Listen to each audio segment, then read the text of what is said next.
Hi, welcome back guys. This is your sensei, back with another fanfiction.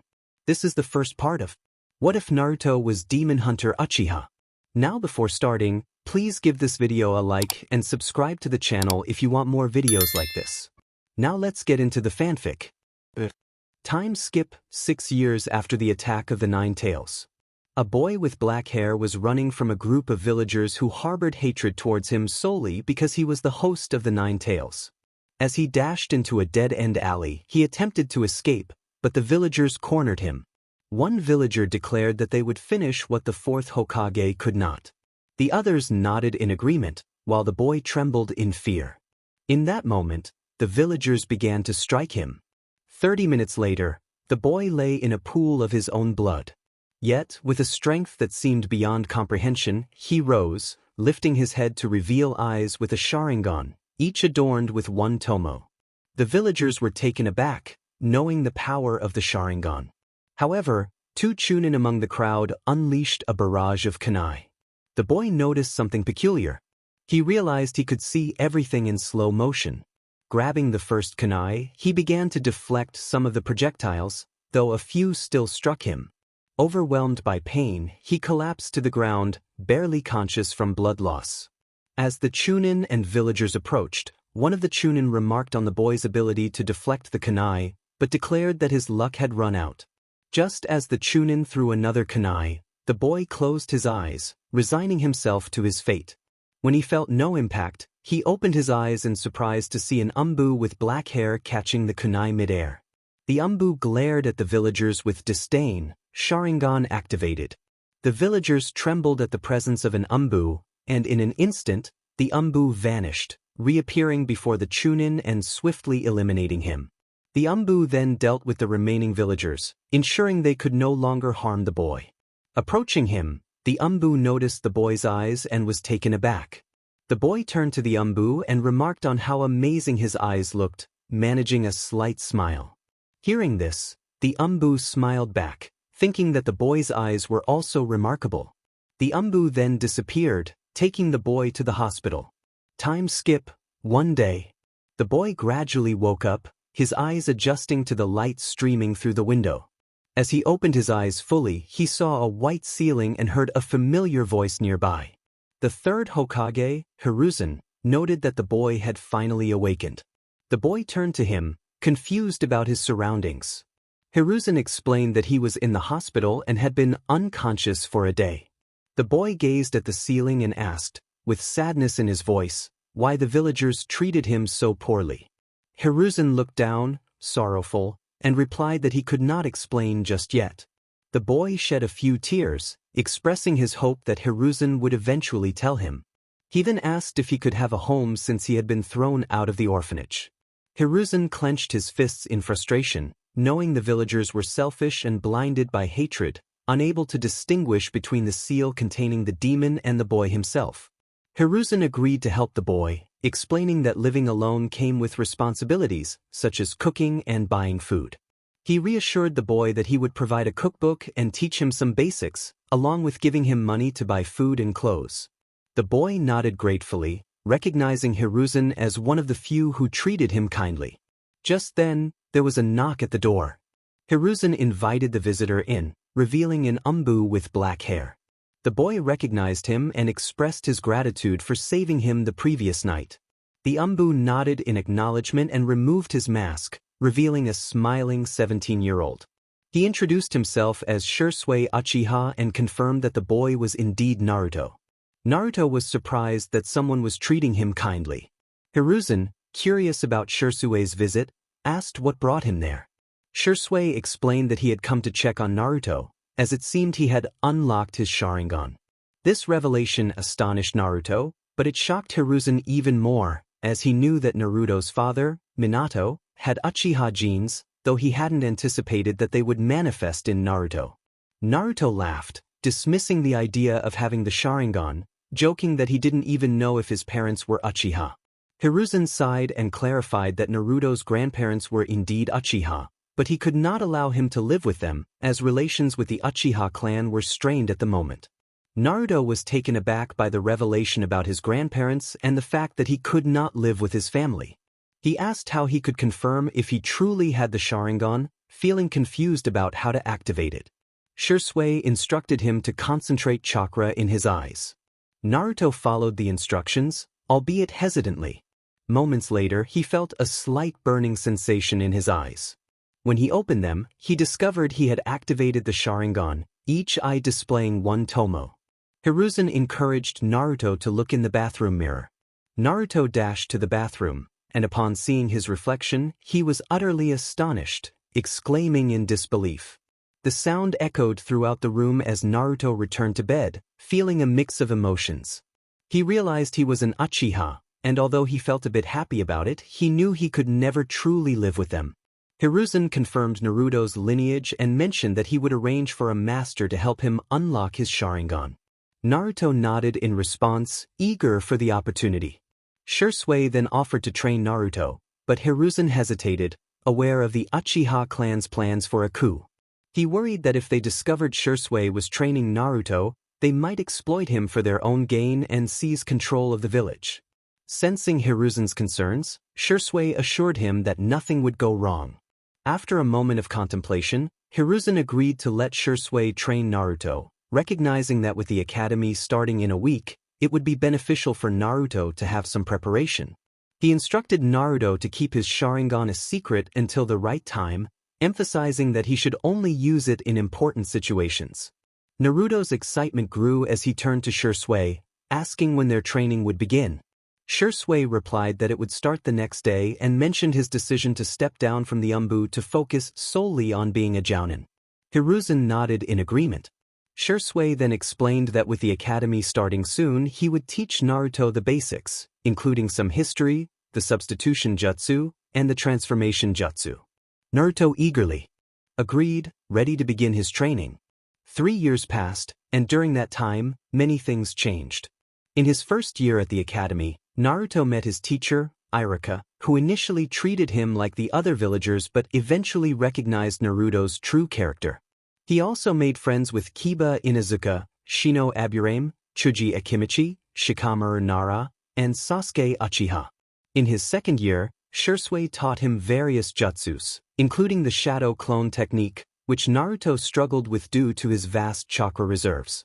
He also learned the fireball jutsu and Shisui's signature body flicker technique. Although he mastered these techniques over 6 months, he had not yet perfected them. Shisui also trained him in kenjutsu, gifting him a 1-meter-long sword with a black handle and a silver blade adorned with the Uchiha clan symbol on his 7th birthday. Additionally, he honed Naruto's taijutsu skills, bringing him close to the level of a low chunin. Now, as Naruto walked toward his apartment after finishing his training with Shisui, he noticed that Shisui seemed tense and worried. When he asked about it, Shisui reassured him that everything was fine, but Naruto couldn't shake the feeling that something was amiss. Arriving at his apartment, he fell asleep, still pondering the situation. Meanwhile, Shisui was fleeing from Root Umbu and Danzo, who had taken one of his eyes before he could use the Kodo Amatsukami Genjutsu on his clan. This powerful technique would have erased all memories of the coup. As Shisui stumbled and fell, the Umbu surrounded him, but Itachi arrived just in time, helping Shisui escape to a cliff overlooking a river.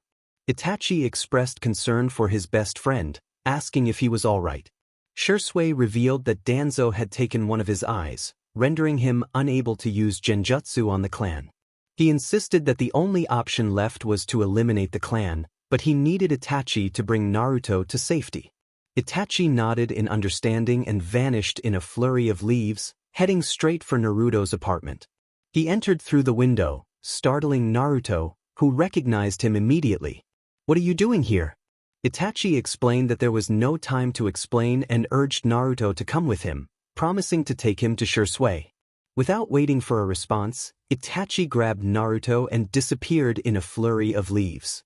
When they arrived at a cliff, Naruto saw Shisui resting against a rock.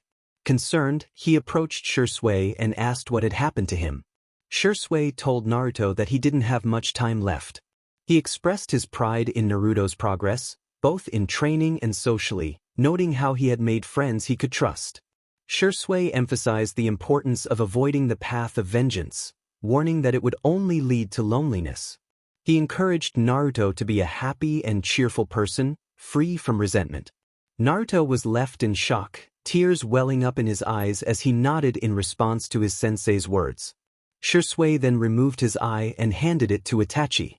As he took a few steps back, Naruto and Itachi tried to stop him, but it was too late. Shisui leaped off the cliff.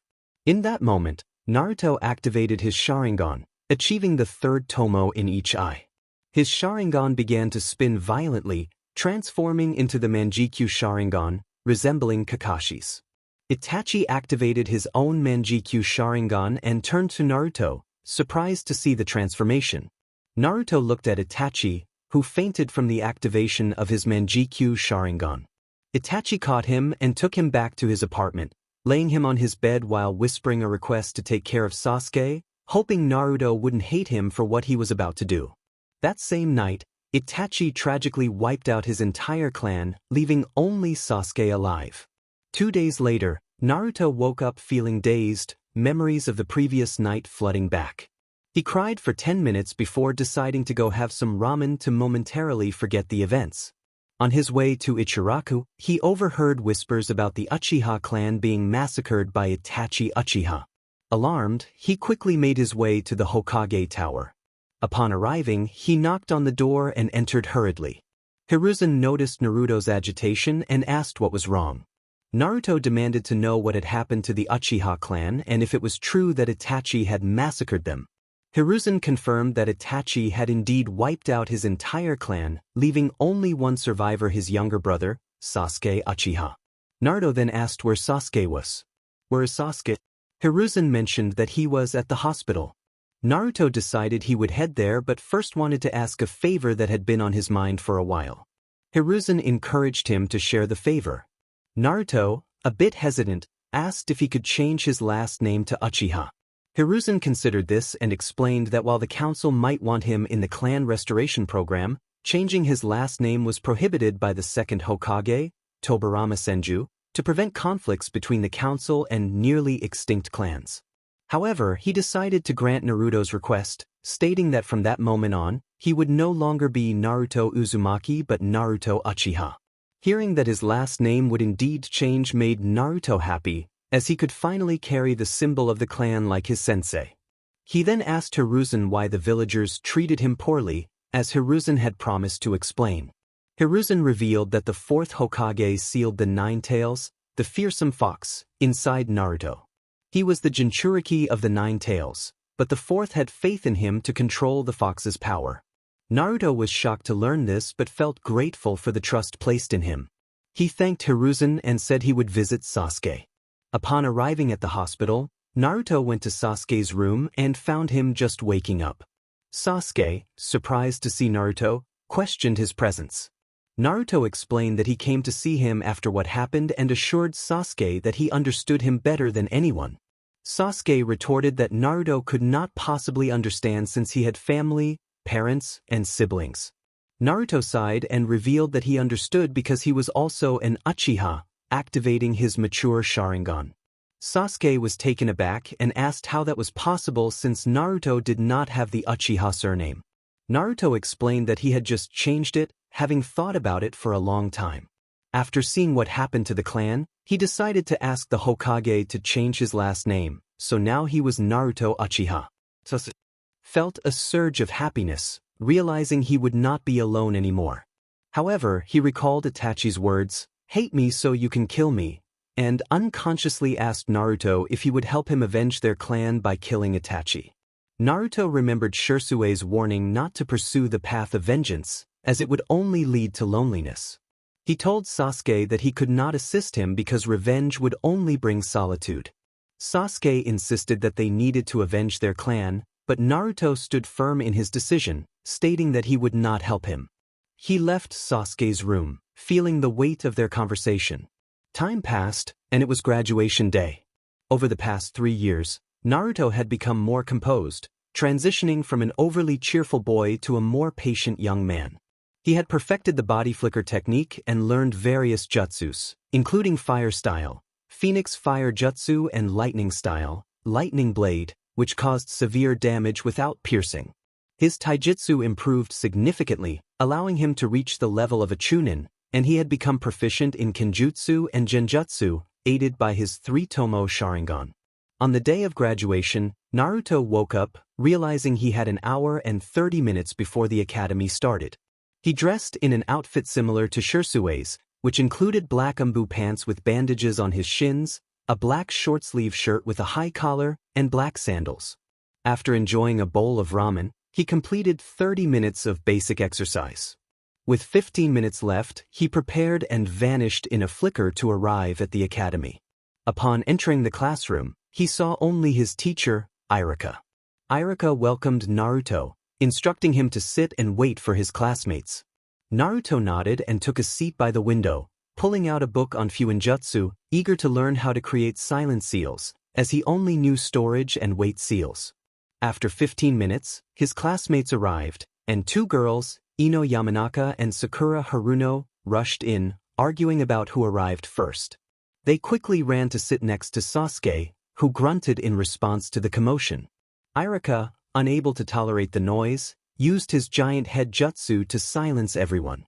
Once the class settled down, Iruka began a 30-minute lecture about how proud he was that his students were finally becoming genin.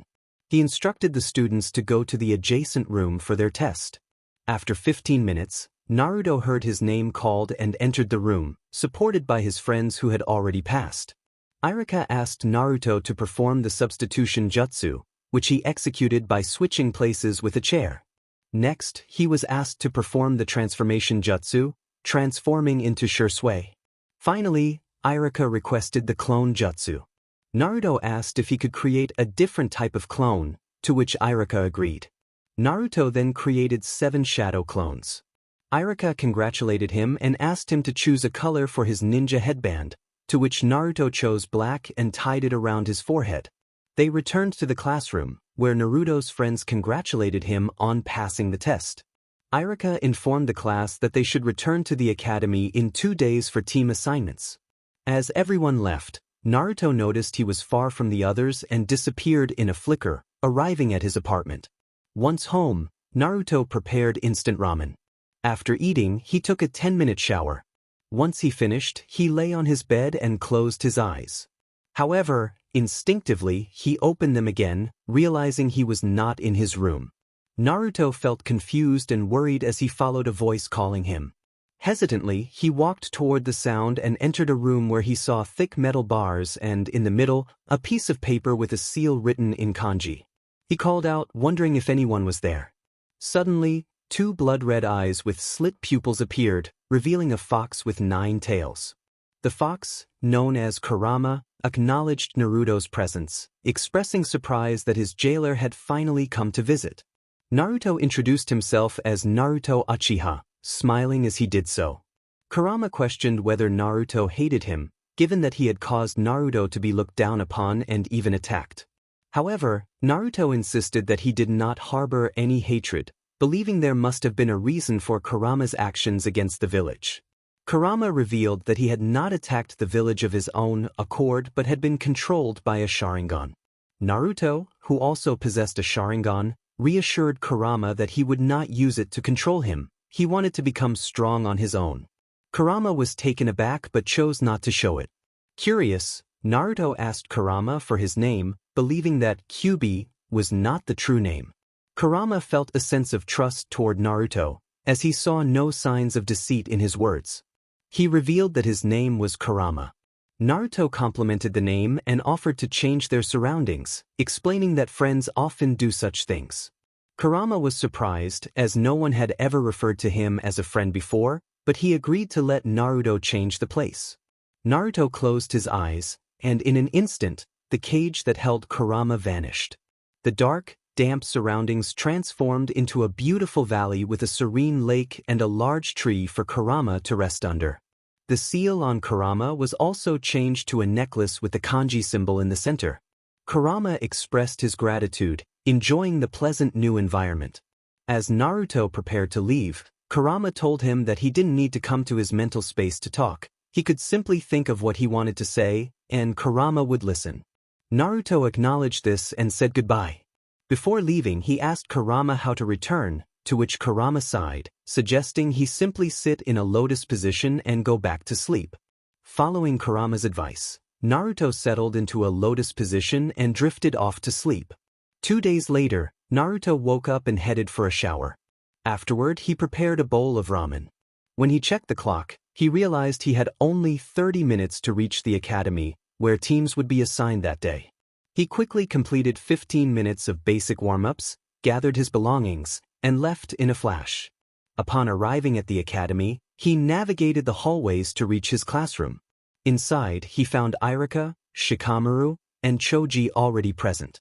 Irika gestured for Naruto to sit down, and he complied, taking a seat next to his friends. As he settled in, he began reading a book on sealing techniques. 10 minutes later, all of Naruto's classmates had arrived. Irika stood up from his desk and began the class with his usual speech, expressing pride that his students were finally ninjas. After 30 minutes, he announced the team assignments. Team 7 consisted of Sakura Haruno, Naruto Uchiha, and Sasuke Uchiha. Team 8 included Hinata Hyuga, Kiba Inuzuka, and Shino Aburame, while Team 9 was still in operation. Team 10 was made up of Ino Yamanaka, Shikamaru Nara, and Choji Akimichi. Irika instructed everyone to wait for their Jounin sensei. 2 hours passed, and all the senseis arrived except for the one assigned to Team Sasuke remained serious, Sakura was losing her patience, and Naruto continued to read. Frustrated, Sakura exclaimed loudly about their sensei's tardiness, causing Naruto and Sasuke to cover their ears. Naruto urged Sakura to calm down, assuring her that their sensei would arrive soon. Just then, the door opened, revealing a silver-haired man with a mask covering his mouth and nose, and a headband obscuring his left eye. This was Kakashi Hatake. He assessed the group and remarked that they seemed boring, instructing them to meet him on the roof in 10 minutes before vanishing in a puff of smoke.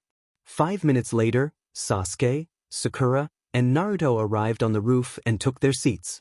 Kakashi began the introductions, asking each of them to share their likes, dislikes, hobbies, and dreams for the future. Sakura suggested that Kakashi go first to help them get to know him better. Kakashi sighed and, in a bored tone, stated his name, mentioning that his likes and dislikes were too trivial to share, and that he had not thought about his future dreams. The group was taken aback by his lack of detail. Kakashi then turned to Sakura, prompting her to introduce herself. She nervously shared her name, her likes, glancing at Sasuke, her hobbies, again looking at Sasuke, and her dream, which she shouted out in excitement. Kakashi moved on to Sasuke, who introduced himself with a stoic demeanor, stating that he had no likes, many dislikes, and that his hobby was training. He declared that his ambition was to eliminate a certain person. Kakashi noted Sasuke's serious nature, then turned to Naruto, who introduced himself with enthusiasm. He shared his love for ramen, his dislike for judgmental people, and his impatience with the 3 minutes it took to cook ramen. He concluded by stating his dream, leaving the future open for exploration. Naruto dreamed of becoming a great ninja like his former mentor, Shisui Uchiha, and having a family. Sasuke was surprised to learn that Shisui had trained Naruto. Kakashi assessed the team, pointing out Sakura as a fangirl, Sasuke as an emo avenger, and Naruto as serious and calm, whom he liked. After the introductions, Kakashi instructed them to meet the next day at 6 in Training Field 7 and advised them not to have breakfast, as it might make them sick. With that, he left in a swirl of leaves. The next day, Naruto prepared to meet his team, ensuring he had breakfast because he didn't want to starve. When he arrived at the training field, he found it empty and decided to take a nap until someone showed up. 3 hours later, Sasuke and Sakura arrived, thinking Naruto was late, especially since their sensei had not yet appeared. Naruto woke up when he sensed Kakashi's chakra, climbed down from the tree, and approached his teammates. He greeted them, and Sasuke and Sakura jumped in surprise at his sudden appearance. Just then, Kakashi arrived. Sakura pointed out that he was late, to which Kakashi apologized, claiming he got lost on the path of life. Naruto, skeptical, urged Kakashi to start the test. Kakashi pulled out 2 bells and tied them to his waist, explaining that the challenge was simple. They had to take the bells from him with the intent to win. He warned that the one who failed to obtain a bell would return to the academy. Naruto suspected there was more to it but realized teamwork might be the key. He thought of using Sakura as a distraction, Sasuke as the fighter, and himself as the main target. However, he knew Sasuke preferred to work alone, and Sakura would follow him. Kakashi then announced the start of the test, and without hesitation, Sakura and Sasuke vanished. Naruto looked around but saw no one. He focused on Kakashi, who was reading his orange-covered book. With a sigh, Naruto prepared for battle, adopting a perfected taijutsu stance that emphasized speed, strength, and precise strikes. He infused chakra into his attacks, aiming to distract his opponents. He called out to Kakashi, eager to engage. Kakashi, recognizing Naruto's skill, noted that he would have called him foolish if he didn't know better. In a flash, Naruto appeared in front of Kakashi, surprising him. Kakashi struggled to block Naruto's attack, and a clone appeared behind him, ready to strike. Kakashi quickly dispelled the clone, but Naruto seized the opportunity to land a blow, which turned out to be a log. Naruto dodged Kakashi's counterattack and attempted to sweep his legs, but Kakashi jumped over him. Without wasting time, Naruto leaped into the air, formed hand signs, and unleashed a massive fireball toward Kakashi. Kakashi was taken aback by Naruto's ability, while Sasuke and Sakura watched in awe. Seizing the moment, Sasuke also formed hand signs and launched a fireball at Kakashi. Reacting quickly, Kakashi created a wall of earth to block the attack. Naruto used another Shunshin to reappear in front of Kakashi, and they engaged in a taijutsu battle.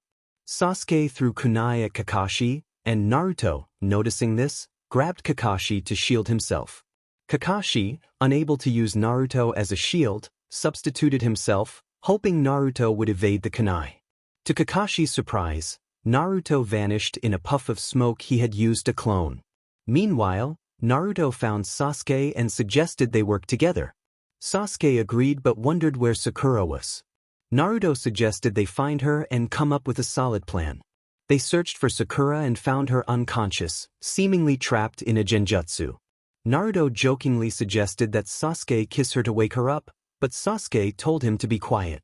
Naruto stopped joking and approached Sakura, shaking her shoulders until she finally woke up, feeling a bit dizzy. After regaining her senses, she listened as Naruto explained they needed to work together to defeat Kakashi, as they had struggled alone. Sakura agreed to help, asking how she could contribute. Naruto shared his plan, and soon they spotted Kakashi engrossed in his book. Sasuke threw kunai at him, which Kakashi blocked and dodged. Naruto then appeared in front of Kakashi, performing hand signs and shouting, lightning style, electric blade.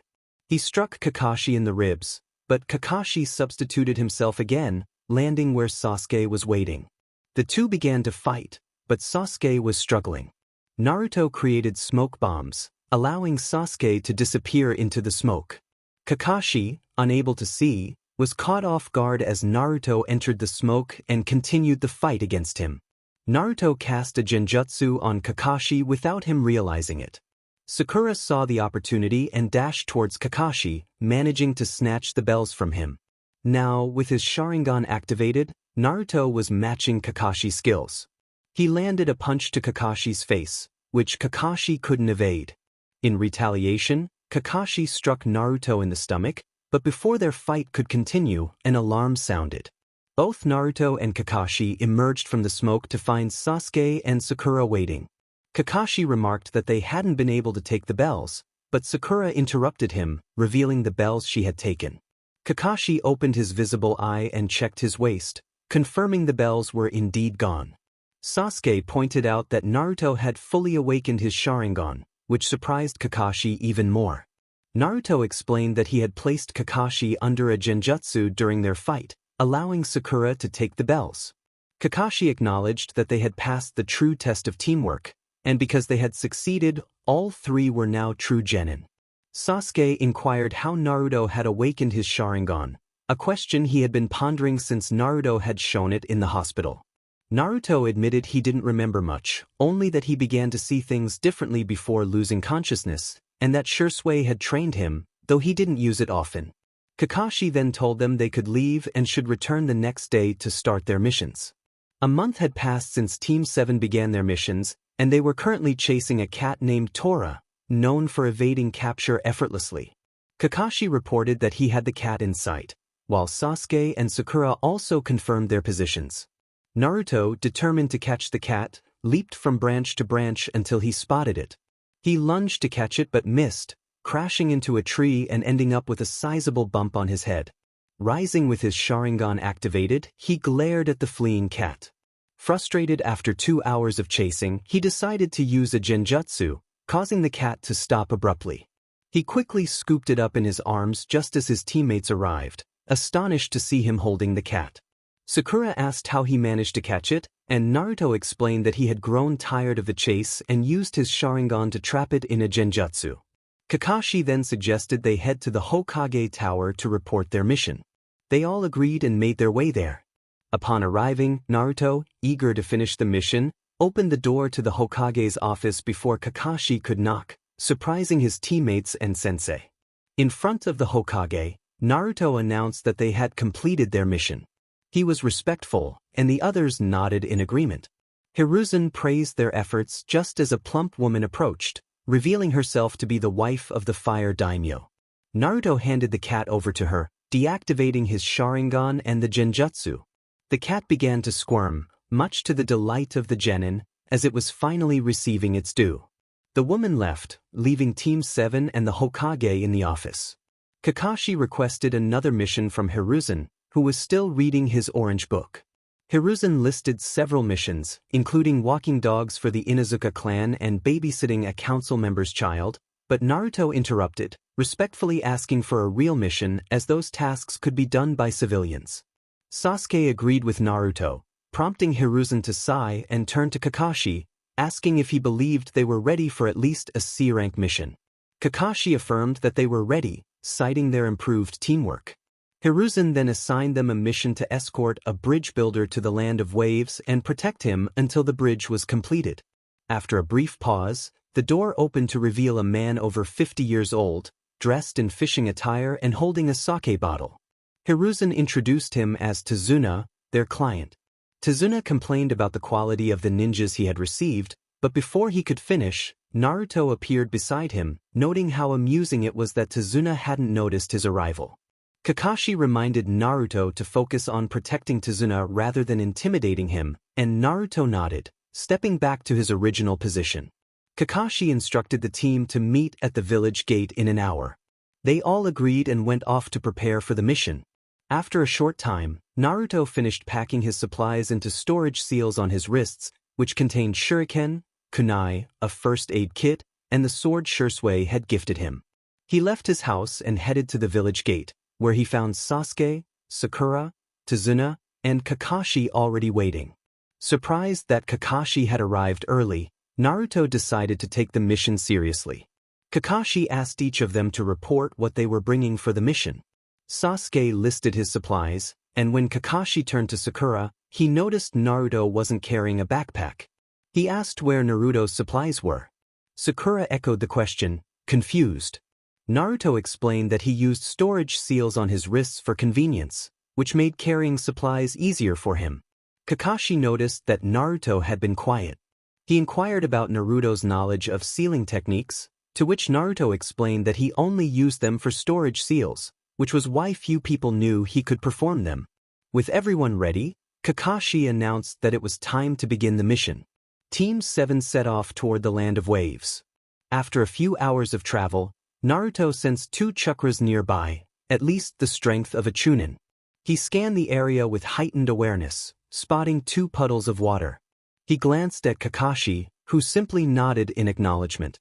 Naruto nudged Sasuke and pointed toward the puddles. Sasuke frowned but then realized it was a trap and quickly took a defensive stance. As they crossed over the puddles, 2 rogue ninjas emerged, bound together by a chain. They attempted to ensnare Kakashi, but just before they could strike, he substituted himself with a log. Sakura stood frozen, believing Kakashi had been defeated. Naruto urged Sasuke that they would take on the attackers while Sakura protected Tazuna. Sakura, still shaken, nodded and drew a kunai, positioning herself in front of the builder. Sasuke stood beside Naruto, and they both prepared for battle. The rogue ninjas charged at them, but Naruto and Sasuke reacted swiftly, forming hand signs and simultaneously unleashing their techniques. A massive fireball combined with a wind sphere. The resulting attack was a fiery projectile that soared toward the ninjas. They attempted to evade, but their chain hindered their movements, resulting in several burns as they were caught in the blast. As the smoke cleared, Naruto and Sasuke smiled, pleased with their teamwork. Naruto was the first to engage, landing a punch on one of the Chunin, who barely managed to dodge due to the pain he was feeling.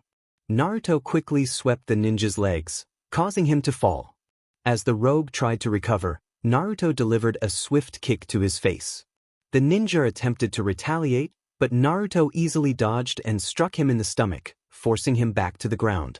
Before the ninja could rise again, Naruto drew his sword and made a clean cut, incapacitating him. Meanwhile, he glanced over at Sasuke, who was locked in a taijutsu battle with the other ninja.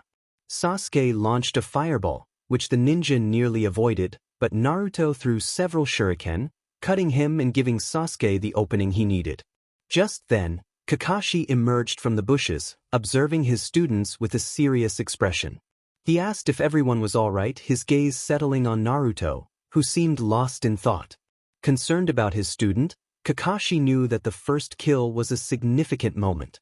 He called Naruto aside, pulling him away from the others. When they stopped, Naruto bumped into Kakashi, looking confused by his sensei's sudden seriousness. Kakashi turned to him and asked if he was okay. Naruto felt a heavy weight in his chest as he reflected on the recent events. He lowered his head, troubled by the fact that he had taken the lives of two ninjas without a second thought. It worried him that he felt nothing at all. He repeated to himself that if he hadn't acted, they would have killed him and his friends. Tears began to form in his eyes. Kakashi, observing Naruto's distress, spoke to him with a reassuring tone. He reminded Naruto that if he hadn't taken action, the consequences could have been dire. Kakashi shared his own experience, recalling how his first mission had haunted him for months. He encouraged Naruto to lift his head and wipe away his tears, reminding him that he and Sasuke had saved Tazuna from certain death. With Kakashi's words in mind, Naruto raised his head, dried his tears, and offered a grateful smile to his sensei.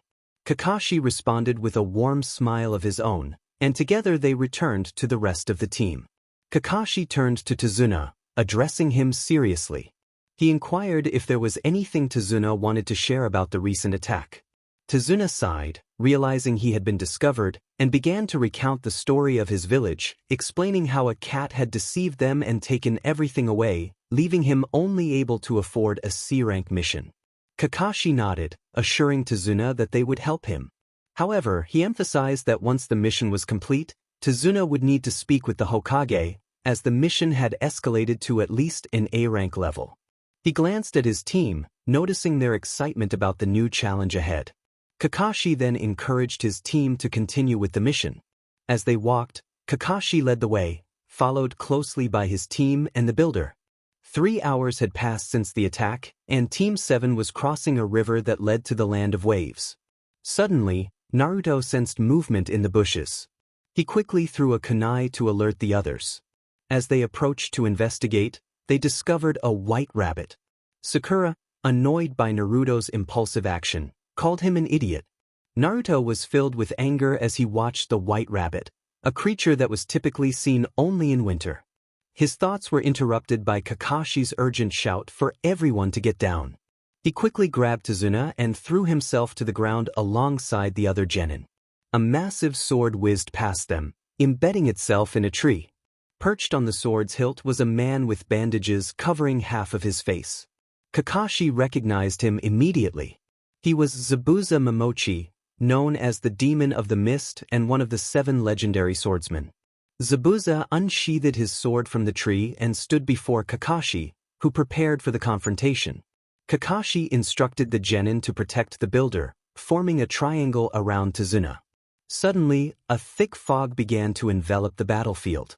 Zabuza taunted them, suggesting that he could easily find their vital points and end their lives in seconds. Kakashi, determined not to let that happen, unleashed his killing intent, which clashed with Zabuza's own.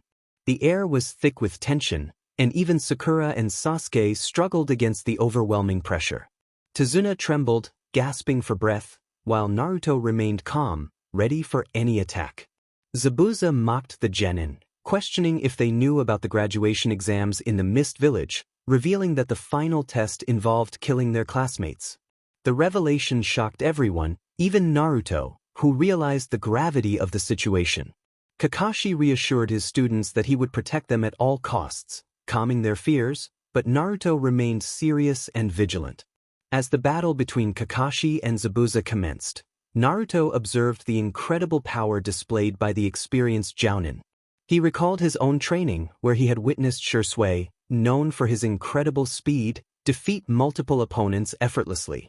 However, the fight took a turn when Zabuza trapped Kakashi in a water dome, making escape nearly impossible.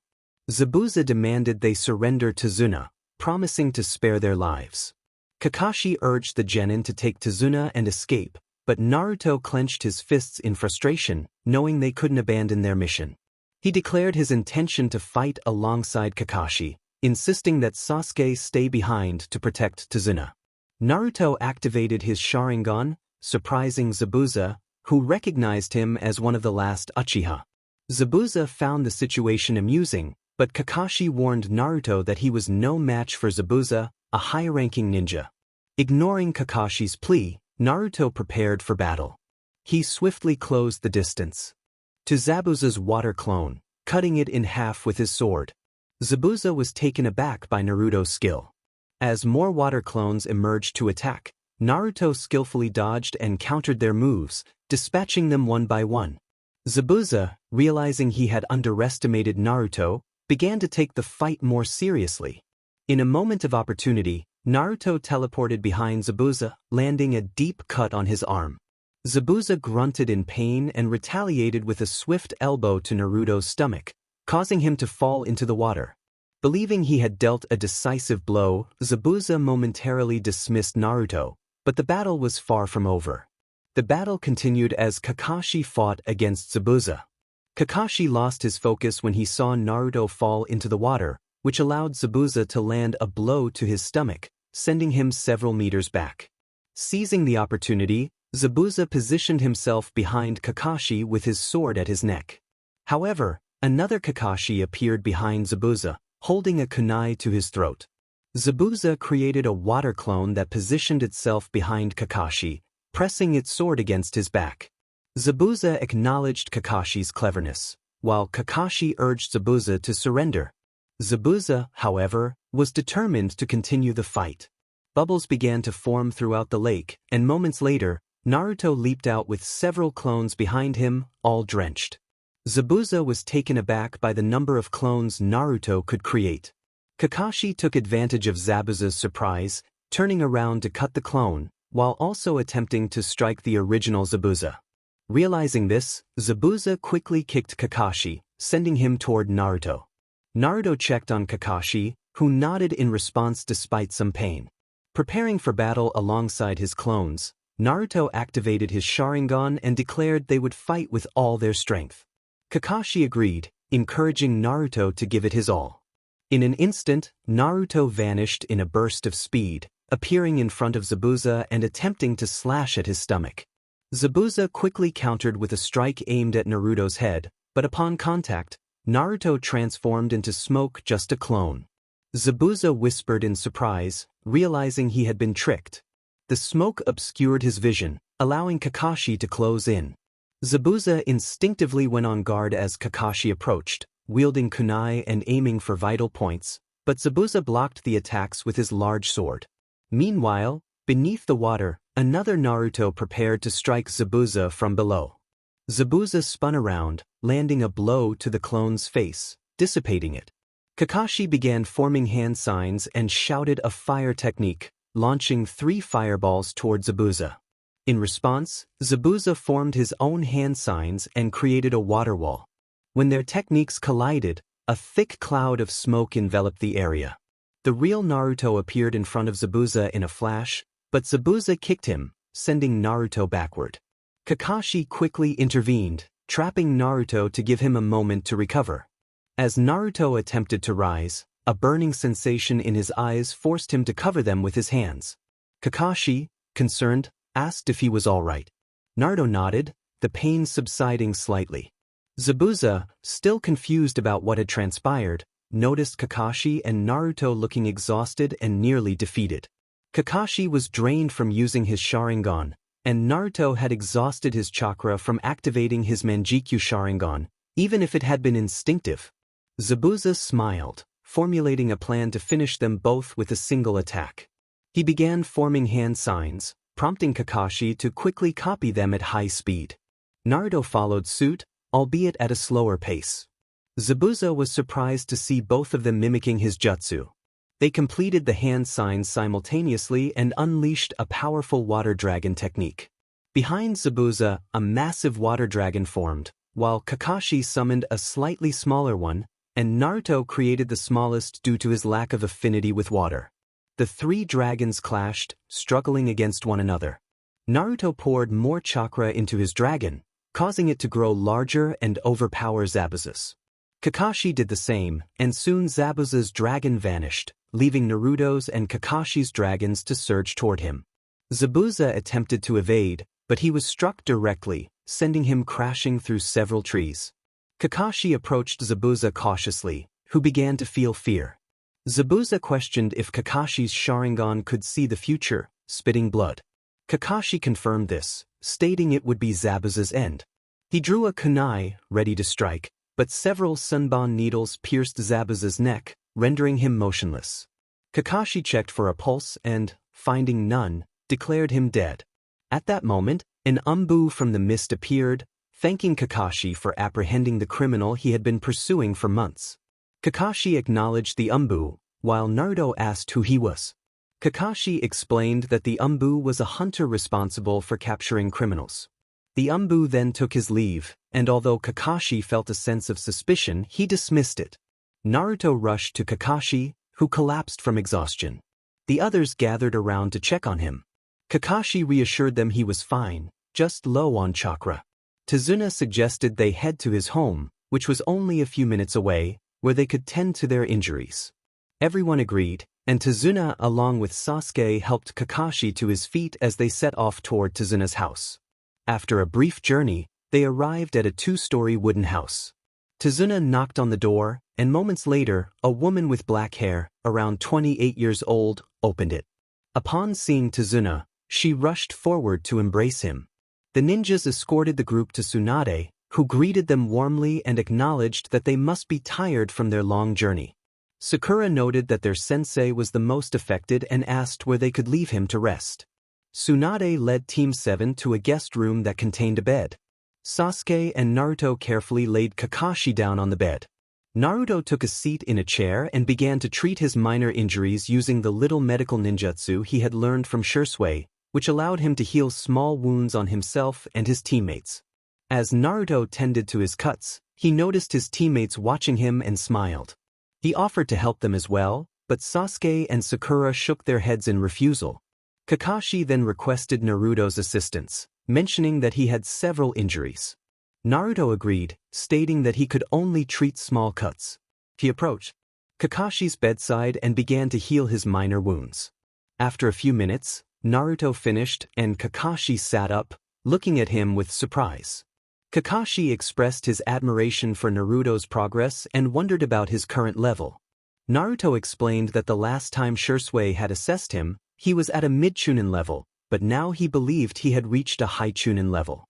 He added that with the weight seals of 50 kilos on his arms and legs, he felt he had achieved a mid-jonin level. Kakashi nodded, slightly surprised by Naruto's growth. Sakura was astonished as well. She knew Naruto was among the best of their generation but hadn't expected him to reach such a level. Sasuke felt a twinge of jealousy, thinking that such power should belong to him for his quest for revenge. Kakashi, recognizing Naruto's level, mentioned that he assumed Naruto had learned the tree-walking technique. Naruto confirmed this, and Kakashi decided to train them in that area the following day, especially since Zabuza was still alive. Naruto questioned this, recalling that an umbu had killed Zabuza, as Kakashi had confirmed his pulse. Kakashi explained that an umbu would eliminate their target and dispose of the body to prevent any ninja from discovering it. He noted that the weapon used to kill a Zabuza was senbons, which were not lethal unless aimed at a vital point. The senbons were not very large, and where they were thrown, in Zabuza's neck, would create a false death. Kakashi speculated that the umbu was Zabuza's ally and had saved him at the last moment. The team understood Kakashi's implications. Sakura, feeling a bit frightened, asked if that meant they would be attacked again, recalling how much damage Zabuza had inflicted and how dangerous he could be with an umbu on his side. Kakashi confirmed her fears and explained that he would train them in chakra control, as better control would enhance their attacks. He planned to start their training the next day. As dinner proceeded normally, the team eventually went to bed. However, Naruto decided to speak with Kurama, wanting to understand what had happened during the battle and why he had become intangible. In his mental space, he called out to Kurama, who responded affirmatively. Naruto asked about the events of the battle and the reason behind his invisibility. Kurama acknowledged that Naruto still did not know the full story. Naruto was surprised to learn from Kurama that the reason he had become intangible was due to the evolution of his Sharingan after Shisui's death. This new form was known as the Manjikyu Sharingan, which could only be obtained in two ways: by killing someone important to you or witnessing the death of someone significant. Kurama explained that this Manjikyu Sharingan was the cause of Naruto's new ability to become intangible. Kurama elaborated that the ability was called Kamui, which had two forms. With his right eye, Naruto could become intangible, allowing objects to pass through him, while with his left eye, he could send anything to another dimension. Naruto was excited about the potential to use this ability for powerful attacks, but Kurama cautioned him to be careful. Using the Manjikyu Sharingan came with risks. It would grant him increased agility and a couple of additional abilities, but it would also cause his eyes to burn afterward. If used recklessly, it could lead to blindness.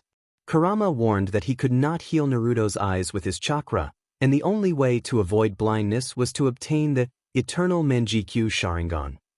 Naruto felt a wave of disappointment at the thought of needing to implant other eyes to achieve this. However, Kurama had a surprise for him. He encouraged Naruto to activate his Manjikyu Sharingan, despite the risk of blindness. Reluctantly, Naruto complied, feeling a slight burning sensation in his eyes. When he opened them, he saw a six-pointed star with three sides surrounding it. Kurama confirmed that his assumption was correct and urged Naruto to look at his reflection in the water. Naruto realized he could see the unique design in his eyes. Kurama revealed that, for some unknown reason, Naruto's Manjikyu Sharingan was already the eternal version, meaning he would not go blind. Naruto was ecstatic at the prospect of using his new power freely. However, Kurama reminded him to use it wisely, as even one use of a skill would deplete half of his chakra. He advised Naruto to reserve its use for critical moments. Kurama explained that Naruto's other abilities included Amaterasu, a black flame that would not extinguish until it consumed its target entirely, and Choku Tomo, which enhanced the fluidity and strength of his attacks. Grateful for the information, Naruto decided to get some rest before his training with Kakashi-sensei the next day. The following morning, everyone gathered for breakfast, which Tsunami had prepared. Afterward, Kakashi took his students to a training field.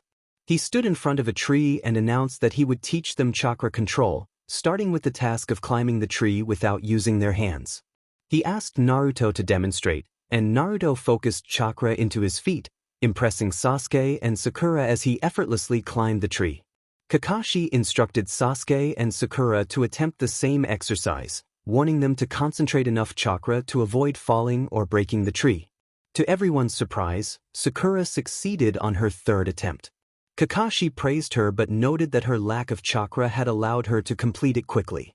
He decided to train her in physical conditioning to help increase her chakra reserves, assigning her 50 push-ups, sit-ups, and squats. Sakura was taken aback, as she had never done much physical exercise, but reluctantly complied. Meanwhile, Sasuke attempted to climb the tree again but fell once more. Kakashi told them to continue while he took Naruto aside. He asked Naruto about his chakra affinities, to which Naruto replied that his primary affinity was wind, with secondary affinities in lightning and fire. Kakashi was impressed and decided to teach Naruto a lightning technique he had created, which complemented the Sharingan. He demonstrated the hand signs for Chidori, and Naruto memorized them quickly. Kakashi instructed Naruto to concentrate lightning chakra into his hand and shape it into a blade. Naruto nodded and attempted to follow the instructions. He started with a small amount of chakra, but it wasn't enough to form the blade. As he concentrated more chakra, it suddenly exploded in his face, electrocuting him. When the sparks cleared, Kakashi found Naruto singed and covered in dust. Naruto got back up, small sparks still jumping from him. Days passed, and the group returned to Tazuna's house after taking turns protecting him. Kakashi had paused their training, suspecting that Zabuza was recovering and planning to attack soon. Upon arriving, they found Tsunami preparing dinner. As they sat down to eat, Inari began to speak, expressing his frustration and sadness. He questioned why they were putting themselves in danger when they could return to their village, where life was safe and perfect. Inari's voice grew louder, and tears welled in his eyes as he conveyed the pain of losing someone important. Someone who has never experienced pain or loneliness cannot understand its weight. Naruto looked at Inari with a hint of disgust but maintained a semblance of calm. He thought about how Inari had lost someone dear, yet he felt compelled to respond. Naruto expressed that while Inari had lost someone, there were others who suffered even more. He and Sasuke had lost their entire families due to someone they had trusted. Inari, at least, had a mother who cared for him and a grandfather who was risking his life to build a bridge for a better future. Naruto stood up and headed for the door, announcing his intention to train. Kakashi nodded in acknowledgement, allowing him to leave. As Naruto stepped outside, an uncomfortable silence enveloped the room. Inari reflected on the truth of Naruto's words, realizing the depth of loss he had endured. Kakashi confirmed that both Naruto and Sasuke had lost their families in a single night. Sasuke had learned to fend for himself, but Naruto had been alone since he was 4 years old. As Naruto walked through the forest, he felt anger simmering within him due to Inari's words. He was not the only one who had suffered loss. He too had lost Shisui, who he had viewed as an older brother, though he had never expressed it. Sometimes he regretted not telling him. Frustrated, Naruto struck a tree with all his might, not expecting it to break. Surprised, he wondered what had just happened. At that moment, he heard Kurama's laughter. Kurama reminded him that he had previously mentioned how Chokutomo would enhance his strength and agility. Naruto recalled that Kurama had said it was a Manjikyu Sharingan ability. Kurama clarified that it didn't matter whether he activated it or not, as it was a skill enhancer, unlike Amaterasu or Kamui. This revelation meant that if he continued to train, he would become stronger. Kurama urged him to adapt his body to the newfound strength and speed, or it would be of no use. Determined, Naruto resolved to train twice as hard. Kurama encouraged him to begin and not waste time. Naruto exited his mental space and started hitting trees and running without pause, continuing this for 3 hours. When he finished, he lay down on the grass and looked at the bracelet on his wrist. It was a gift from Shisui, given just days before his passing. The bracelet bore the symbols of the Uchiha and Uzumaki clans, with the words, "I believe in you," inscribed on the back. A smile spread across Naruto's face as he expressed gratitude to his mentor, promising to become the best ninja in the village. Exhausted from his physical and mental exertion, he fell asleep with a smile. The sun had risen, and birds flew across the blue sky. A figure walked through the forest, dressed in a pink kimono. In the distance, they spotted a boy and recognized him as the one who had given papers to Zabuza. The figure discreetly pulled out a kunai, ready to strike. Meanwhile, Naruto was slowly waking up, feeling the sun's rays on his face. Realizing Naruto was stirring, the figure quickly concealed the kunai and gently shook him awake. As Naruto opened his eyes, he noticed a girl beside him. "Who are you and what are you doing here so early?" Haku introduced himself as Haku, explaining that he had come to gather medicinal plants for someone important. He then asked Naruto for his name. Naruto, still a bit sleepy, nodded and said he was Naruto Uchiha. Haku inquired why Naruto was sleeping there and what had happened to the trees. Naruto replied that he had been training but might have overdone it a bit. Changing the subject, he offered to help Haku collect the plants, mentioning that he knew a little about it. Haku agreed, saying it was fine if Naruto wanted to help. And so, the two began searching for the plants together. Haku asked why Naruto trained so hard. Naruto thought for a moment and said he wanted to become the best ninja in the world to protect his loved ones. Haku responded that to become stronger, one must protect those who are important to them, as that is true strength. He then asked if Naruto had someone to protect. Naruto pondered for a bit, admitting that he didn't have anyone to protect yet but could look out for those he knew. He then asked Haku about his reason for gathering the herbs. Haku explained that he was collecting them for that very purpose. Naruto expressed his happiness for Haku's dedication. At that moment, he felt a familiar chakra from Haku but dismissed it since it was the first time he had seen him. Haku stood up ready to leave. As Haku began to walk away, he turned back to Naruto and said goodbye, then paused to add that he was a man. Naruto was taken aback, surprised by the revelation. Naruto was startled by the thought that the boy he had met in the forest was more beautiful than any girl he had ever seen. To avoid embarrassment, he pretended he already knew this. Haku had heard him and left the forest, while Naruto headed back to Tazuna's house. As he walked through the woods, lost in thought, he recalled the boy's chakra, which felt similar to that of the Umbu who had come to save Zabuza. Naruto murmured to himself, realizing he needed to inform Kakashi about this. Upon arriving at Tazuna's house, he searched for Kakashi but couldn't find him, assuming he was at the bridge escorting Tazuna. Naruto left the house and made his way to the bridge, jumping quickly from tree to tree. When he reached the bridge, he spotted Kakashi and approached him, breathless from running and lack of sleep. He managed to convey that he had encountered a boy gathering medicinal plants for someone whom he had helped. However, the boy had not revealed for whom he was collecting them. Naruto felt that the boy's chakra was identical to that of the Umbu who had rescued Zabuza during their attack. Kakashi thanked Naruto for the information and reassured him, placing a hand on his shoulder to calm him. He instructed Naruto to inform Sakura and Sasuke and advised him to return to Tazuna's house for some rest, as it was clear he needed it. Naruto nodded, acknowledging that he indeed required a break. Upon returning to Tazuna's house, Naruto went straight to sleep to regain his energy. He was awakened by screams coming from Tsunami. He quickly got up, rushed down the stairs, and saw Tsunami with a katana at her throat, while Inari trembled in fear. Just as he was about to intervene, he noticed Inari grabbing a knife and running toward the bandit. The bandit raised his katana, ready to strike Inari, prompting Tsunami to scream. Naruto reacted swiftly, using the body flicker technique to appear in front of the bandit, blocking the katana with a kunai.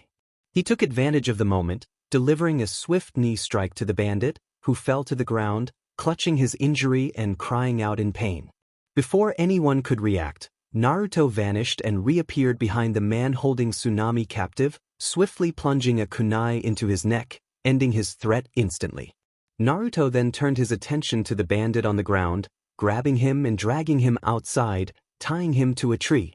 While doing this, Tsunami held Inari tightly. Naruto demanded to know who had hired the bandit and for what purpose. The bandit averted his gaze and remained silent. Naruto, frustrated, grabbed him by the collar and activated his Sharingan, peering into his mind to uncover the truth. He discovered that the man who had hired Zabuza intended to kill Tazuna's family and had sent bandits to the bridge to eliminate everyone. After seeing the memories, Naruto swiftly ended the bandit's life.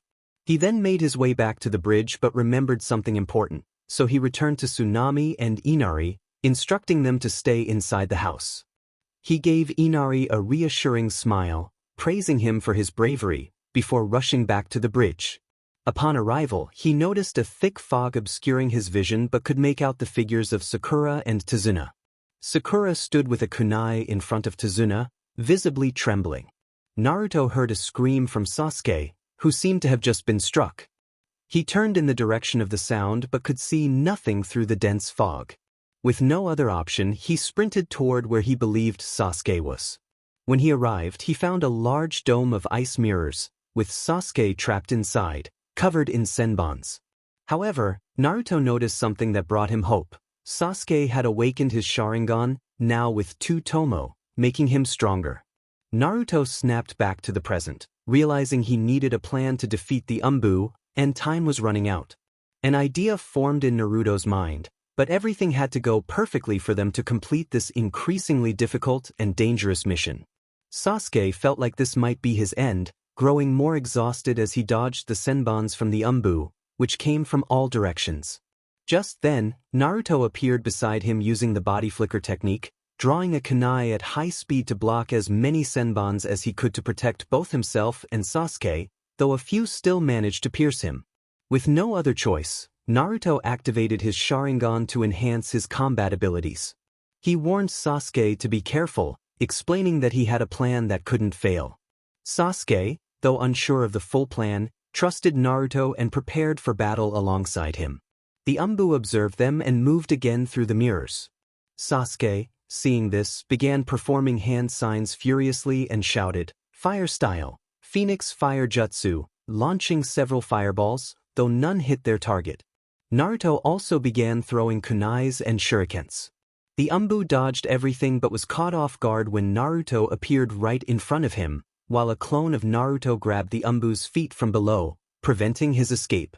At that moment, a fireball struck the Umbu from the left, burning and nearly shattering his mask.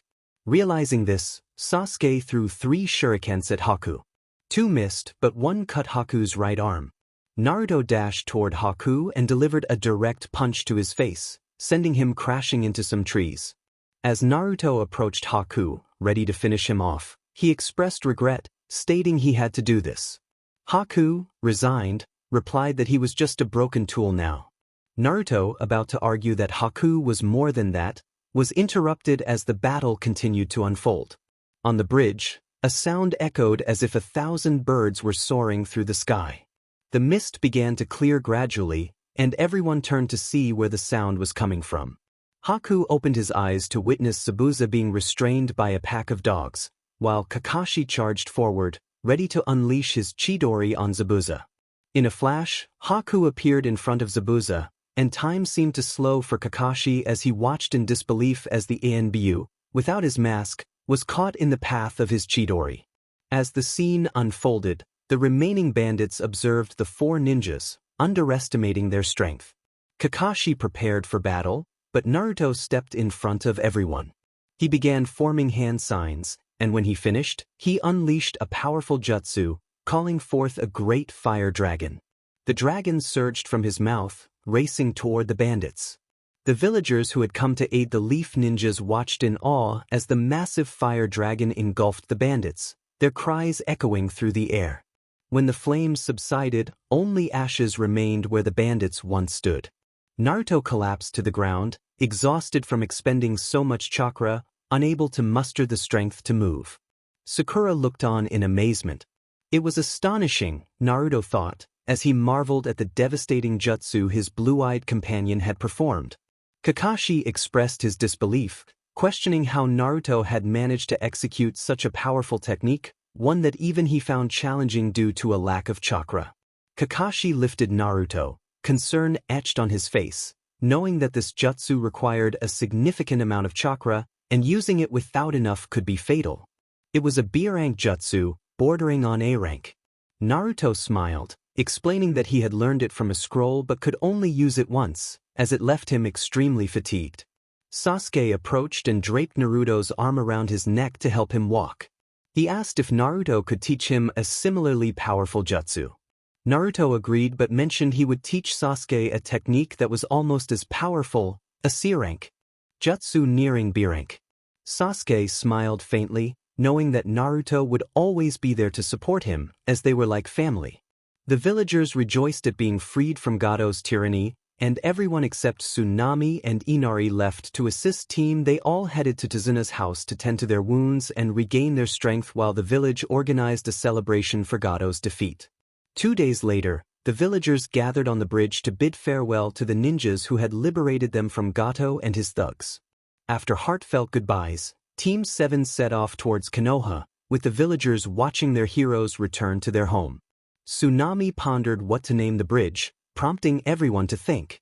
Tazuna suggested naming it the Great Tazuna Bridge, puffing out his chest with pride. Inari chimed in, proposing a better name, the Great Naruto Bridge, which everyone agreed suited it much better. Tazuna conceded, declaring that from that moment on, the bridge would be called the Great Naruto Bridge. As Team 7 walked peacefully, knowing their journey back to Konoha would take a while but not too long, they passed the time in their own ways. Eventually, they spotted the gates of Konoha in the distance, feeling relieved to have completed their mission. Upon arriving, they stood before the Hokage, who congratulated them on their successful mission, expressing pride in Naruto and Sasuke's teamwork and noting that they would become great ninjas. However, he pointed out that Sakura needed to improve significantly, as she had not contributed during the mission. Sakura lowered her head, feeling guilty for her lack of involvement. Hiruzen concluded that with the mission over, they could take 2 weeks off to rest and prepare. Team 7 nodded and began to leave. As they exited the tower, Kakashi told them he would see them in a week and vanished in a swirl of leaves. Sakura departed as well, leaving Sasuke and Naruto alone.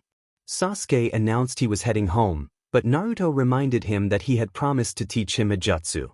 Sasuke turned to face Naruto, recalling that it was a C-rank jutsu nearing B-rank. Naruto suggested they go to the training field, and the two made their way to training field. Minutes later, they arrived, and Naruto explained that the jutsu he would teach Sasuke was called Fire Style, Fire Cutter. With this jutsu, Sasuke could create a powerful stream of fire and manipulate it before striking the enemy. Naruto also offered to help Sasuke with his physical training during the 2 weeks. Over the next 2 weeks, Naruto trained Sasuke in taijutsu and the jutsu he had learned, which Sasuke managed to master in a week, although it left him low on chakra. Naruto advised him to use it only in critical situations. They also met with Kakashi, who provided them with passes for the Chunin exams. Now, Naruto was on his way to the academy for the first test of the exams when he noticed a square box following him. He realized it was Konohamaru, who had brought some new friends. When the box exploded in a cloud of colorful smoke, 3 children emerged, 2 of whom Naruto did not recognize. Konohamaru introduced himself as the rival of Naruto and future Hokage. Udon introduced himself and mentioned his love for numbers, while Moegi declared herself the most beautiful kunoichi in all of Konoha. Together, they announced themselves as Team Konohamaru. Naruto smiled at them and asked what they wanted. Konohamaru explained they wanted to know if Naruto would play ninja with them. Sakura scoffed, calling it pathetic for a ninja to play at being a ninja. Naruto defended the idea, stating he could teach them stealth and strategy. Konohamaru then asked if Sakura was Naruto's girlfriend, raising his pinky with a grin. Naruto was taken aback, unsure how to respond. No, she is my friend and teammate, which left Sakura a bit sad since she was interested in both Naruto and Sasuke, but she preferred Sasuke. Konohamaru remarked that Naruto deserved someone better, adding that Sakura was somewhat unattractive and questioned if Naruto had noticed how large her forehead was. Suddenly, an ominous feeling washed over the group as everyone turned to see Sakura glaring at Konohamaru. Naruto warned Konohamaru that if he wanted to become Hokage, he should run. Following those words, Konohamaru and his team dashed away from an enraged Sakura. Naruto sighed and followed the others. Konohamaru rushed ahead and turned a corner, only to bump into a boy who grabbed him by the collar and said he would make him pay for that. A girl standing next to the boy, now identified as Kankuro, intervened, telling him not to cause trouble over his tantrums.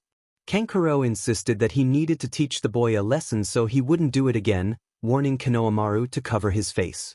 Naruto then told Kankuro to watch his back while brandishing a kunai at him. Kankuro broke into a cold sweat and ultimately released Konohamaru, who quickly hid behind Sakura.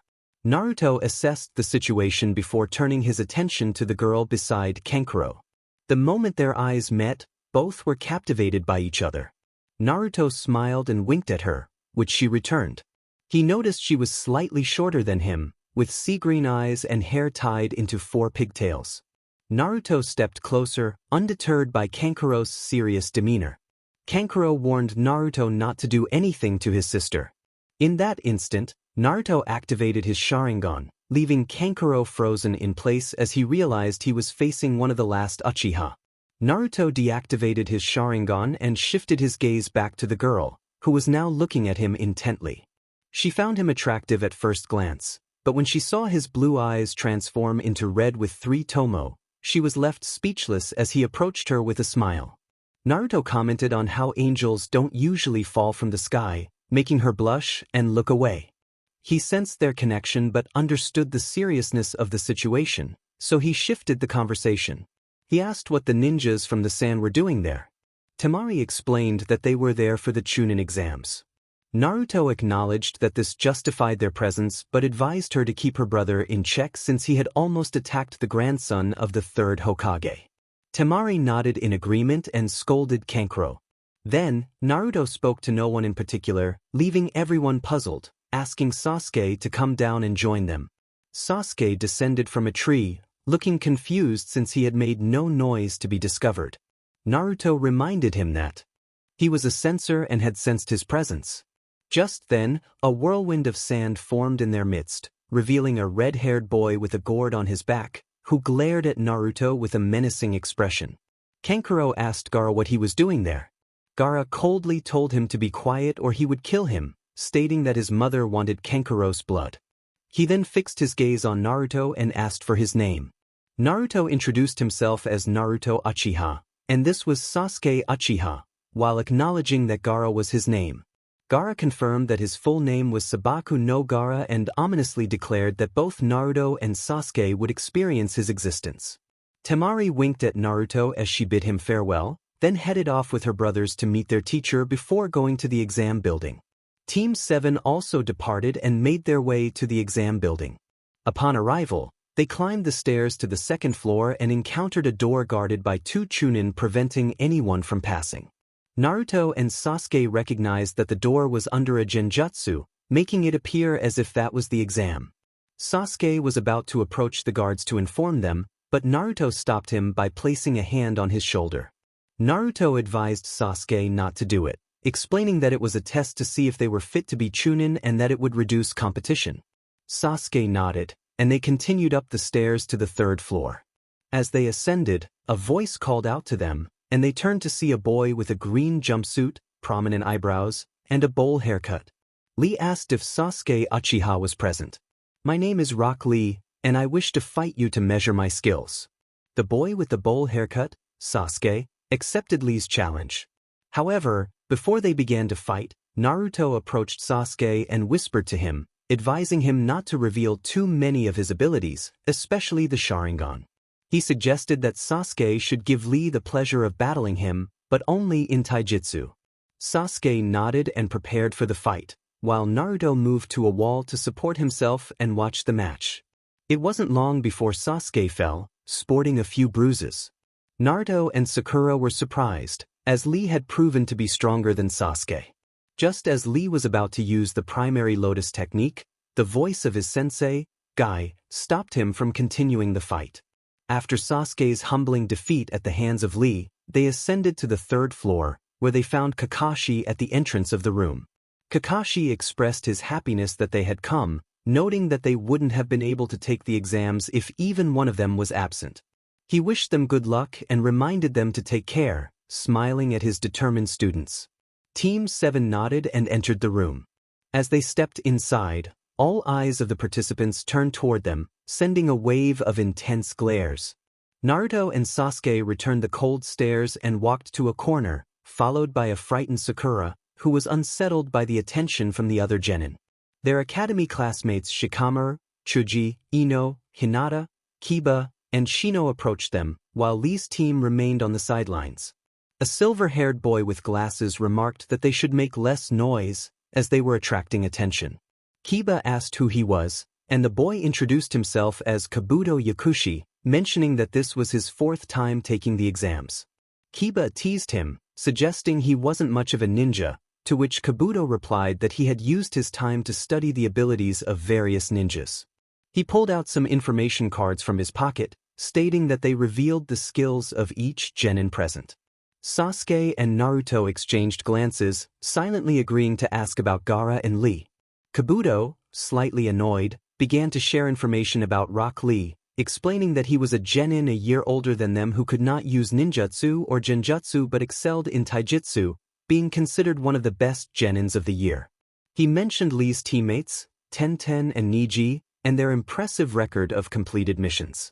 When it came to Gaara, Kabuto noted that he had participated in C and B rank missions without sustaining any injuries and possessed a special type of sand that could only be penetrated by his father, the fourth Kazekage. This revelation astonished Naruto and Sasuke, as they had only completed one C rank mission that had escalated to a rank, nearly costing them their lives. Shikamaru, realizing the implications, requested information on Naruto and Sasuke, surprising everyone since he had been with them for over 5 years. Kabuto acknowledged Shikamaru's request and began detailing Naruto's and Sasuke's backgrounds, including their sensei, Kakashi, and their mission records. However, he was cut off when a kunai was suddenly positioned at his throat. Turning around, he saw Naruto with a serious expression, who warned him that he was not a fan of having his abilities revealed. Kabuto swallowed hard, understanding that Naruto could be a formidable opponent but not one he could not handle, given his prior research on Naruto's training under Shisui Uchiha. Shikamaru watched Naruto with a furrowed brow, wanting to learn more about Naruto's and Sasuke's abilities to devise a strategy. Knowing that his team would struggle against Team shortly after the incident with Kabuto, the Sound Team approached and struck Kabuto, but before a fight could break out, the examiner, Ibiki Marino, entered to explain the rules of the first part of the exam. He announced that the first phase consisted of a written test with 10 questions, but they would only answer 9. The last question would be given with 10 minutes remaining. He warned that anyone caught cheating more than 5 times would be disqualified along with their team, wishing them luck but expressing a hope that they would all fail, as it would make his paperwork easier. Everyone felt a bead of sweat at Ibiki's words but prepared to sit down. Naruto took a seat at one of the central tables, noticing that he was next to a ninja from the grass village and Hinata, who was blushing as she looked at him. Ignoring her, he focused on the exam. However, as he read the questions, he realized they were at a jounin level rather than genin. Grateful that he had paid attention in class, he managed to answer all the questions, albeit with some difficulty. He turned to observe the others in the room, seeing Sakura answer most questions with ease and Sasuke using his Sharingan to copy answers. This disappointed him slightly, but he decided to talk to Sasuke later. He also noticed Niji and Hinata using their Byakugan to scan the room. His attention was drawn to a blonde girl, Temari, who appeared to be struggling with the questions. In a moment of cleverness, he stealthily threw a kunai out the window to distract everyone. As they turned to see what had happened, he used his shunshin technique to swap his exam with Temari's. When she looked at her exam, she found it completed but with a different name on it, along with a note at the top that read, "Hello again. Here's my exam with all the answers, just change the name. See you in the next phase. Good luck." Next to the note was a drawing of a chibi Naruto giving a thumbs up. Temari smiled at the note, feeling grateful for the unexpected help. She frowned, determined not to let anyone else take her exam. She was perfectly capable of answering the questions, or at least that was what she believed as she observed Naruto, who was busy solving the problems again. With just 10 minutes left in the exam, Ibiki announced the final question. He explained that if they chose to stay and answered incorrectly, they would not be able to retake the Chunin exam. However, if they left, they would have another chance in 6 months. He asked them to make their choice. Kiba protested, feeling it was unfair, pointing out that some had taken the exam multiple times. Ibiki reminded them that it was fortunate for them that he was not the censor. As the tension in the room rose, many students panicked and rushed out of the classroom. Naruto glanced at his teammates and then at the censor, slowly raising his hand. This surprised the newcomers and caught Temari's attention. After raising his hand, he slammed it down on the desk with determination. He declared that he didn't care if he remained a genin for the rest of his life. He had a dream to become the greatest ninja in the elemental nations. You heard that this is my ninja path. Upon hearing Naruto's words, everyone gathered their courage and stayed to answer the final question. Ibiki, noticing this, sighed and stated that everyone who remained would pass. To become a Chunin, One must take risks and be prepared for physical and mental challenges.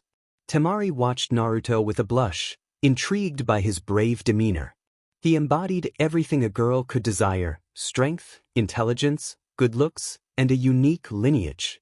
She sighed at the thoughts racing through her mind, realizing that a relationship was impossible since her village planned to invade Konoha. She pushed those thoughts aside and focused on the explanation as two kunai pierced the window, embedding themselves in the ceiling, revealing a sign that read, "The CC and single Anko Mitarashi." In a puff of smoke, Anko appeared. Anko teased Ibiki, questioning if he was getting soft or had lost his edge. Ibiki retorted that this generation was very promising. Anko, with a sly smile, declared she would ensure that not even half of those present would remain. She invited them to meet her the next day at training field number 43, also known as the Forest of Death, reminding them to ask their Jounin sensei for the time and to make the most of the afternoon, as it could be their last. Temari stood at the building's entrance, contemplating her next move. She was about to explore the village since she had the day off when a hand touched her shoulder. Turning around, she saw Naruto smiling at her. He offered to show her the village, and she responded with a slight blush, agreeing to go with him. Together, they left the building to explore the village. In an unknown location, a red-haired woman, approximately 35 years old, was bound and trapped in a room with only one door. As the door opened, she lifted her head. Orochimaru entered, chuckling ominously, remarking on her apparent happiness. She retorted, telling him to go to hell, and questioned how many more years he intended to keep her there, having already spent 13 years in captivity. Orochimaru reassured her that he would visit her son. She expressed her sorrow, believing her son had died during the attack of the Nine Tails, unable to bear the burden, and tears streamed down her face. Orochimaru insisted that her son was alive and showed her a photo of a black-haired boy with blue eyes, dressed in a black shirt and pants, with a ninja headband on his forehead. He asked if that was her son.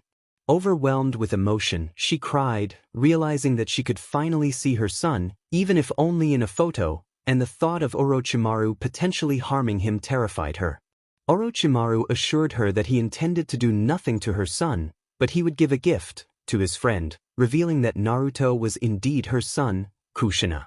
The reason Kushina remained alive was that, weakened from a lack of chakra, she could not intervene against Kurama's attack, leading to Minato being the only one pierced, saving Naruto. Kushina fell unconscious, and Orochimaru, seeing she was alive, captured her for experiments, hoping to use her chakra reserves for his other projects. Hiruzen, the Umbu, and all the Jounins, including Kakashi, declared her dead when they could not find her body. Kushina's survival would be revealed later, after the invasion. Naruto and Temari wandered through the village, with Naruto showcasing the most interesting spots. They spent some time visiting shops before heading to Ichiraku for a meal. Naruto confidently proclaimed that this was the place that served food fit for the gods. Temari smiled at his enthusiasm as they entered, greeted by Ayam. She remarked on Naruto finally coming to eat and asked who Temari was. Naruto introduced her, explaining that he had been busy with missions. Ayam, noticing their blushes, teased Naruto about finally getting a girlfriend. Temari quickly clarified that they were not dating, just exploring the village together, her blush deepening. Ayam laughed, assuring them she was only joking, and asked if they were ready to order. Naruto requested 5 bowls of miso ramen with extra pork, while Temari ordered a chicken ramen. Ayam went to prepare their meals. As they waited, Naruto and Temari engaged in light conversation to get to know each other better. When their orders arrived, Naruto encouraged Temari to try his ramen, promising she could order more if she liked it. Hesitantly, she took her first sip of the noodles and was astonished. It was the best ramen she had ever tasted. While there were ramen stalls in Suna, the climate often affected the food quality. None could compare to what she had just experienced. Temari exclaimed that it was delicious.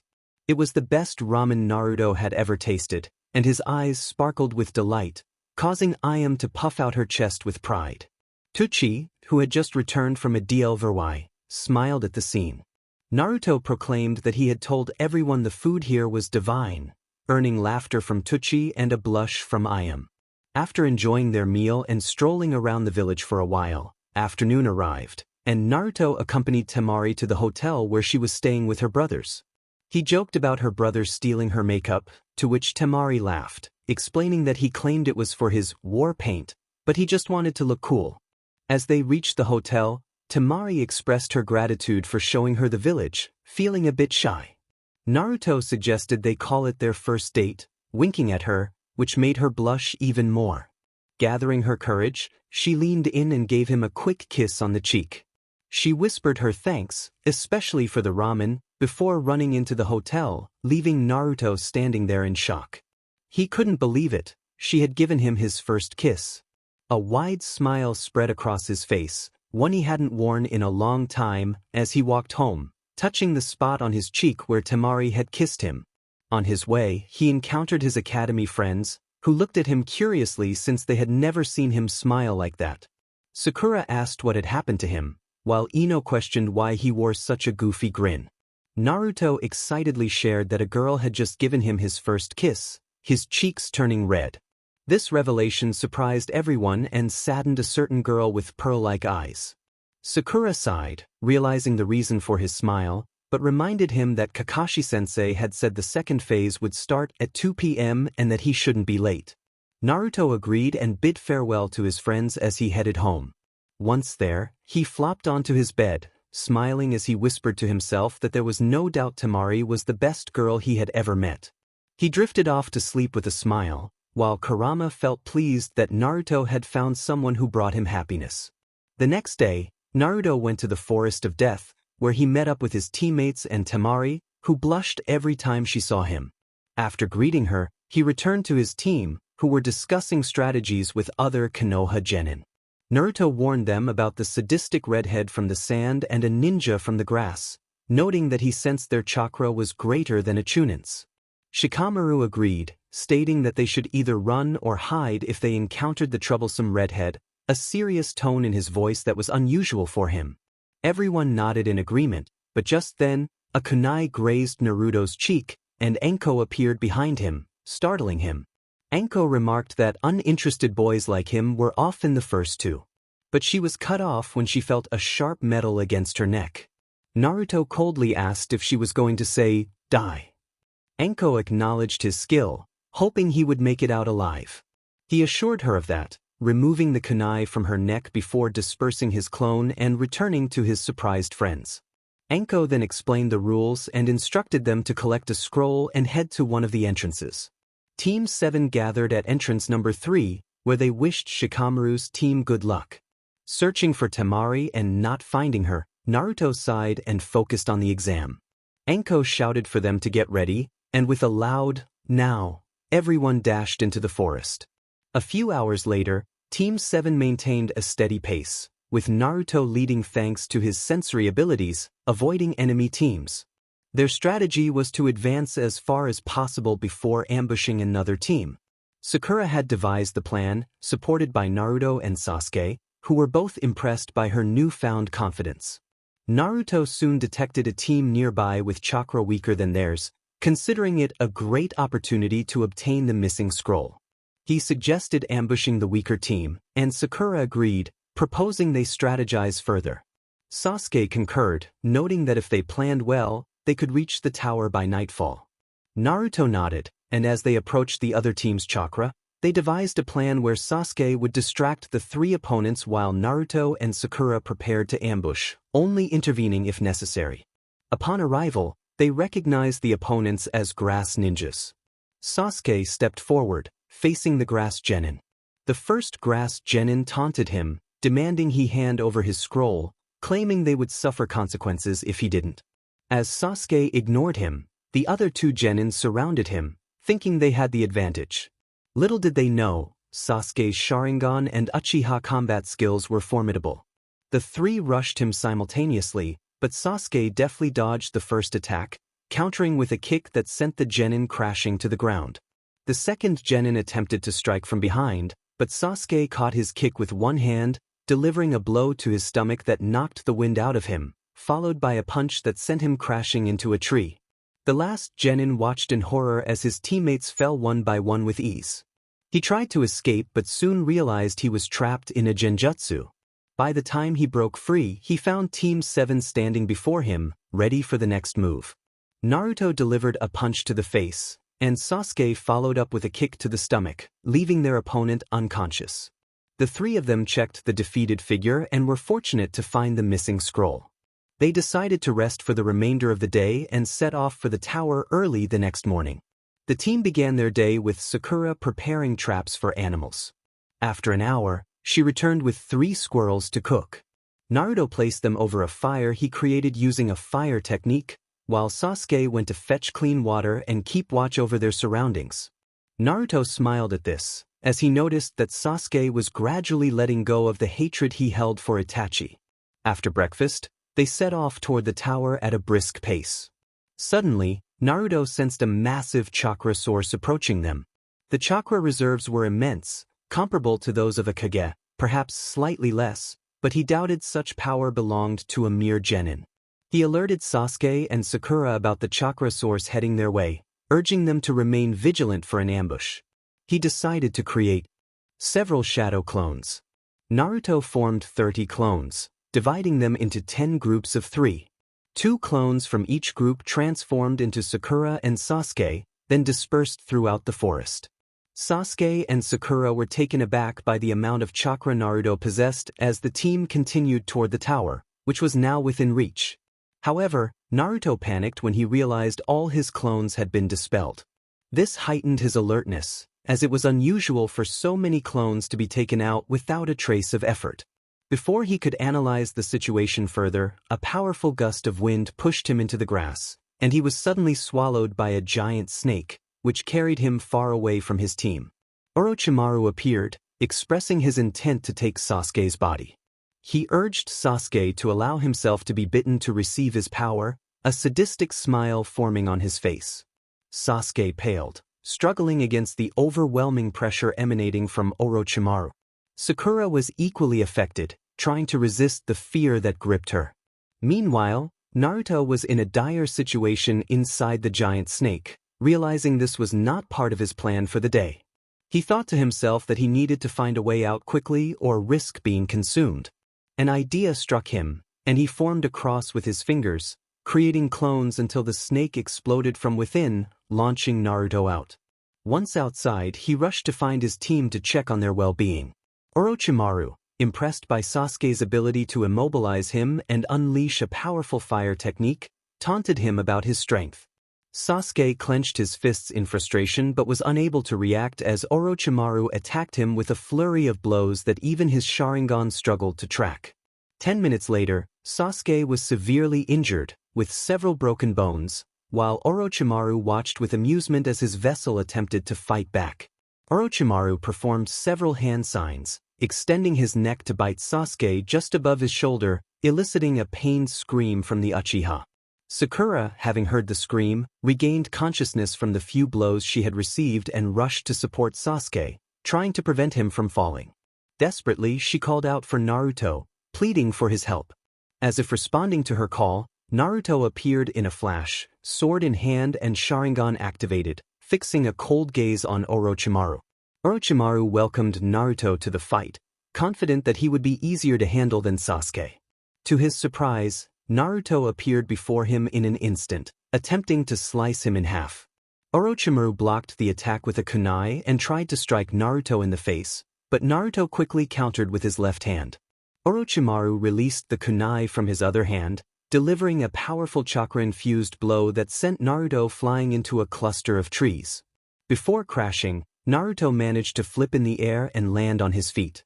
Realizing he would not be able to defeat Orochimaru with sheer strength, he decided to use a technique from his Manjikyu Sharingan, knowing exactly which one he would employ. He called out to Kurama, seeking guidance on how to use Amaterasu, which he remembered could not be extinguished until the target was completely burned. Naruto had exchanged a few blows with his opponent, Orochimaru, and realized that even at his maximum speed, he couldn't defeat him. He decided to try using Amaterasu. Kurama advised him to close his right eye, concentrate his chakra, and then open it while thinking of Amaterasu. Naruto acknowledged the advice and thanked Kurama before leaving his thoughts. As he emerged from his contemplation, he noticed Orochimaru watching him with a smile, as if anticipating an attack. Orochimaru remarked that the gift he had given to Sasuke was originally intended for Naruto, but due to his condition, he couldn't use him. He expressed surprise at how quickly Naruto seemed to give up. Naruto closed his right eye and concentrated his chakra, then opened it suddenly, revealing the Manjikyu Sharingan. Black flames erupted, and Orochimaru attempted to dodge but was engulfed by the flames, feeling their intense heat. Naruto smiled, believing he had succeeded, but was alarmed to see Orochimaru emerge unscathed, as if the flames had not touched him at all.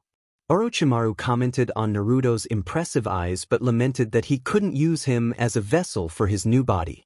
With that, he lunged at Naruto, aiming a punch at his face. Naruto barely managed to evade the attack and quickly created a clone. Together, they charged at Orochimaru.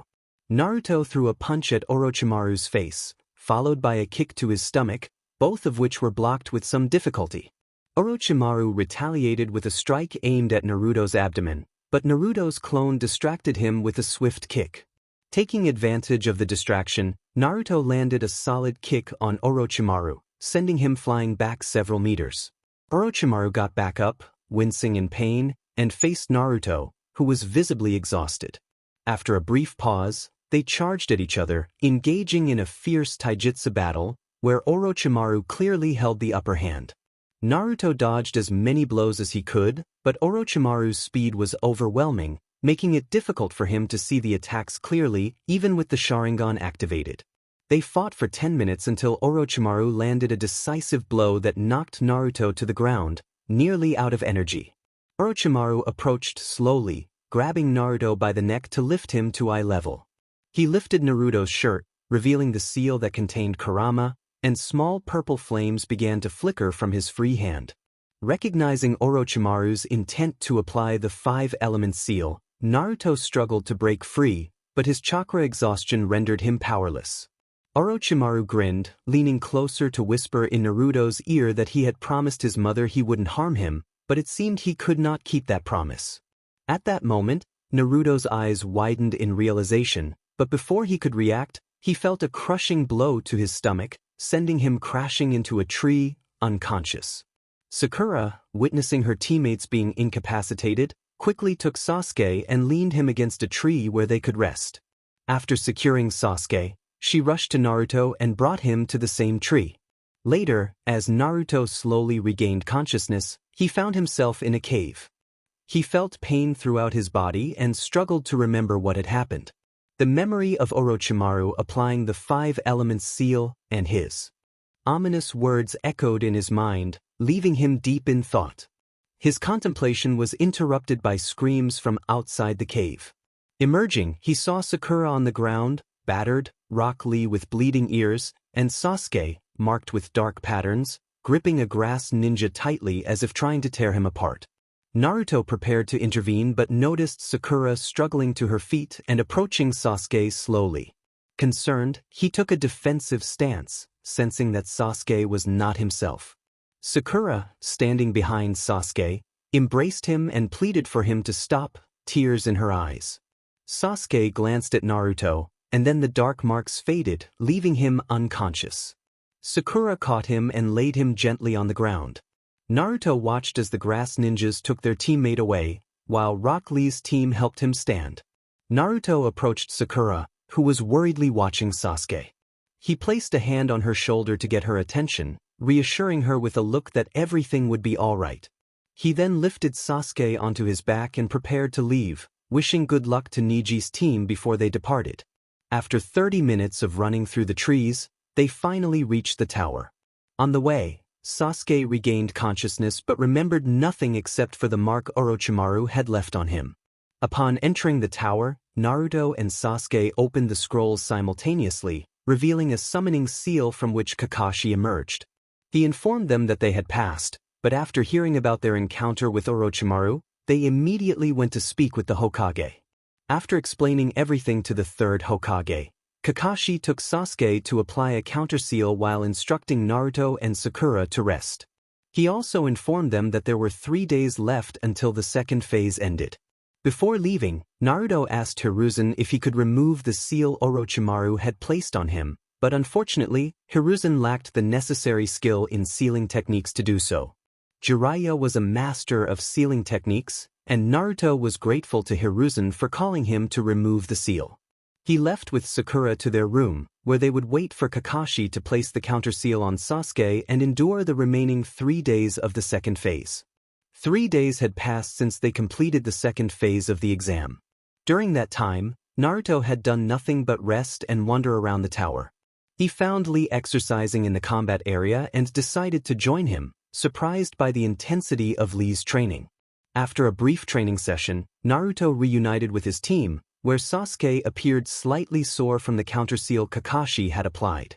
During those days, Naruto also managed to talk with Temari whenever he could, which wasn't much, but it was enough for a good conversation. He learned that at noon, the Hokage would give a speech for those who passed the second phase of the exam. At noon, Hiruzen addressed the participants, congratulating everyone who had passed this part of the exam. However, since they had not expected so many to advance, they decided to hold preliminary rounds. Following that, in a month, the final phase of the exam would take place, where political figures from other countries and important individuals from the elemental continent would attend. The purpose of the preliminaries was to reduce the number of participants and showcase only the best in the final phase. The Hokage's announcement elicited various reactions from the genin. Most wondered who their rivals would be, while others, like Naruto, remained serious and focused. Shikamaru, on the other hand, expressed his boredom with a simple remark about the situation being problematic. Hiruzen then asked anyone who did not feel ready to fight to raise their hand and withdraw. At that moment, one participant raised his hand.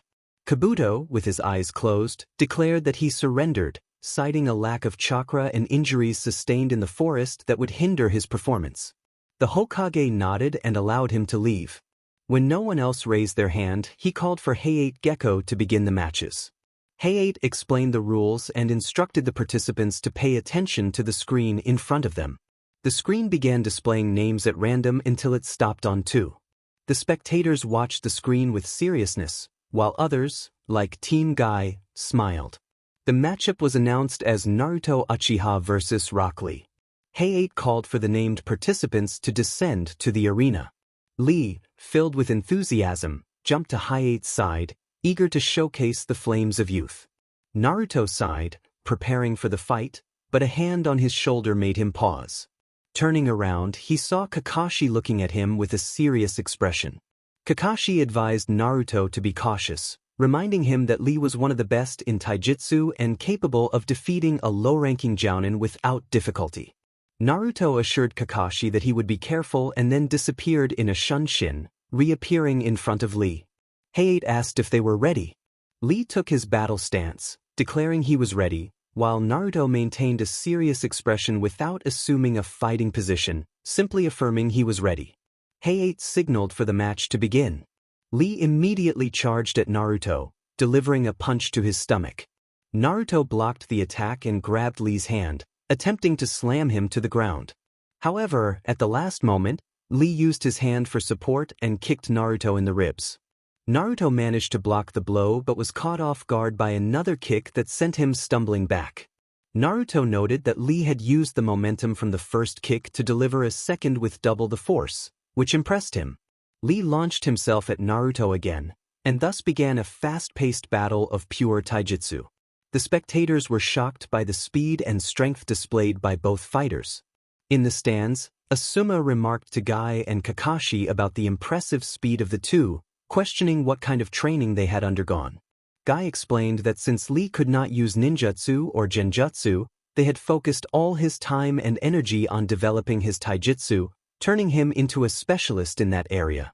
Asuma understood and turned to Kakashi, curious about his approach. Kakashi mentioned that he had only taught Naruto the Chidori while reading his book. Kurenai, the expert in genjutsu, expressed her disbelief, questioning if Naruto had reached that level on his own. Kakashi shook his head, acknowledging that he hadn't taught Naruto much, but noted that Naruto had another sensei before him. Asuma, curious, asked who that sensei was. Kakashi revealed that Naruto's previous teacher was Shisui Uchiha, who had taught Naruto everything he knew. Sakura inquired about Shisui, and Kakashi explained that Shisui Uchiha, also known as Shisui of the Body Flicker, was a prodigy from the Uchiha clan who had mastered the Shunshin technique to an unparalleled level. Kurenai speculated that if Shisui had trained Naruto, then Naruto might also be capable of using the Shunshin at a similar level. Kakashi clarified that while Naruto wasn't at Shisui's level, he was still quite skilled. During the test to determine team suitability, Naruto had used the Shunshin to try to take the bells from Kakashi, managing to catch him off guard even if he didn't succeed. As they spoke, everyone turned their attention to Naruto, realizing that if he had indeed mastered the Shunshin to such a degree, he was not to be underestimated. In the combat arena, the fight was slightly in Lee's favor due to his greater speed compared to Naruto. They exchanged blows, blocking and countering each other's attacks.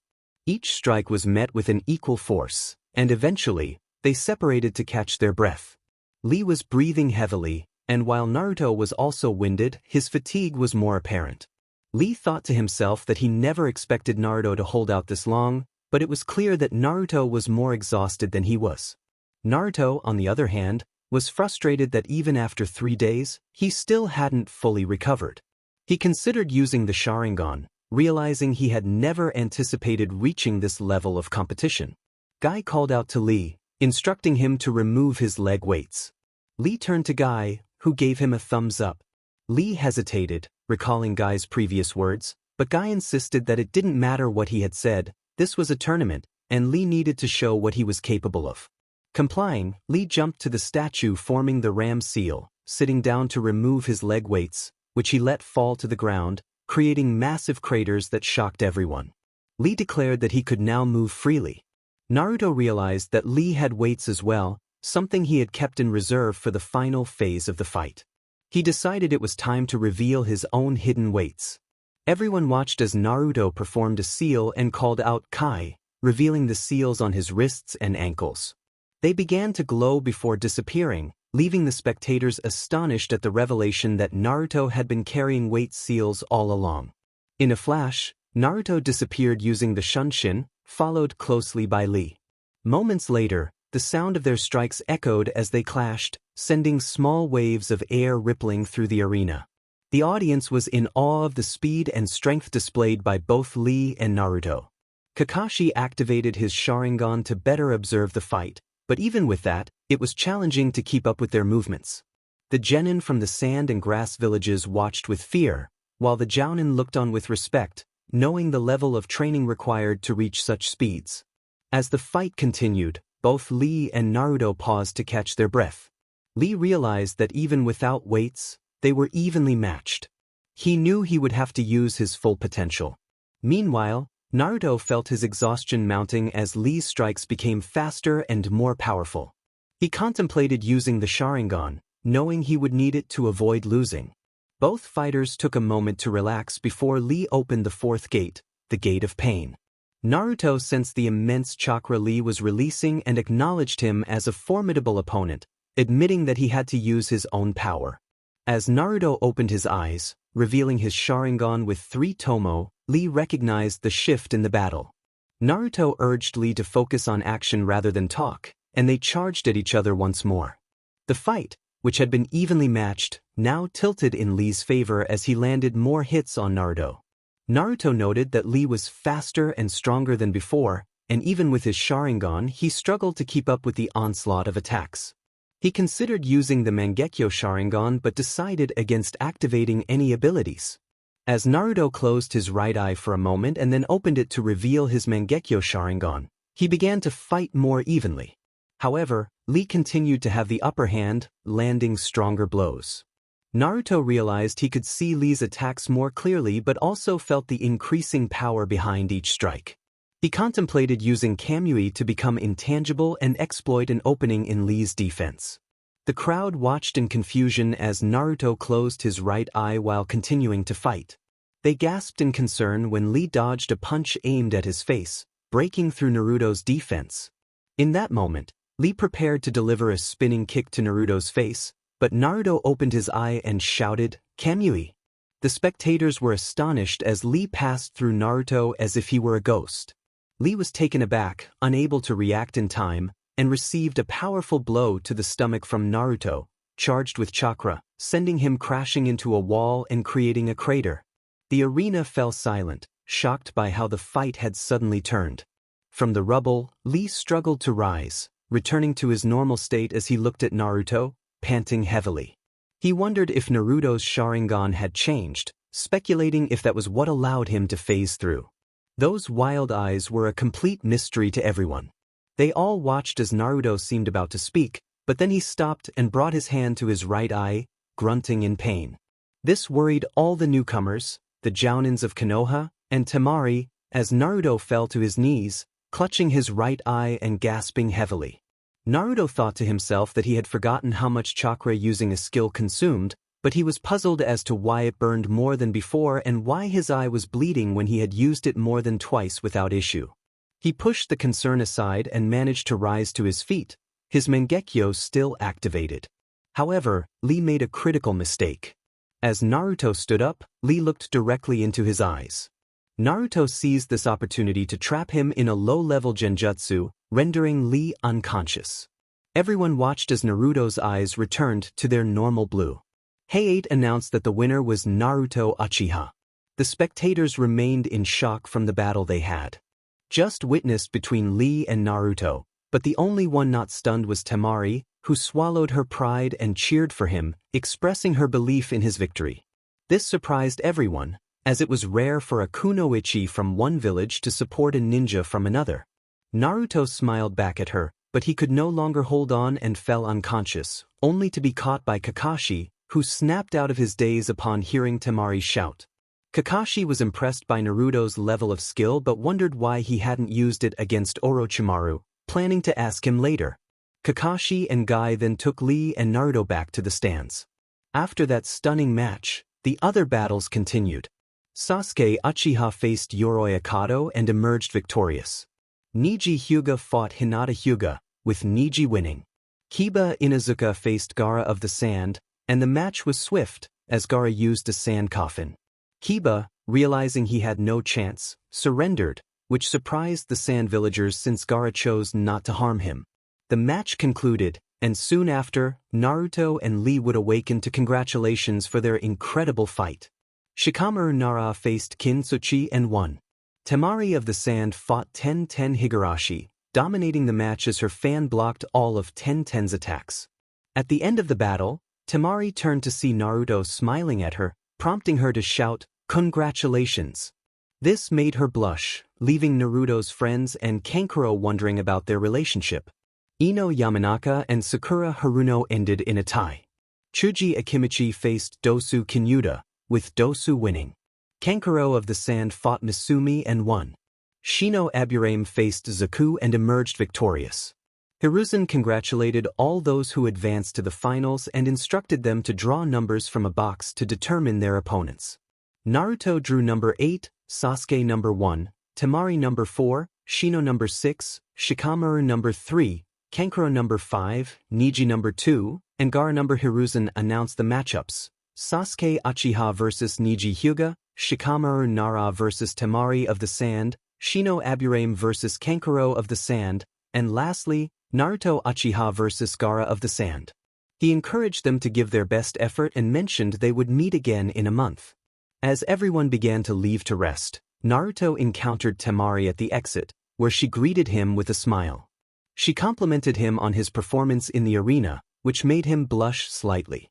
Naruto thanked her and remarked that she also had a great match, though he jokingly suggested she might have gone a bit overboard. Temari laughed, admitting she might have, but expressed a hint of sadness, wishing she could spend more time with him. Naruto, sensing her feelings, suggested they could meet to train or grab a bite to eat, looking away to hide his own blush. Temari's eyes lit up with surprise and excitement at the idea. "It would be fine if you want to debut, just find me at my hotel." Naruto replied that he would look for her later since he needed to rest. With that, Naruto headed to his apartment to relax and prepare for the finals. The next day, after saying goodbye to Temari, Naruto returned to his apartment to rest, but not before enjoying a few bowls of ramen. The following morning, he had breakfast and completed his daily routine before heading to Training Field 7 to receive some training from Kakashi for the finals. At Training Field 7, Kakashi and Sasuke were seen training, but they paused when they noticed Naruto approaching. Sasuke asked what Naruto was doing there. Naruto explained that he came for Kakashi-sensei to train them for the finals. Kakashi responded that he didn't think Naruto needed his training. Confused and a bit annoyed, Naruto asked why. Kakashi explained that he was teaching Sasuke something he had already taught Naruto, which was the Chidori, but reassured him that he had found a better teacher for him. Naruto accepted Kakashi's explanation but refused to train with the perverted teacher hiding behind the bushes. With that, Naruto used his Shunshin technique to leave, leaving Kakashi puzzled by the comment about the pervert. As Naruto walked toward the hot springs on his way to Ichiraku to eat, he planned to visit the Hokage Tower to see if Hiruzen could find him a teacher for training. However, he heard giggles coming from the back of the hot springs, which struck him as odd. He approached slowly and saw a white-haired man perched in a tree, watching the girls in the water while trying to stifle a nosebleed. This sight angered Naruto, so he stealthily climbed the tree and positioned himself next to Jiraiya to whisper in his ear. He pointed out that it was wrong to spy on young girls while they relaxed. Startled, Jiraiya fell from the tree. Seeing that his plan had worked, Naruto smiled and descended to stand beside Jiraiya. Once Jiraiya recovered from the fall, he noticed a black-haired boy with blue eyes and 3 marks on his cheeks beside him. Jiraiya asked if Naruto was the one who knocked him from the tree, claiming he was conducting research. Naruto replied that he didn't know spying on girls counted as research and asked for Jiraiya's name. Jiraiya introduced himself as the Hermit of Mount Myaboku, the wise and immortal sage, while striking ridiculous poses atop an orange frog. Naruto found this amusing and remarked that he had asked for his name, not if he was a circus clown. Jiraiya then revealed that he was one of the legendary Sannin, though he seemed a bit downcast. Naruto realized that Jiraiya was the student of the 3rd Hokage and introduced himself as Naruto Uchiha, which caused Jiraiya to freeze upon hearing his name. Jiraiya thought to himself that Naruto was the son of Minato and Kushina, but he didn't resemble them much except for Minato's blue eyes and Kushina's fair skin. He was pulled from his thoughts when Naruto waved his hand in front of his face. Naruto reminded him that he had asked if he could remove the seal of the 5 elements. Jiraiya, still processing, told Naruto he didn't need to lie if he wanted training. Naruto clarified that he wasn't asking for training. Orochimaru had placed the seal on him during their battle in the Forest of Death. Jiraiya's expression turned serious upon hearing Orochimaru's name. He agreed to remove the seal and instructed Naruto to follow him to a training field. At the training field, they arrived at a small lake with a waterfall, but Naruto was confused about why they were there if Jiraiya only needed to remove the seal. Jiraiya explained that he wanted to assess Naruto's chakra control since the 5-element seal negatively affected it. He instructed Naruto to walk on the water.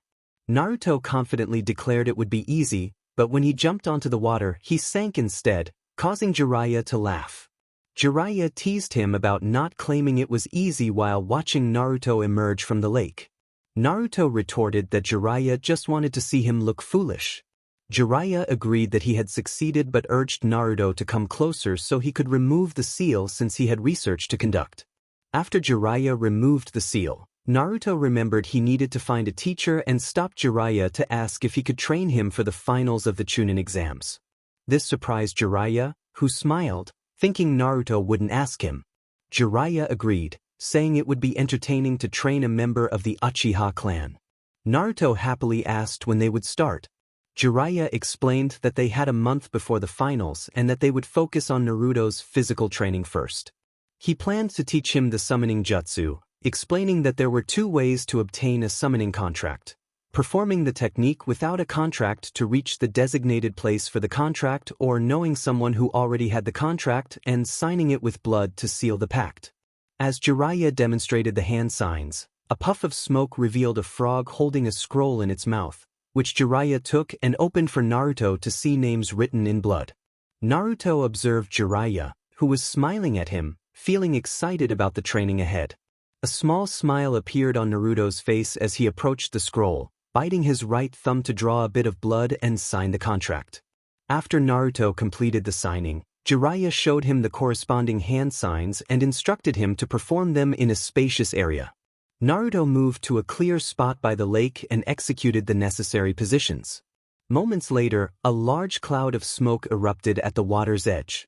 Jiraiya thought to himself, realizing he had summoned the very creature he had hoped to avoid. Gamabunta, the chief toad, appeared, looking confused. He demanded to know why he had been summoned. Naruto communicated with him telepathically, explaining that it was he, not Jiraiya, who had made the summoning. Gamabunta laughed, doubting that someone like Naruto could possess enough chakra for such a feat. Jiraiya, however, confirmed that Naruto was indeed the one who had summoned him, having just given him the toad contract. Gamabunta acknowledged that Jiraiya had chosen a new summoner but insisted that Naruto must first pass a test. The test was simple. He had to remain on Gamabunta's back for a maximum of 2 hours without falling off. If he succeeded, Gamabunta would accept him as a summoner. Naruto confidently declared his name, stating he was Naruto Uchiha and that he would pass the test. Gamabunta was surprised to learn he was dealing with an Uchiha but decided to proceed with the challenge. As Gamabunta began to leap and twist, Naruto struggled to maintain his balance. After 2 hours of effort, Gamabunta finally accepted Naruto as a summoner and brought him back to Jiraiya. Jiraiya then explained new training methods and mentioned he would teach Naruto fire and lightning jutsus. When Naruto inquired about wind jutsus, Jiraiya promised to teach him a very special jutsu later on. Naruto nodded and committed to Jiraiya's training plan. After several training matches with Jiraiya, Naruto felt exhausted. Battling a shinobi of S rank was draining, even if it was just practice. He recognized the vast difference in strength between himself and Jiraiya, Orochimaru, the third Hokage, and others. He knew he had been fortunate that Orochimaru had not fought to kill during their encounter. Jiraiya, however, was impressed by Naruto's strength and speed, often surprised by his use of the body flicker technique, wondering who had taught him to master it at such a level. Meanwhile, Temari was wandering through the village, revisiting places she had seen with Naruto. She decided to stop by a training field to practice on her own, knowing she would soon face Shikamaru. Although not physically strong, she was a brilliant strategist from the Nara clan and needed a solid plan to outsmart the lazy Nara. As she prepared to train with her fan, she heard distant sounds of combat. Following the noise, she arrived at the edge of a training field with a lake, where she saw Naruto training with someone she didn't recognize. Jiraiya noticed her presence and called out, asking her to stop spying, as it was rude. Surprised to be discovered, Temari emerged from the bushes with her hands raised. She approached the clearing and saw Naruto lying on the ground, drenched in sweat and with some scratches from the training. Naruto greeted her, slightly out of breath, and she was taken aback by his state, recalling only having seen him like that during his fight with Rock Lee. She wondered what kind of training he was undergoing. Jiraiya helped Naruto to his feet, introducing himself to Temari. She was astonished to learn that Jiraiya, a Kage-level shinobi, was Naruto's new teacher. Realizing the intensity of Naruto's training, she felt a mix of concern and admiration. Temari explained that she had been curious and was just passing through to find a clear training area. Naruto nodded and said goodbye to her. Jiraiya informed Naruto that after their sparring session, he could see that Naruto was at an excellent level but needed to improve his physical condition and jutsu arsenal. He instructed Naruto to meet him the next morning for more training. Naruto agreed and left in a flash, leaving Jiraiya smiling to himself. Jiraiya thought about how proud Minato and Kushina would be of their son and resolved to train him to become the greatest shinobi the world had ever seen. The next day, after his training with Jiraiya and some lessons in ninjutsu, Naruto decided to visit Temari at her hotel. He knocked lightly on the door, and after a few minutes, Kankuro opened it, surprised to see Naruto. Kankuro was about to dismiss him when Naruto teased him about playing with his puppets. Just as Kankuro was about to retaliate, Temari intervened, telling her brother to let Naruto be and that they would explore the village together. After walking around the village, Naruto asked Temari if she wanted to train a bit, and she eagerly agreed to practice her ninjutsu and taijutsu. When they reached the training field, they stood facing each other. Temari was the first to charge at Naruto, attempting to strike him. Naruto skillfully dodged the attack aimed at his face, quickly attempting to kick the wind user. Temari swiftly moved away, opening her fan and swinging it with force, creating powerful gusts of wind that rushed toward Naruto. He used his Shunshin technique to evade the blasts, reappearing behind Temari and striking her leg, pinning her to the ground. He then created a shadow clone without hand signs, placing a kunai near her neck, effectively ending their playful skirmish. With a cheerful smile and his eyes closed, he playfully declared his victory. Temari acknowledged his win with a grin, promising that she wouldn't let him win next time. Naruto nodded and helped her up, and they continued to chat for a while before parting ways, Naruto heading to Ichiraku Ramen and Temari returning to her hotel. A week before the upcoming battles, Naruto had spent 3 weeks discussing with Kurama why his eye had bled during his fight with Lee while using Kamui. Kurama explained that when Naruto activated a Mangekyo ability, he had sent some of his chakra to his eyes, which helped prevent bleeding and reduced the intense burning sensation he experienced during the fight. With Jiraiya's guidance, he had also learned earth-based jutsus, which, despite his lack of affinity for earth, helped him defend himself. Additionally, he had improved his physical condition, becoming stronger, faster, and more resilient. He had also been spending time with Temari, enjoying meals together and occasionally training or chatting. Currently, a meeting was taking place in the Hokage's office, attended by shinobi above the genin rank. They had gathered at the Hokage's request to hear an important announcement. A constant murmur filled the room as Kakashi, Enko, Kurenai, Guy, and Asuma speculated about the news. At that moment, the third Hokage entered with an air of authority, taking his seat with a stern expression, while Jiraiya sat beside him, maintaining a serious demeanor. Hiruzen addressed the room, stating that what he was about to reveal must remain a top-secret matter. He informed them that the village was facing an impending invasion from the Sand Village and a new village led by Orochimaru, known as the Sound Village. Thanks to Jiraiya's espionage network, they had discovered that the Sound Village had genin infiltrating the exams. He warned that they needed to be vigilant, as Orochimaru might attempt to infiltrate the village during the chaos of the invasion. Kakashi, Guy, and a few others would form the immediate response team to protect civilians within the stadium, where the finals would take place. Hiruzen also shared intelligence from Hayate, who was hospitalized, indicating that the main battle plan involved using Gaara's fight against Naruto to provoke the boy into losing control of his bijou, unleashing it within the village. He needed someone to keep Gaara at bay until Jiraiya could seal the bijou again. As the room buzzed with thoughts of strategies to minimize damage to the village, Shikaku suggested sending Naruto to confront Gaara. He noted that Naruto had talent and, according to Shikamaru, had matched Lee's speed while using the fourth inner gate.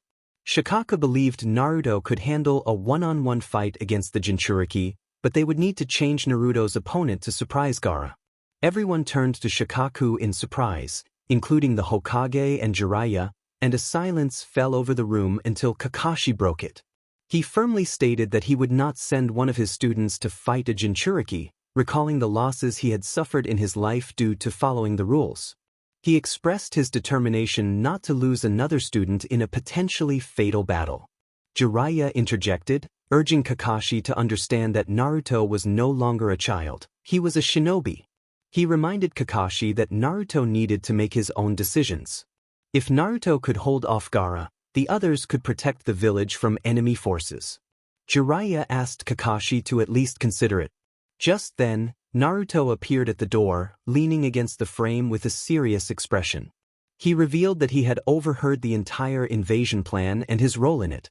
Hiruzen asked if Naruto agreed to keep Gaara at bay, to which Naruto responded affirmatively. He also expressed his desire to face Niji Hyuga, believing he could prove that destiny was not set in stone and gather more information about the invasion. As Naruto prepared to leave, Kakashi placed a hand on his shoulder, reminding him to be careful. Naruto assured him with a smile that he would be fine, then vanished in a shunshin to invite Temari to dinner, hoping to gather more information about the invasion without causing her harm, as he had developed feelings for her. Meanwhile, Temari was at her hotel discussing the invasion with her brothers and their sensei, Baki. Gaara remained quiet, listening and nodding, as Temari reflected on how much she missed her younger brother. The father had placed a heavy burden on a child, especially on his younger brother. He was against the entire invasion. They should not stir the ashes left by the war. Even if the Sand emerged victorious, they were facing the most powerful village of the five, leaving themselves vulnerable to an attack from another village. A knock on the door drew everyone's attention as Kankuro stood up and walked over to open it. He found a familiar figure with black hair and blue eyes looking back at him. Kankuro glanced at the visitor and then at Temari, sighed, and stepped aside. Temari approached the door and left the hotel with Naruto, who had invited her to lunch, and she happily accepted. They headed to Ichiraku, where Ayame and Tuchi had grown accustomed to seeing the young shinobi together, often teasing them about being a couple, which would cause both to blush. After their meal and some general conversation, Temari noticed that Naruto seemed tense, as if something was troubling him. Before she could ask what was wrong, Naruto took her by the shoulder, and in an instant, they vanished in a shunshin, reappearing in a small forest by a lake. Naruto pushed Temari against a tree and immobilized her wrists with his hands. He created a clone that performed a earth jutsu, forming a square of earth around them. Once the jutsu was complete, the clone generated a sound barrier, preventing anyone outside from seeing or hearing anything before dissipating. As this unfolded, Temari looked at Naruto with wide eyes. First, anger flooded her mind, followed by feelings of betrayal and sadness. She repeated "fool" in her mind over and over. She gazed at Naruto, who maintained a serious expression. She attempted to strike him with her knees, but he pressed against her, leaving her completely immobilized. She struggled but knew he was much stronger, leaving her with no choice but to surrender. Blushing slightly from their close contact, she met his gaze. Naruto spoke coldly, explaining that things could have been worse if he had sent her to the interrogation department, where they were not kind. He needed answers about the Sand's plans, knowing they intended to invade alongside the Sound Village led by Orochimaru.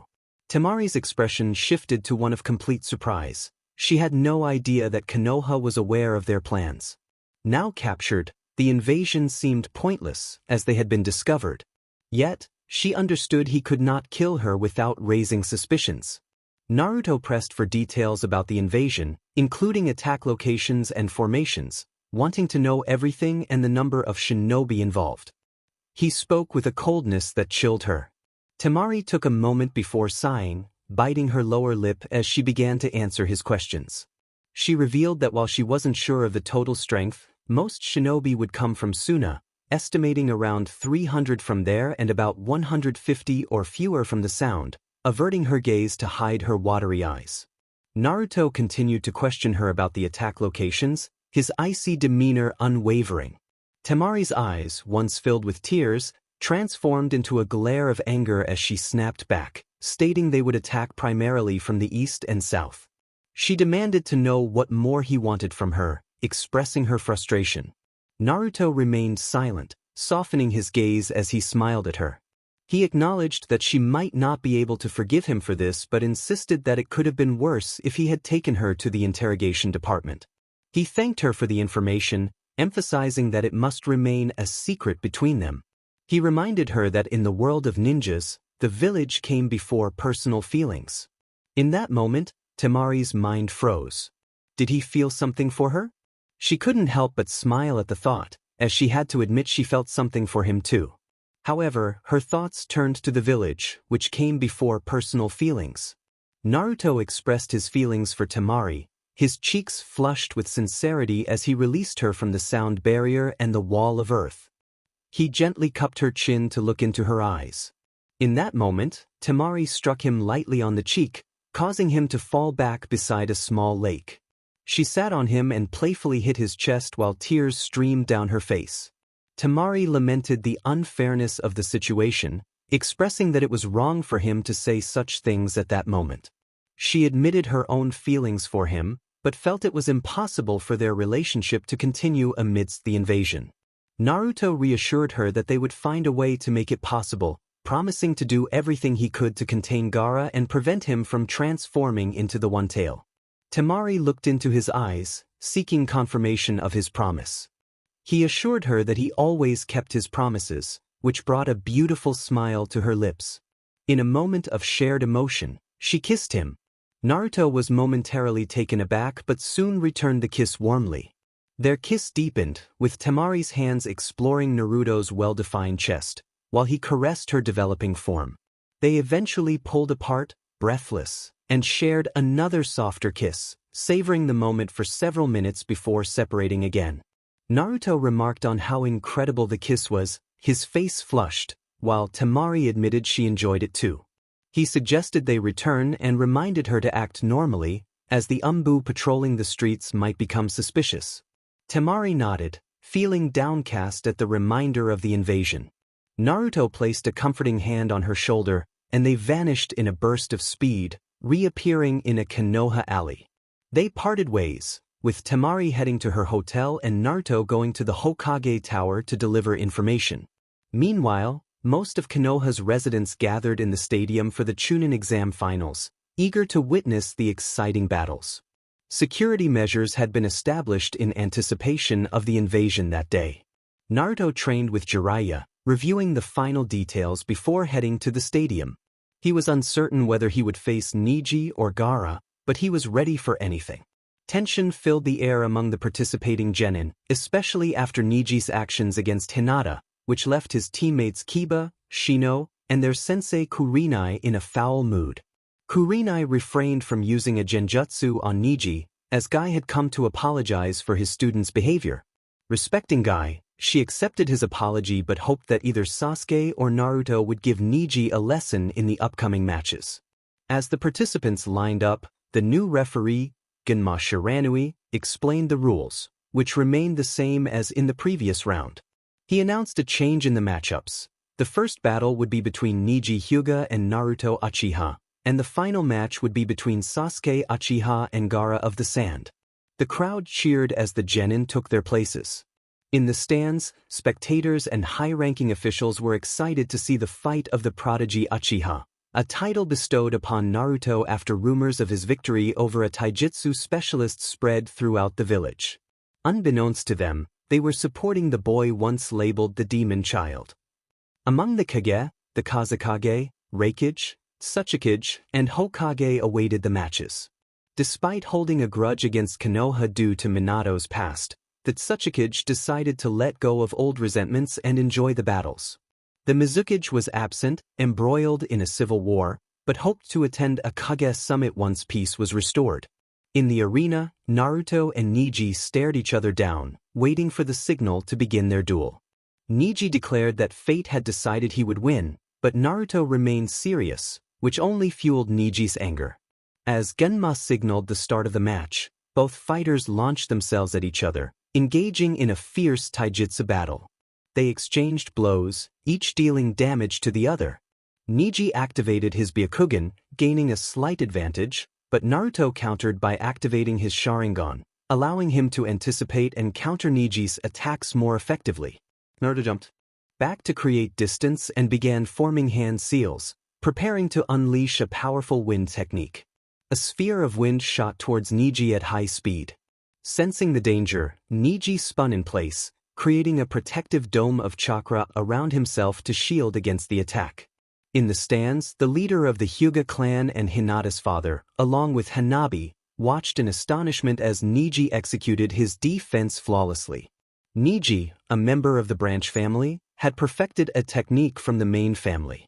After finishing his rotation, he looked up to see Naruto standing there, observing him closely, searching for any weakness in his technique. Naruto remarked on the irony of Neji's situation, pointing out that despite being from the branch family, he had managed to master a technique from the main family. This was a challenge to fate, doing what seemed impossible. Neji, filled with anger, retorted that Naruto could not understand the effort and hard work involved. He was a member of the strongest clan in Konoha, someone with natural talent, and he had no idea what it meant to sacrifice for recognition. Neji shared his painful past, revealing how his father had sacrificed his life for the main family. Naruto empathized, stating that while he might not know what it felt like to bear a seal binding him to something, everyone had something to protect. He believed Niji's father had sacrificed himself not for the main family but for his brother, highlighting the natural instinct to protect what one loves. Niji's expression shifted to pure anger as he shouted that Naruto would never understand the pain of losing someone important. Naruto clenched his fists, tears welling in his eyes as he recalled the moment he had witnessed his mentor, whom he considered a brother, die before him. He had cared for Naruto when no one else did, and the memory tormented him. As Naruto opened his eyes, revealing the Mangekyo Sharingan, he quickly wiped away his tears and focused on Niji, who looked somewhat surprised. Niji assumed a gentle fist stance and charged at Naruto, initiating a taijutsu battle. Niji struggled to land a hit, as Naruto effortlessly intercepted his attacks, landing powerful blows that left Niji questioning how Lee had endured so much against him. Using his rotation technique, Niji created distance and declared that Naruto was now in his field of divination. He began his rapid assault, executing the 8 trigrams 64 palms. The leaders of the Hyuga clan, including Hanabi, rose from their seats in disbelief as Niji unleashed a flurry of strikes. Despite Niji's increased speed, Naruto dodged the initial attacks with ease. As Niji continued, he managed to land a few hits, but the tide of the battle was clearly against him. After completing his attack, Niji assessed the situation with his Byakugan, realizing he had only managed to close 14 chakra points. With the little chakra he had left, he decided to play defensively, waiting for the right moment to strike. Naruto, frustrated by Niji's confidence, decided to end the fight decisively. He vanished in a burst of speed, catching Niji off guard. In an instant, Naruto appeared behind him and delivered a powerful kick to Niji's face, sending him crashing into the wall, creating small cracks as dust filled the air. When the dust settled, Niji lay unconscious. The announcer declared Naruto Uchiha the winner, and the entire stadium erupted in applause and cheers. Naruto smiled and made his way to the stands to join his friends. As he walked, he spotted Temari, who smiled back and mouthed, "Congratulations," followed by a wink. He returned her smile and wink before reaching his friends, who congratulated him as they settled in to watch the next matches. The remaining battles were entertaining, but Naruto noticed that Sasuke was missing from his scheduled fight. After 5 minutes, it seemed he would be disqualified when suddenly, Kakashi appeared in the arena with Sasuke, both looking stronger and more confident. Kakashi greeted the announcer, explaining their late arrival. The announcer informed them that due to unforeseen circumstances, Sasuke's match had changed, and he would now face Gaara. Sasuke, confused, learned that he was to fight Gaara, and Kakashi nodded seriously before taking his seat. The fight between Gaara and Sasuke was intense and fast-paced, though it frustrated Naruto and others to see Sasuke mimicking Lee's fighting style. No one liked the idea of years of hard work being copied and perfected in mere weeks. Naruto made a mental note to talk to Sasuke later. As Sasuke managed to injure Gaara, a chilling scream echoed through the arena, sending shivers down everyone's spine. White feathers began to fall, and Naruto immediately recognized it as a genjutsu. Activating his Sharingan, he dispelled the illusion, realizing that the invasion had begun, and it was time to take action. The sound and sand forces began to invade the stadium, threatening the civilians. Anticipating the attack, the Konoha forces responded immediately, defending the civilians while escorting them to safety. Naruto jumped to evade a barrage of kunai and shuriken launched by 5 sound ninjas. Drawing his sword, he charged at them, quickly dispatching his opponents. Given their chakra levels, they were likely newly promoted Chunin, making them no match for him. He sought a higher vantage point to survey the battlefield and noticed Kakashi and Guy engaged in combat with numerous enemies from the sound and sand. In the arena, the examiner Genma and Baki, Temari sensei, were locked in battle.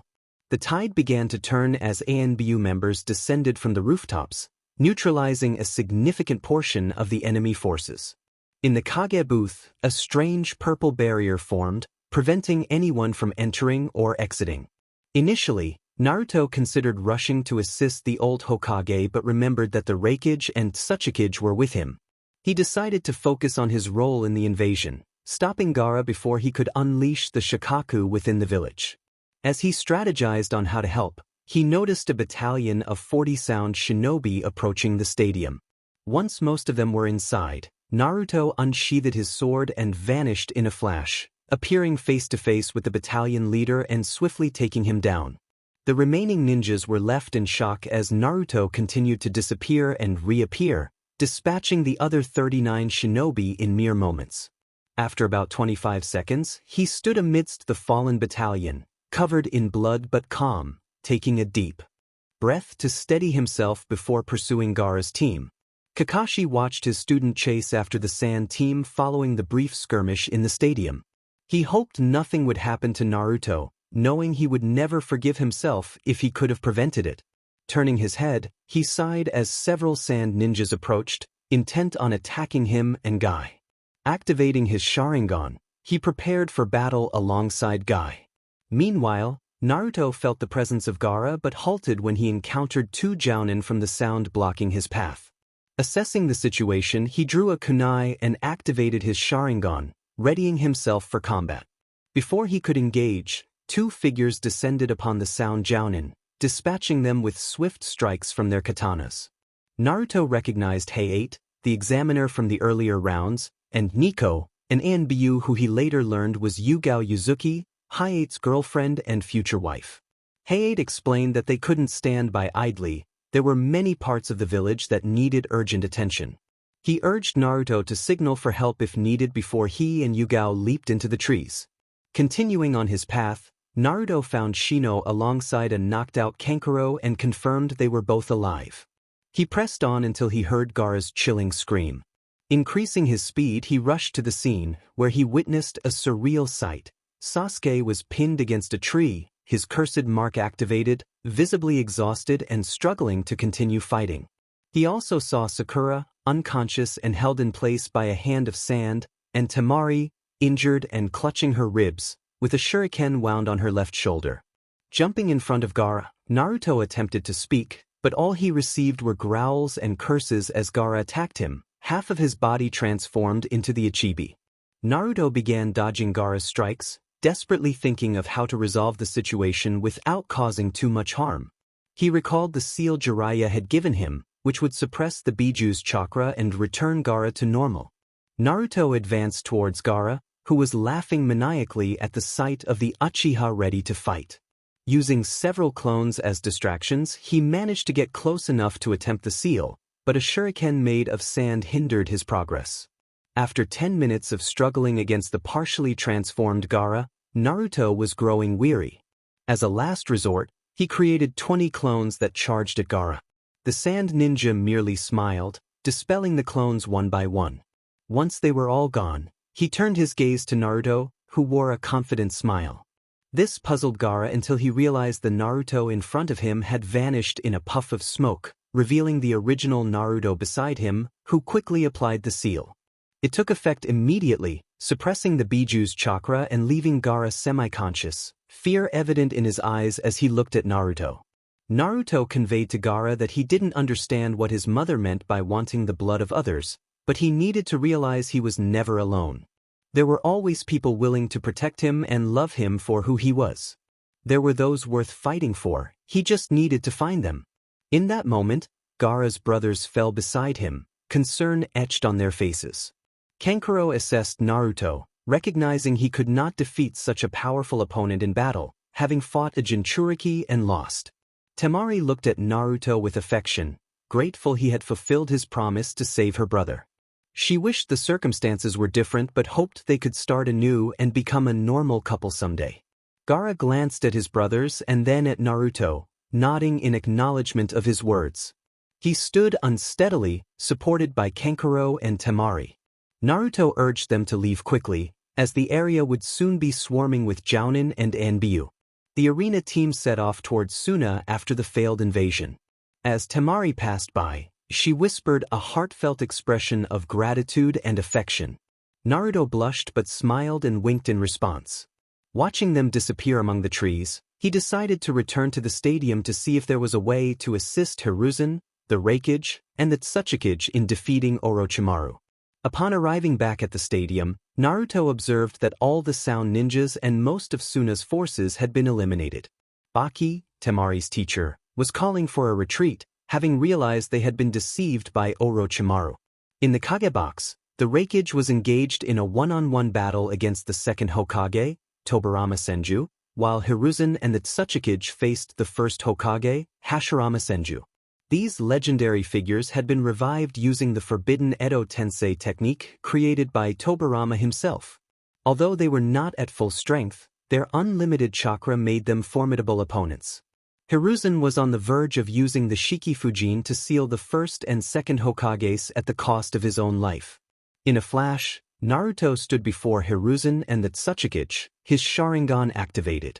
Hiruzen, concerned for Naruto's safety, urged him to flee and protect the village, emphasizing that this was no place for him to risk his life against 3 Kage-level shinobi.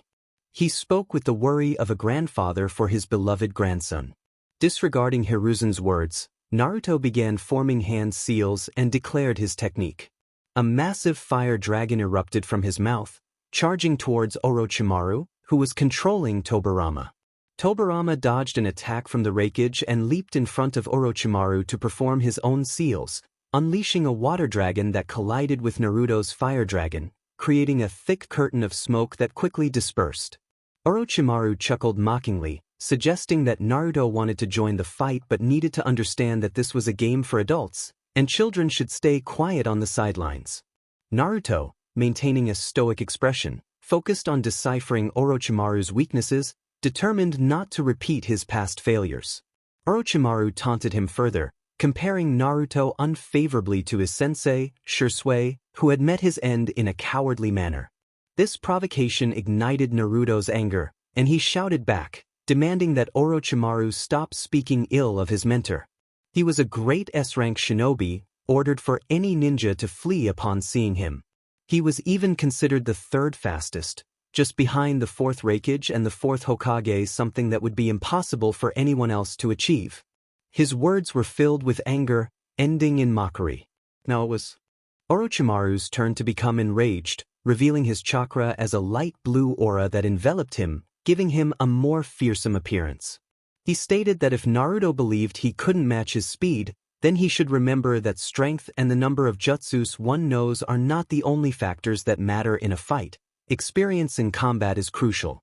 He proposed a rematch, launching himself at Naruto with such force that the ground cracked beneath him from the chakra he used to propel himself. Naruto was taken aback by the Sannin's speed as they began a taijutsu battle, where Orochimaru held a clear advantage. Orochimaru attempted to strike Naruto in the stomach with his left knee, but Naruto blocked it with his right arm and countered with a left jab to Orochimaru's chin. The Sannin had to duck to avoid the blow, but he was not prepared for a sudden elbow to his back followed by a powerful kick to his face that sent him several meters back. Seeing that he had created a brief moment of time with the Shunshin technique, Naruto teleported above the ongoing battle between the Hokage and Tsuchikage against the first Hokage. Once in position, he searched for an opening and, upon finding it, placed an immobilization seal on Hashirama. The first Hokage was astonished by the Uchiha skill, unable to believe that he was merely a genin. The second Hokage, who was observing the fight, admired Naruto's determination and bravery. Despite his dislike for the Uchiha clan, he found himself warming up to Naruto. Orochimaru glared at Naruto in anger for having immobilized the first Hokage. Unexpectedly, Kakashi, along with Guy and Jiraiya, appeared in a flash of lightning, courtesy of Kakashi, who showed signs of fatigue. Guy, however, did not hold back. The moment they arrived, he shouted, "Dynamic entry," and delivered a kick to Orochimaru's face, sending him flying several meters back. As Orochimaru was sent reeling by Guy's kick, Jiraiya rushed in and decided to use a seal he had developed. Standing in front of Orochimaru, he placed the seal on his stomach, catching Orochimaru by surprise. The Sannin felt his chakra being drained gradually and, looking ahead, saw the revived Hokages beginning to crumble. Filled with rage at this sight, Orochimaru quickly ordered his subordinates to lower the barrier and fled the village. Naruto, seeing this, prepared to pursue, but Jiraiya's serious voice stopped him. He advised Naruto not to follow, warning that it wasn't worth the risk as they could be ambushed later. Hiruzen, Guy, Kakashi, the Raikage, and Tsuchikage all nodded in agreement. Reluctantly, Naruto agreed to stay but insisted on checking on his friends. With that, he left to see how they were doing. Hiruzen sighed, admitting that it was time for him to step down as Hokage. The Raikage, with a teasing tone, remarked that age was catching up with him, prompting laughter from everyone present. Jiraiya added that it was indeed time for his sensei to retire and mentioned that he knew who could be the next Hokage, but they would need to search for her. A week had passed since the failed invasion by the Sand and Sound villages. The Leaf village had begun its repairs, and although they were bracing for another attack, several houses had been destroyed. At that moment, the Hokage was in his office reading a report. He felt relieved, knowing that without the help of those who fought against Orochimaru and the two first Hokages, he would be 6 feet under. After studying the report for a while, he decided to finish reading it. He called for an Anbu, who appeared before him, kneeling. He instructed the Anbu to summon teams 7, 8, and 9 to his office in 30 minutes. The Anbu nodded and vanished in a leap. Meanwhile, Naruto was at Ichiraku, devouring bowl after bowl of ramen, while Ayame and Tucci wondered for the 1000th time how he wasn't shorter given his ramen consumption. Suddenly, an Anbu appeared, catching Naruto's attention. The Anbu, known as Yugao, informed Naruto that the Hokage wanted to see him and the rest of his team in less than 30 minutes. After she disappeared to gather the other teams, Naruto acknowledged that he had to leave but promised to return later for more ramen. As he walked towards the Hokage Tower, he spotted Sasuke heading in the same direction. Remembering that he needed to discuss having copied Lee's taijutsu, he quickened his pace to catch up with him. Naruto greeted Sasuke, asking if he was also heading to the Hokage Tower, already knowing the answer. "Oh, hello Naruto. I see you're heading to the Hokage Tower too," said Sasuke, feeling cheerful to see someone he considered a brother. Naruto replied that he needed to talk to him about something, his expression shifting to a more serious one. Sasuke, a bit confused by the change, asked what it was about. Naruto gestured toward a nearby alley and suggested they go there. Sasuke nodded and followed Naruto into the alley.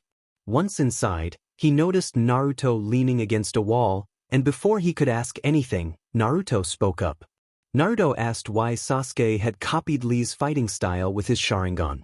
Sasuke looked a bit surprised and admitted that he thought it would be more useful than the clan's interceptor fist. He felt a bit nervous, unsure of why he had chosen to imitate Lee. Naruto suggested that Sasuke should create his own taijutsu style, explaining that he didn't use the interceptor fist for that very reason. Sasuke admitted he had thought about it but didn't know how to start, which was a blow to his pride. Naruto encouraged him, saying he would have helped if Sasuke had asked, emphasizing that he was there to support his best friend.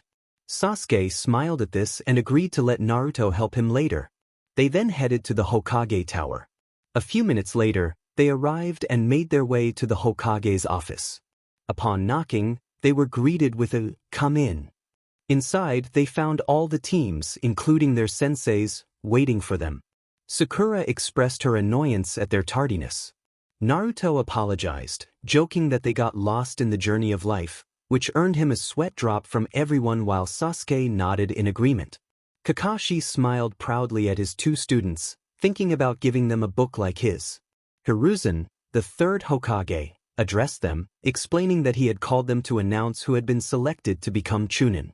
He emphasized that becoming a Chunin required not only physical strength but also intelligence to plan strategies. He then called Naruto Uchiha, Sasuke Uchiha, Neji Hyuga, and Shikamaru Nara to step forward. They complied and stood in front of Hiruzen's desk. Hiruzen congratulated them on their performance during the exams and the invasion.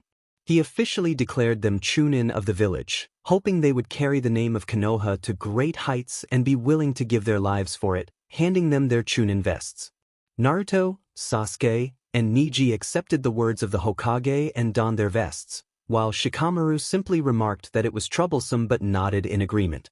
As everyone prepared to celebrate their friend's promotion, Hiruzen stopped Naruto, asking him to stay behind for his first mission as a Chunin. Naruto nodded, bidding farewell to his friends. Hiruzen then called for Jiraiya to enter.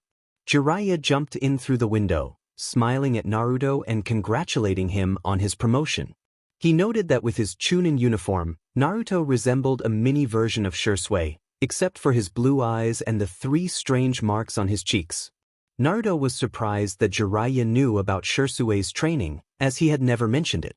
Jiraiya explained that he had inquired about Naruto to learn more about him, knowing it was a sensitive topic due to Shisui's significance in Naruto's life. He then revealed that the mission was an A-rank assignment to accompany him in search of his former teammate, Tsunade Senju, who would be taking the Hokage position. He asked if Naruto was up for the challenge. Naruto confidently assured him that he was ready. Jiraiya warned him to meet at the village entrance in an hour and cautioned him not to call him names, threatening to withhold ramen for a year if he did. With that, Jiraiya leaped away, leaving Naruto pale at the thought of not eating ramen for a year. Naruto then told Hiruzen he was leaving and jumped out the window, just like Jiraiya, while Hiruzen smiled at their antics. 30 minutes later, Naruto left his apartment wearing a long-sleeved shirt under his Chunin vest, black pants with bandages around his ankles, and his ninja headband on his forehead. He headed to the village entrance, where he found Jiraiya leaning against a wall. Naruto announced his arrival, and Jiraiya smiled back, stating they needed to leave for a small town where he believed Tsunade might be. The next day, Naruto and Jiraiya arrived in a village 10 miles from Konoha. Naruto asked Jiraiya what Tsunade was like, noting that she was the only woman among the 3 Sannin and the best medical ninja in the world. Jiraiya mentioned he had a photo of her and pulled it out, showing it to Naruto. Naruto remarked that she looked younger than Jiraiya, questioning if she was the same age as him. Jiraiya chuckled, explaining that she hid her true appearance under a genjutsu that only deactivated when she was low on chakra. Naruto expressed that he wasn't too surprised by this. Jiraiya, taken aback, asked if he wasn't surprised that a Sannin would take the Hokage position. Naruto replied that given the other 2 Sannin, one being a snake and the other a self-proclaimed pervert, he wouldn't be shocked if she turned out to be an alcoholic and a compulsive gambler. Noticing Jiraiya's reaction, Naruto realized he had hit the mark. Jiraiya, knowing the truth, decided to remain silent, his attention caught by the thought of a beautiful woman.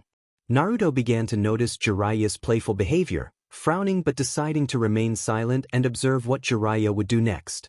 Jiraiya suggested that Naruto go to a hotel, promising to catch up later and learn the jutsu from a scroll he handed over along with some money. Naruto, feeling annoyed, simply nodded in response. He entered a well-kept hotel, paid for a room, and made his way inside. Once there, he sat on one of the 2 beds and opened the scroll to examine the jutsu. He thought to himself that the Rasengan seemed easy, similar to the Chidori, as he focused on concentrating his chakra into a sphere in his hand. For 2 hours, Naruto struggled to master the Rasengan, only managing to produce frustrated groans. The scroll simply instructed him to concentrate the chakra in the palm of either hand in the shape of a sphere, leaving out crucial steps that would help him succeed. As he continued to attempt the technique, mentally cursing Jiraiya for the incomplete instructions, he was interrupted by a knock at the door. Sighing, he welcomed the break and approached the door.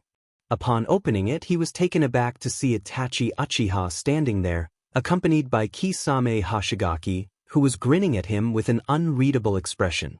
Itachi greeted Naruto with a cold and serious tone, acknowledging how much he had grown since their last encounter. Kisame, with a sly grin, remarked that he never knew Itachi was acquainted with the young ninja, implying a familiarity between them. Naruto, still recovering from the shock, responded with a serious expression, activating his Sharingan as he focused intently on Itachi, who remained unfazed. Kisame, with a sadistic smile, commented on the Sharingan, noting that despite Itachi having wiped out his clan, one member seemed to have survived. Itachi dismissed the comment, insisting that they needed Naruto to come with them whether he liked it or not. This made Naruto tense up, ready to dodge any potential attack. Choosing to resist, Naruto declared he would not go anywhere with them. He quickly exited the room and stepped into the hallway just in time to evade Kisame's sword, which had been swung in frustration. Kisame, growing impatient, suggested that they might need to cut off a limb to teach Naruto a lesson, advancing toward him. Naruto drew his own sword, provoking a laugh from Kisame, but the laughter was cut short when he heard a voice behind him. Sasuke, a mini version of Itachi clad in a Chunin outfit, called out to his older brother, activating his own Sharingan. Kisame mocked Sasuke, pointing out the resemblance to Itachi and questioning his identity. Itachi, with little interest, identified Sasuke as his foolish younger brother. Sasuke declared his intention to defeat Itachi, forming a Chidori in his left hand, surprising Itachi slightly. He charged at Itachi, proclaiming that he had lived for one purpose, to avenge his clan. Naruto shouted a warning to Sasuke, urging him not to be reckless, but it was too late. Sasuke unleashed the Chidori, creating a small explosion that sent up a cloud of smoke. As the smoke cleared, Itachi was seen holding Sasuke's wrist, effectively breaking it and causing Sasuke to cry out in pain. Naruto, though taken aback, maintained his composure with his sword still drawn. He noticed Kisame raising his sword to strike, but just then, a burst of smoke appeared in front of him. As the smoke dissipated, an orange toad emerged, blocking Kisame's attack with its metal-clawed feet, and atop the toad was Jiraiya, carrying a girl on his back. Jiraiya introduced himself, boasting about his reputation as the legendary sage, claiming that he was immune to the charms of any girl, as they revered his greatness. Naruto, unimpressed, retorted that a single glance from a pretty girl would make Jiraiya lose his composure. They had more important matters to attend to, Jiraiya said seriously, watching as Kisame left the girl he had brought against a wall. Kisame smirked, observing Jiraiya with a hint of mockery. He remarked that it was hard to believe Jiraiya was one of the legendary Sannin, considering his reputation. However, he acknowledged that Jiraiya must have found a way to free her from the genjutsu. Jiraiya, unfazed, responded that it was cowardly to resort to such tactics, but he knew very well that they were after Naruto. Itachi and Kisame exchanged surprised glances at this revelation. Itachi then realized why Kakashi had known about Naruto. He was the prize the Akatsuki sought. Jiraiya met Itachi's gaze without flinching and dispelled the summoned toad. Jiraiya declared that they would never capture Naruto and that he could eliminate both of them simultaneously. Sasuke interjected, insisting that he would be the one to defeat Itachi. Itachi dismissed Sasuke's claim, stating he was not interested at the moment. Sasuke, frustrated, shouted that he should be the one to matter and launched a punch at Itachi, who effortlessly dodged and countered with a kick to Sasuke's stomach, sending him crashing against a wall. Sasuke quickly recovered and charged at Itachi again, only to have his punch evaded once more, resulting in Itachi landing a blow that caused Sasuke to spit blood. Naruto and Jiraiya watched the scene unfold with serious expressions. Despite the pain it caused him, Naruto had to admit that Sasuke was asking for trouble. Jiraiya, tired of watching Sasuke get beaten, decided to intervene but was blocked by Kisame, prompting him to wait a little longer. Itachi approached Sasuke, crouching down to grip his neck, bringing them face to face. He whispered that Sasuke lacked hatred and repeated his previous words, urging him to hate him to the death in order to gain the strength to kill him. With that, he trapped Sasuke in the Tsukuyomi, forcing him to relive the massacre of his clan repeatedly for what felt like 72 hours, though in reality, only 5 seconds passed. Seeing Sasuke scream in agony and collapse unconscious pushed Naruto's patience to its limit. He declared that he was done with passivity and began forming hand seals, but Jiraiya halted him.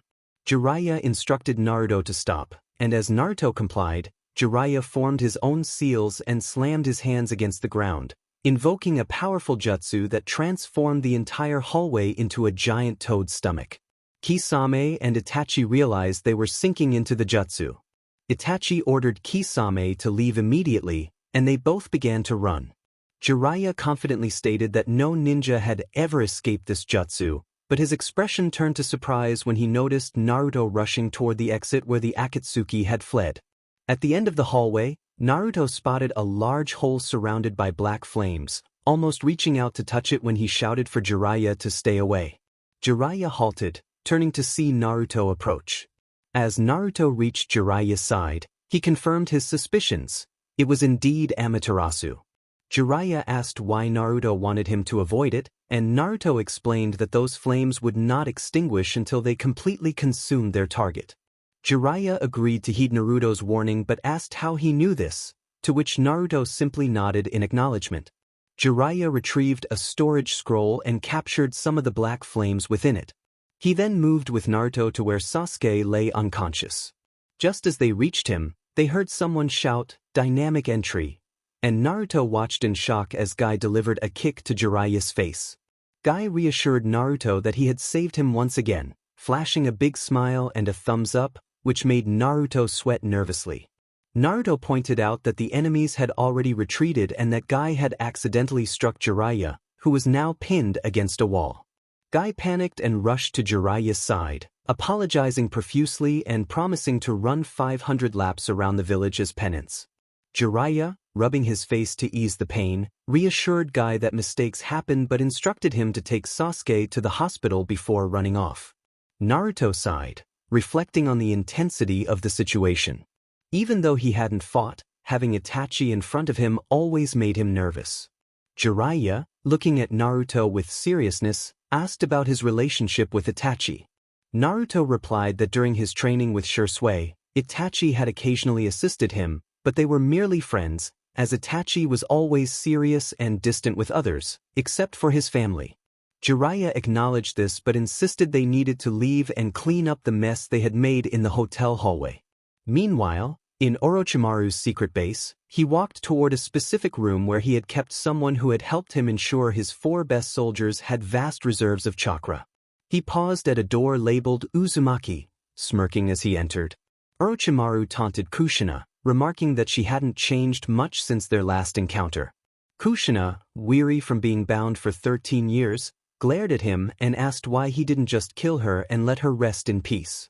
Orochimaru, visibly irritated, expressed that he was close to leaving the base, and if it weren't for the Kages, Jiraiya, and her foolish son, he would already be ruling Konoha. Kushina smirked, mocking Orochimaru by saying it was fitting that her son had defeated him. This angered Orochimaru, but he turned to leave the room.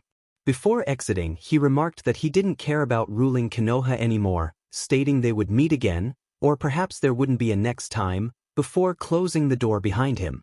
Kushina felt a wave of despair wash over her as she realized Orochimaru had left.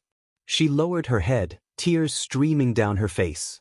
In her heart, she silently pleaded for her son, wherever he might be, to come and save her. Longed to see how much he had grown and to give him the love of a mother that he might have never known. With this thought in mind, she closed her eyes and drifted off to sleep, dreaming of Naruto rescuing her. 3 days had passed since the incident with the Akatsuki and the damage to the hotel had been settled. Naruto and Jiraiya found themselves in a village that seemed to be preparing for a festival, though it was still early in the morning and few people were around. The only ones present were the vendors organizing their stalls. As they walked, Naruto reminded Jiraiya about the scroll he had given him containing a jutsu. Jiraiya responded with a smile, recalling the scroll, but noticed Naruto's frown. Naruto expressed his frustration, explaining that the scroll only instructed him to concentrate his chakra into a sphere. He struggled to contain his desire to put Jiraiya under a genjutsu. Jiraiya, noticing Naruto's lack of effort, took the scroll from him and opened it fully, revealing a seal. He pointed out that all Naruto needed to do was apply a bit of his chakra to unlock it. When the seal opened, it revealed a basket filled with water balloons and rubber ball, along with another scroll. Jiraiya explained that he had written detailed instructions on how to achieve the jutsu, but since they were close to finding Tsunade, he would guide Naruto personally. Naruto nodded in agreement. Jiraiya led Naruto to a small forest to teach him the Rasengan. He explained that the first step involved taking a water balloon and using chakra to make the water spin until the balloon burst. Once he mastered that, he would do the same with a rubber ball. The final step would be to combine the first 2 steps to create the Rasengan.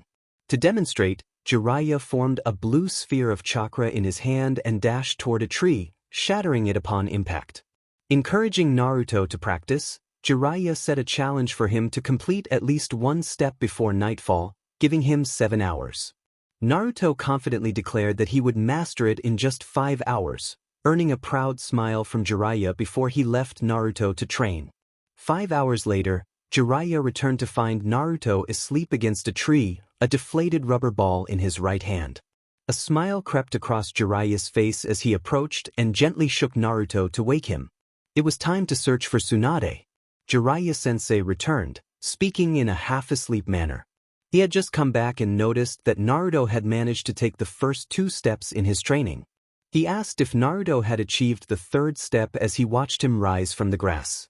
Naruto explained that he had tried but only managed to form a small sphere, which quickly dissipated. He admitted to taking a break but ended up falling asleep, scratching the back of his neck. Jiraiya remarked on Naruto's progress, noting that it had taken him 2 months to reach this point. However, they needed to find Tsunade, so they set off together. As they walked through the festival filled with food stalls, games, and betting houses, Jiraiya mentioned that Tsunade should be around. They entered various establishments, asking about her whereabouts, but no one seemed to know. As they approached the last betting house, a couple of teenagers holding hands passed by Naruto. He watched them with a slightly sad smile, imagining himself with Temari. Jiraiya noticed this and smiled, thinking that Naruto's heart might have been broken. He placed a hand on Naruto's shoulder to get his attention. Jiraiya asked if it was Naruto's first time feeling this way, to which Naruto responded with confusion. Jiraiya pressed on, suggesting that a girl had broken his heart.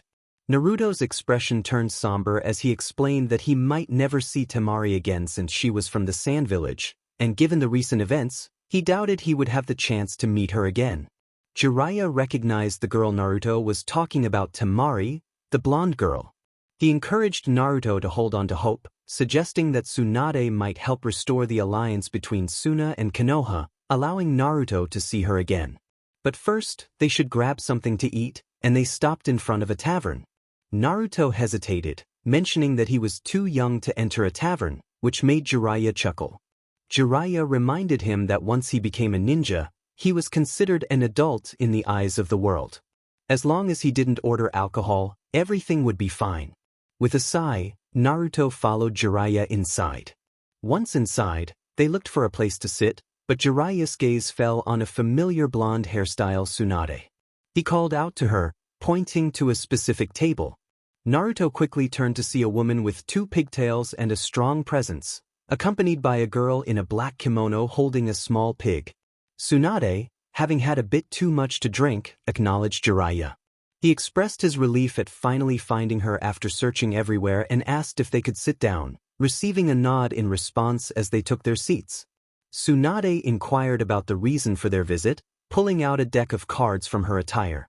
Jiraiya, with seriousness, informed her that their former sensei and the 3rd Hokage, Hiruzen Sarutobi, had decided that she should become the 5th Hokage.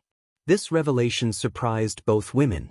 Tsunade flatly rejected the proposal, startling Jiraiya, Naruto, and Shizun. Naruto stood up from the table, prompting Jiraiya to question where he was going.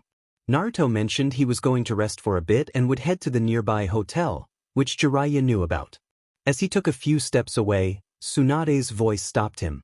She addressed Naruto, asking for his name, noting that he appeared to be a Chunin. Naruto turned to her with a serious expression, his Sharingan activated, and introduced himself as Naruto Uchiha.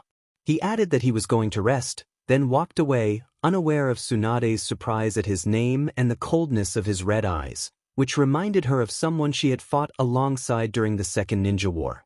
Tsunade turned to Jiraiya, asking if Naruto was truly the son of Minato and the grandson of Kira.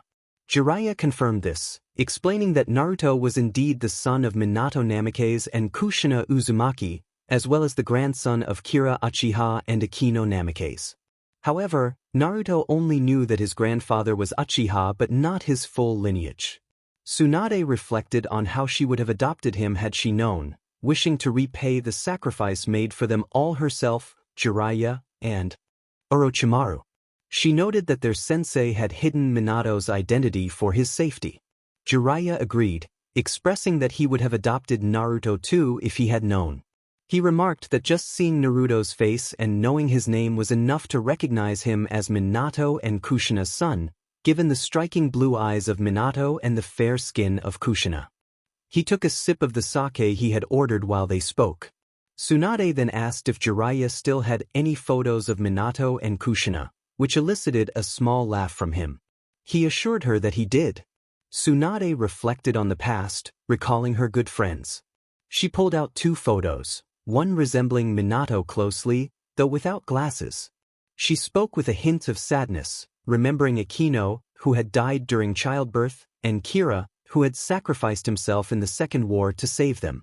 The past was behind them, and now they needed to focus on the present and future. Jiraiya acknowledged the good times they had shared as a group of 5 but turned the conversation back to the present. He asked Tsunade if she was sure about rejecting the position of Hokage. Tsunade, curious about his reaction, inquired why he seemed surprised at her refusal. Jiraiya explained that while searching for her, Naruto had mentioned a girl he met during the Chunin exams from the Sand Village. He had suggested that Tsunade could forge a new alliance between Suna and Konoha, but it seemed that the girl had lost hope upon hearing her response. Tsunade considered the possibility of that alliance but noted that if Jiraiya had told the girl she was the only one who could make it happen, it meant he had officially stepped down as Hokage and was merely holding the position until she arrived. She decided she needed more time to think and told Jiraiya to meet her in a week for her final answer. As Tsunade left the tavern with Shizen, who had remained silent, Jiraiya headed to the hotel where Naruto was staying. Upon arrival, he asked for Naruto's room and, after receiving the key, opened the door to find Naruto sleeping peacefully, a photo resting on his chest, held by his left hand. Jiraiya approached carefully to take a look at the photo, which featured Naruto and Temari, with her elbow resting on his shoulder and a smile on her face. Naruto was grinning widely, arms crossed. Jiraiya placed the photo back where he found it and went to sleep in the other bed, hoping for a positive response from Tsunade about the Hokage position. A week passed, and Naruto had been practicing the Rasengan, managing only a small sphere that quickly dissipated. He decided to try with the help of a shadow clone, focusing their chakra on the same point. They succeeded, but Jiraiya pointed out that it was still incomplete, as it needed an elemental addition. However, they had to focus on Tsunade, who had drugged Jiraiya and knocked out Shizen to go to Orochimaru for help with the seal Jiraiya had placed on him. The seal had directly affected Orochimaru's chakra network, and only someone of Tsunade's caliber could heal him. The next morning, Shizen quickly sought out Jiraiya and Naruto to inform them of the situation. Upon hearing this, Naruto rushed to help Jiraiya stand, as he was still recovering. The 3 of them ran through a field and soon spotted a troubling scene. Tsunade was on her knees, blood on her face, while Kabuto, Orochimaru's henchman, stood before her, ready to strike her heart with a deadly technique. Jiraiya expressed his concern, fearing they wouldn't arrive in time to save her. Shizen, tears in her eyes, couldn't believe that Tsunade could die. Seeing the desperation in their faces, Naruto thought quickly and smiled, which caught Jiraiya and Shizen's attention. Jiraiya admonished Naruto for smiling in such a dire moment, but Naruto was determined to intervene. He drew his sword and vanished in an instant, surprising both Jiraiya and Shizen. As Kabuto prepared to strike Tsunade, Orochimaru watched with a grin, which faded when Naruto appeared in front of Tsunade, sword drawn and ready to defend her. Kabuto reacted swiftly, leaping aside to join Orochimaru, who regarded Naruto with a frown. Naruto, undeterred, took a defensive stance in front of Tsunade, sword in hand, as Jiraiya and Shizen joined him. Jiraiya decided to give Naruto something he had planned to present when they returned to the village. He pulled out a storage scroll, and when he opened it, a ninjutsu emerged, surprising Naruto, who had assumed Jiraiya was unfamiliar with kenjutsu. Jiraiya handed the ninjutsu to Naruto, explaining it would make him more agile due to its shorter length. Naruto was astonished to see Shisui Uchiha's name engraved on the hilt and asked how they had recovered it. Jiraiya instructed him to decide whether to use it now or later but urged him to be quick. Naruto quickly stowed his sword and equipped the ninjutsu, drawing it as he took a fighting stance. He infused chakra into the blade, igniting it with flames, which made him smile. Jiraiya instructed Naruto and Shizen to go after Kabuto while he took on Orochimaru. Despite his concern for Jiraiya's condition, Everyone saw Tsunade rise, wiping the blood from her face, ready to fight alongside them. As they stood together, Tsunade spoke while positioning herself next to Jiraiya, who smiled at her. He teased her about overcoming her fear of blood. Tsunade retorted that she wouldn't let a kid with red eyes, her student, and a pervert protect her, causing Naruto and Jiraiya to give her disapproving looks. Orochimaru, observing the scene, declared that despite the foolish seal Tsunade had created affecting his chakra network, he could still defeat them both. Tsunade and Jiraiya took fighting stances in response. Naruto, confident, asserted that once he took down the four-eyed one, Orochimaru would be next. This made Kabuto frown. The atmosphere was tense as silence enveloped the area.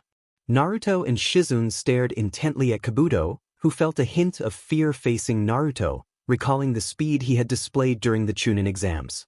Meanwhile, Jiraiya and Tsunade focused on Orochimaru, who regarded them with a smile rather than fear. As they continued to stare each other down, they noticed a solitary leaf from a nearby tree slowly drifting to the ground. Naruto gripped the hilt of his tanto tightly.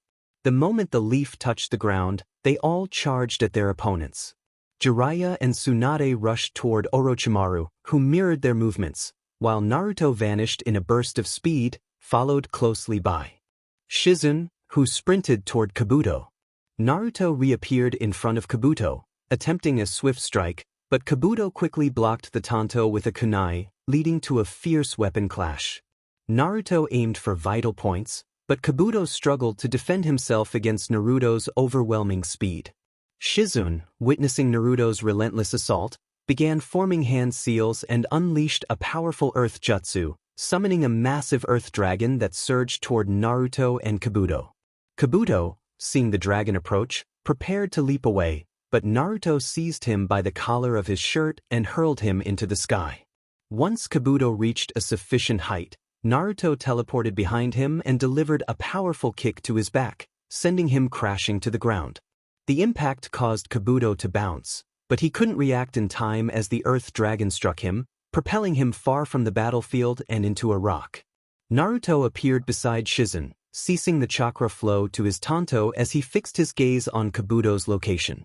Shizune asked if they had defeated him, and Naruto returned her look before glancing back at the rock where Kabuto had landed. He expressed doubt about Kabuto's defeat, knowing Orochimaru's training would make him resilient. Just then, they were startled to see Kabuto rising, heavily injured but slowly regenerating. He remarked that the blow had hurt but reminded them that Orochimaru had chosen him not just for his knowledge but also for his remarkable regenerative abilities. He charged at Naruto and Shizune with a kunai in hand. Naruto instructed Shizune to stay behind him, receiving a nod in response. He crouched slightly, channeling chakra into his tanto once more before disappearing in a burst of speed. In his place, two smoke-free clones rushed toward Kabuto, who quickly dispelled both. Concerned about the original's whereabouts, Kabuto was caught off guard when Naruto appeared before him, delivering a swift cut from his stomach to his shoulder with the flaming tanto. Kabuto collapsed, coughing up blood as Naruto sheathed his weapon and walked slowly toward Shizune with a sly smile. Jiraiya, Tsunade, and Orochimaru paused their fight, taken aback by Naruto's display. Jiraiya smiled faintly, while Tsunade looked at Naruto in surprise. Orochimaru's initial anger shifted to a wild grin as they all witnessed Kabuto rising again, this time forming a mystical palm with his right hand and launching himself at Naruto, who had let his guard down, believing Kabuto was defeated. Tsunade shouted a warning, but they all watched in shock as Kabuto's attack struck Naruto, only for him to vanish in a puff of smoke. Everyone was astonished, realizing it had been a clone. Suddenly, the air filled with the sound of 1,000 birds singing in unison. They turned to see Naruto with a Chidori in his left hand, flanked by two clones forming a Rasengan in their right hands. As the clone finished, it disappeared, and Naruto combined the Chidori with the Rasengan, causing lightning to crackle around the swirling sphere. He declared his technique and vanished in a flash alongside his clone, reappearing before Kabuto, who stared wide-eyed. With a powerful shout, he unleashed the Rasengan Chidori, sending Kabuto flying with the attack embedded in his chest. Moments later, it exploded, creating a small dome of lightning that echoed with Kabuto's cries. As the dust settled, the dome dissipated, revealing a charred and tattered Kabuto. Orochimaru, seeing this, quickly summoned a small serpent to help lift Kabuto. Using his remaining strength, executed a snake-like teleportation to escape. Naruto sighed, relieved that they had retreated, but he felt the sting of burns on his right arm from the combined jutsu. Jiraiya approached, concerned for Naruto's well-being, while Shizune and Tsunade joined him. Naruto reassured them that he only had a few minor burns. Tsunade, impressed by Naruto's performance, remarked that she had expected him to be like those Uchiha who believed themselves gods due to their Sharingan but acknowledged that he was different. She removed a necklace from around her neck and placed it on Naruto, who looked confused. When he questioned her about it, Tsunade kissed him gently on the forehead and explained that the necklace would help make his greatest dreams come true, urging him to take good care of it. She then began to tend to his arm. Jiraiya, feeling envious, remarked on his luck, only to receive a death glare from Tsunade that left him pale. In his dreams, he would do something like that, he thought as he stood up, noticing that Naruto's burns were not too severe and he quickly finished healing them. Jiraiya acknowledged that they needed to rest a bit before heading back to Konoha, receiving nods from everyone. 3 days passed quickly as they focused on resting and getting to know each other better. Tsunade and Shizune learned about Naruto's experiences with Shisui and his training leading up to the Chunin exams. He chose to omit the details of his encounters with the civilians, not wanting them to see him with pity, and he also left out the part about Temari, unaware that a certain Sannin had already mentioned her to Tsunade. At this moment, Jiraiya, Naruto, Tsunade, and Shizune were about an hour away from Konoha. Tsunade decided to ask more about the girl Jiraiya had mentioned, realizing that Naruto had said nothing about her. She inquired if he had a girlfriend or someone he liked, noticing Naruto's cheeks turn red. When she pressed him for the name of his girlfriend, he hesitated, claiming that he wasn't sure if she was his girlfriend or not, his blush deepening as he recalled the kiss with Temari. Tsunade questioned why he doubted their relationship, trying to dig deeper into the topic. In a sudden burst of energy, Naruto shouted that Orochimaru was attacking again, causing everyone to turn quickly.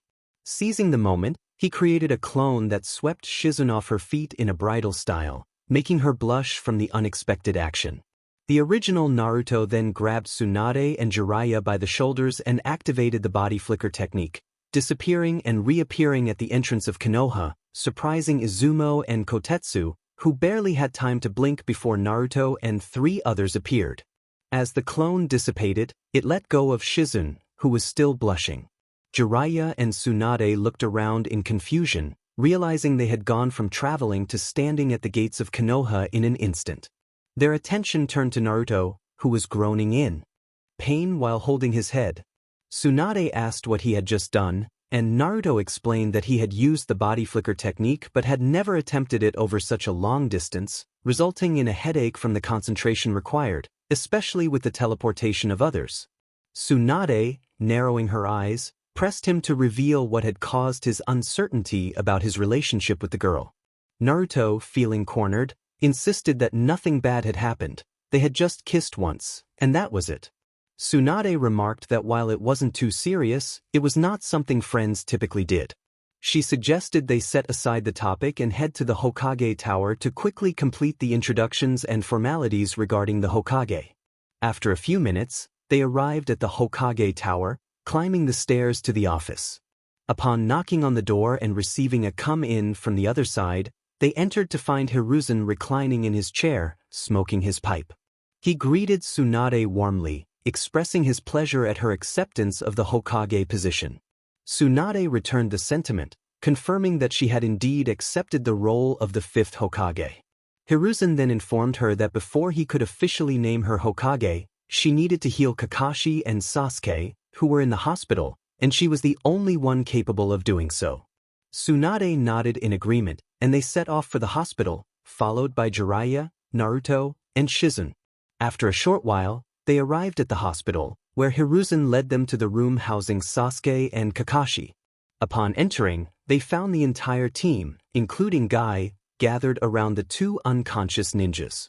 When they heard the door open, They turned to see Naruto accompanied by two legendary Sannin and a girl with black hair. Sakura, surprised, exclaimed that Naruto had finally arrived, explaining that Sasuke and Kakashi had been unconscious for over a week. Naruto reassured her that Tsunade Senju, the best medical ninja, was there to heal them. Tsunade confirmed that she would take care of them quickly and approached Kakashi and Sasuke to begin her work. After about 10 minutes, she had successfully healed both of them. Kakashi was the first to awaken, surprised to see everyone there. A few seconds later, Sasuke woke up, and while he didn't show surprise, his gaze immediately focused on Naruto, his Sharingan activated, causing a sense of unease among the group. Sasuke demanded that Naruto fight him immediately, rising quickly from his bed and throwing a punch, which Naruto easily blocked.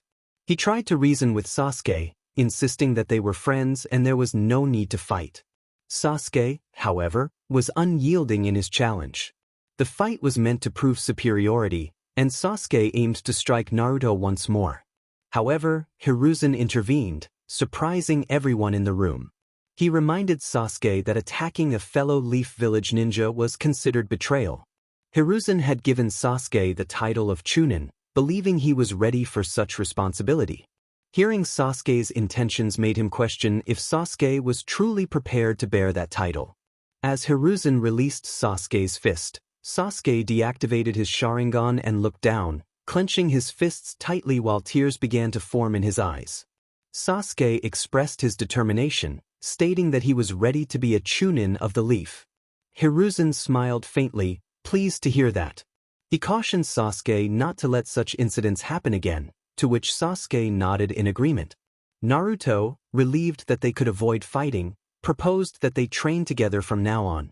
He extended his fist towards Sasuke with a smile, which Sasuke returned as they bumped fists. Kakashi reminded them not to forget about him and Sakura, asserting that even though they were now Chunin, they were still a team. Naruto then announced that he had to head back to his apartment to clean up a bit before departing in a flash, leaving everyone smiling. Once at his apartment, Naruto tidied up and enjoyed some ramen. He then headed to his room to rest. Before lying down, he noticed a photo on his nightstand featuring him and Shisui. A smile crossed his face as he recalled the moment it was taken. He picked it up and vowed to himself that he still had much to achieve to surpass Shisui, promising to do whatever it took to succeed. With a smile lingering, he went to sleep. A month had passed since Tsunade took command as Hokage. She was determined and would not accept no for an answer, demonstrating her authority much like her great-uncle, the second Hokage, Tobirama Senju. Meanwhile, Naruto trained alongside Sasuke and Neji in taijutsu and combinations. They decided to include someone in their training who could immobilize the enemy, allowing them to execute the Rasen Chidori they had successfully combined. In their discussions, Ino came to mind because her mind-switching jutsu could control an opponent's body, leaving them vulnerable to an attack. However, they dismissed her since facing someone with stronger willpower would render her jutsu ineffective. Shikamaru was also considered but quickly ruled out due to his tendency to find everything troublesome. Kurenai was another option, as her incredible genjutsu could immobilize foes, but she was also excluded because she had her own team to lead. They considered a Hyuga, as he could block chakra points and render the target immobile due to the lack of chakra flow. Initially, they thought of Hinata but dismissed her for not being strong enough. Sasuke then recalled Neji, who had fought against Hinata and Naruto. He mentioned Neji to Naruto, who agreed that he would be a good choice, recalling that during their Chunin exam battle, Neji had used a technique called 8 trigram 64 palms to block all of Naruto's chakra points. However, Naruto had managed to evade several attacks thanks to his speed and the Sharingan. Sasuke was surprised having not witnessed Naruto's fight, and together they went to find Neji at the Hyuga compound. Upon finding him, they shared their plan, and Neji agreed to join them. Over the month that followed, they trained and grew closer, eventually becoming best friends. Current time, Naruto, Sasuke, and Neji were on their way to the Hokage Tower after being summoned for a mission. Along the way, they encountered Shikamaru, who had also been called. They continued on together until they reached the tower, climbed the stairs, and knocked on the Hokage's office door.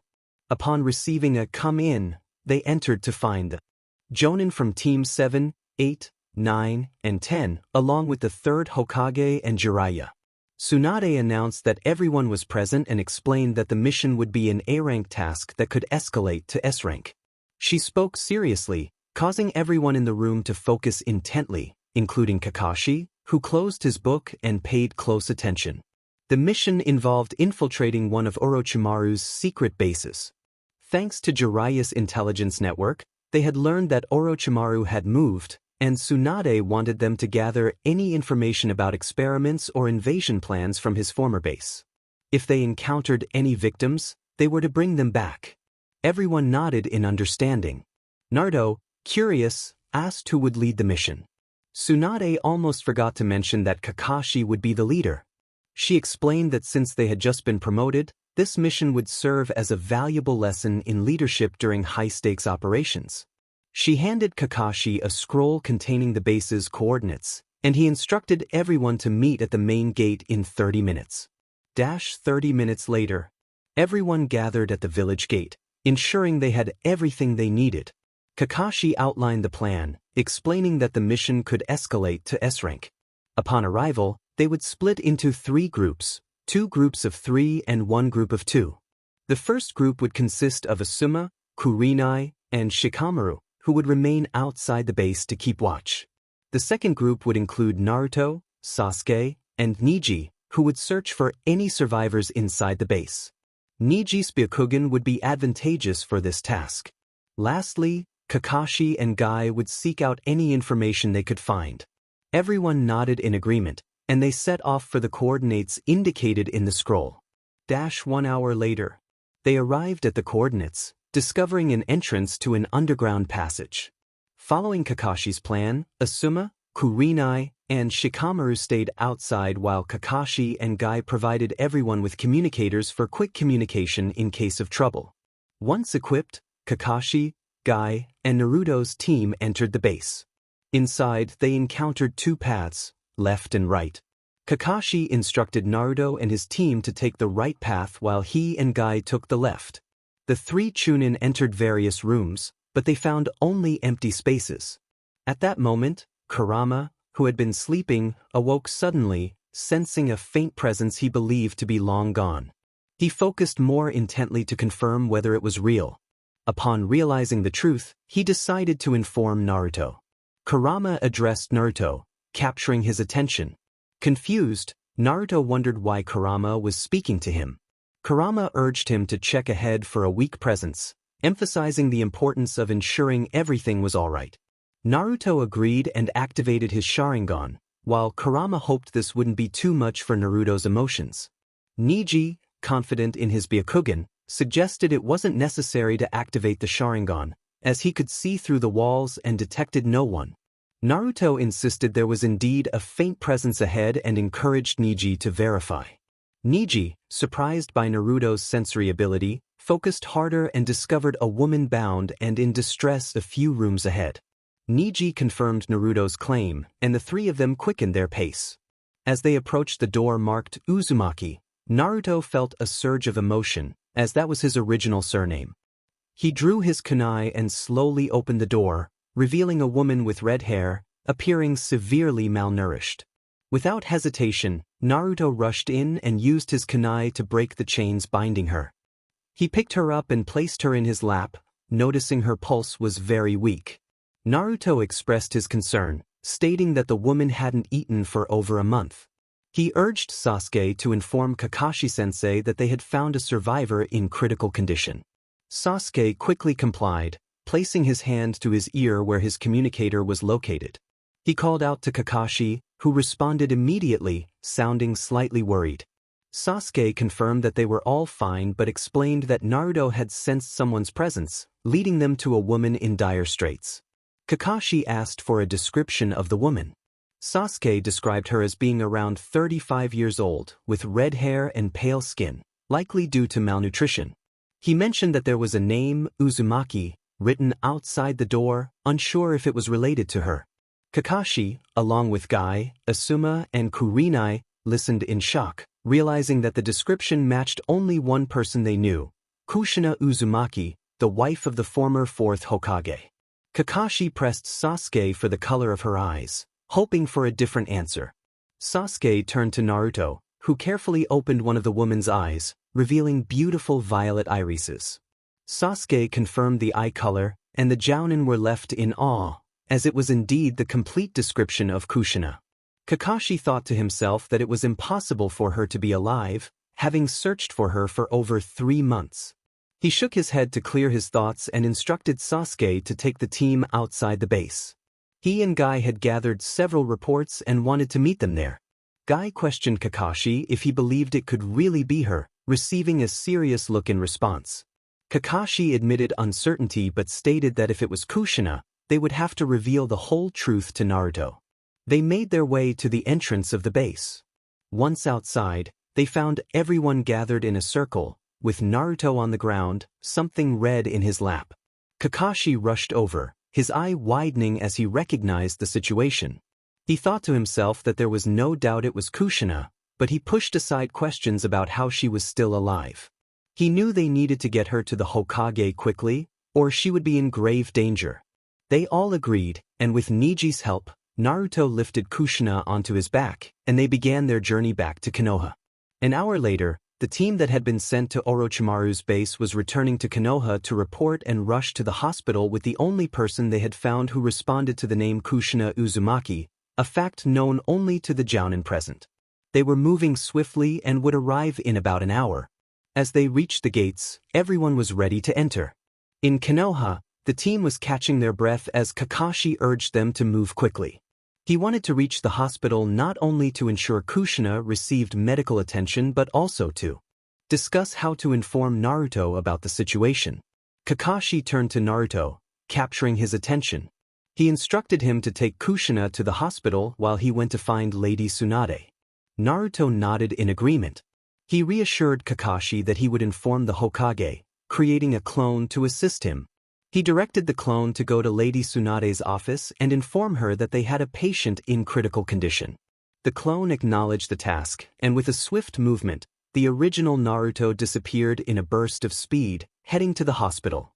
The clone then declared that he would seek out Lady Tsunade and would reunite with the others later. As they used the Shunshin technique, everyone watched as Kakashi took hold of the clone and vanished along with Sasuke. It was strange. Kakashi-sensei seemed worried. One of the Jounin remarked on this, glancing at the other 3, who appeared uneasy.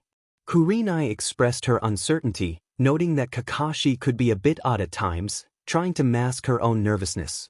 Asuma agreed, stating that Kakashi had always been one of those peculiar individuals, also attempting to hide his own anxiety. Guy, however, remained upbeat, declaring that it didn't matter if Kakashi was unusual. His flames of youth burned like 1,000 suns, and they would not fall behind. He enthusiastically suggested they run 500 laps around the village, raising his fist with a wide smile. Sasuke interrupted, pointing out that they were not alone in their thoughts, and he was just one person. Niji nodded in agreement, but both he and Sasuke noticed Shikamaru stepping forward. Niji and Sasuke quickly looked ahead and saw Guy with a somewhat eerie smile. They couldn't ask anything as Guy grabbed them by their chunnin vests and took off running while shouting that their flames of youth should grow like 1,000 suns with those 500 laps. This left Kurenai, Asuma, and Shikamaru with beads of sweat on their brows. Shikamaru found it all too troublesome and decided to head home to watch the clouds instead. Asuma noted that Guy's distraction had served its purpose, and now they just needed to go to the hospital to see what would happen next. Kurenai nodded in agreement, and they made their way to the hospital. Meanwhile, Kakashi and his clone appeared in Tsunade's office, where she was busy with paperwork. She was surprised to see them, but even more so when Kakashi struck his clone, which vanished in a puff of smoke. Tsunade, looking serious, asked Kakashi what was going on and where Naruto was. Kakashi remained unfazed by her intense gaze and explained that shadow clones transfer information to the original, and Naruto shouldn't know certain things just yet. This left Tsunade confused, prompting her to ask what exactly Naruto should not know. Before Kakashi could elaborate, he quickly formed hand seals and set up a sound barrier. However, Jiraiya, who had noticed their return from the mission, entered through the window just in time. Kakashi greeted him, expressing relief at his presence, and mentioned that during their mission, they had discovered something related to Jiraiya's parents specifically, someone connected to them. This revelation surprised both of the Sannin. Jiraiya inquired about the identity of this person. Kakashi stood before the parents of Naruto, his expression serious as he let out a sigh. He revealed that what he was about to say was hard to believe, but it was the truth. Kushina was alive and currently in the hospital with Naruto. This revelation shocked the two Sannin greatly. Tsunade, with a stern look, insisted that Kakashi could not treat this matter lightly and demanded to know what had happened during the mission. Kakashi, feeling the pressure, reiterated that it was indeed difficult to believe but confirmed the truth. He suggested that if they wanted to verify it completely, they should come with him to the hospital. The two Sannin nodded in agreement, and Kakashi dropped the sound barrier as they made their way to the hospital. Upon arriving, they noticed Kurinai at the entrance. She quickly adopted a serious expression and informed them that Kushina was being attended to in room B. Without wasting time, she led the way, with Kakashi and the Sannin following closely behind. After passing through several hallways, they reached the room and opened the door to find two doctors checking on Kushina's condition. One of the doctors greeted Tsunade, expressing relief that she had arrived. They had managed to stabilize Kushina somewhat, but she remained in critical condition. Tsunade instructed both doctors to attend to other patients, assuring them she would handle the situation. As the doctors left, Guy, Sasuke, and Niji entered, looking disheveled and out of breath, but Tsunade quickly sent Sasuke and Niji home, which they appreciated. Jiraiya leaned against a nearby wall, expressing disbelief that it was truly Kushina. Guy remarked that only Kushina would know how she had survived.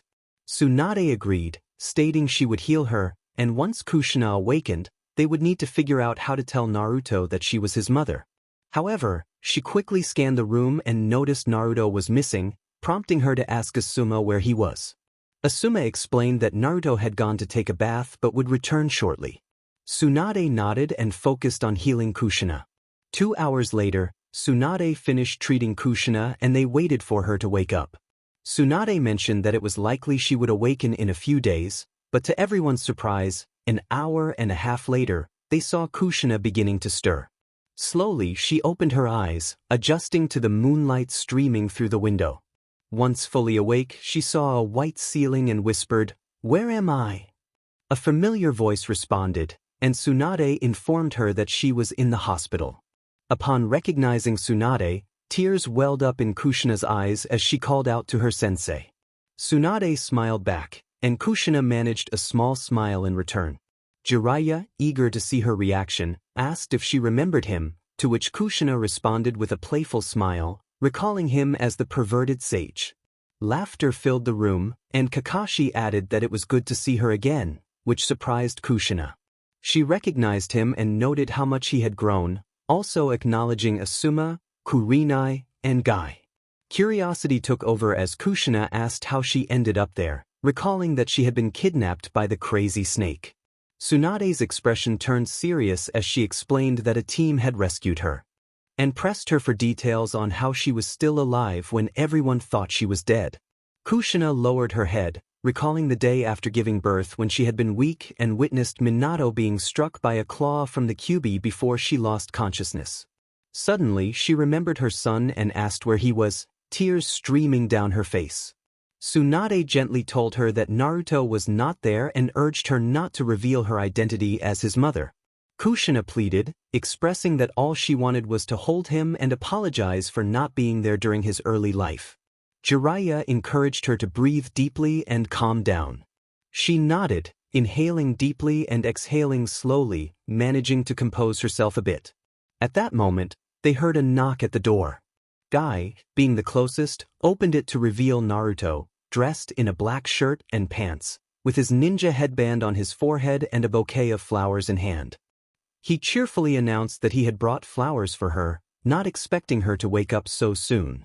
Kushina accepted the flowers with a smile, trying to suppress the urge to embrace him. The moment she saw his blue eyes and fair skin, she knew he was her son. Tsunade praised Naruto for his thoughtfulness but indicated that there was something important they needed to discuss. Naruto, curious, nodded in agreement. Just then he heard Kurama's voice in his mind, teasing him about how red-haired women liked being called tomatoes, which made him chuckle. This laughter puzzled everyone in the room. Jiraiya asked what was so funny, and Naruto, still stifling his laughter, pointed at Kushina, calling her a tomato. The room fell silent as everyone turned to see Kushina's head lowered, her hair rising as if it were the 9 tails of the Kyuubi. Naruto, with his eyes closed, continued to find humor in the situation, unaware of the reaction he had caused. Kushina, overwhelmed, dashed out of the room. Kushina approached Naruto and playfully tapped him on the head. She wore the same outfit as in the photo, though it was slightly dirty from her quick treatment. She exclaimed, expressing her surprise at Naruto's reaction, as he had previously used the same phrase. Naruto looked at her, puzzled. Kushina felt a bit embarrassed, placing a hand on the back of her neck.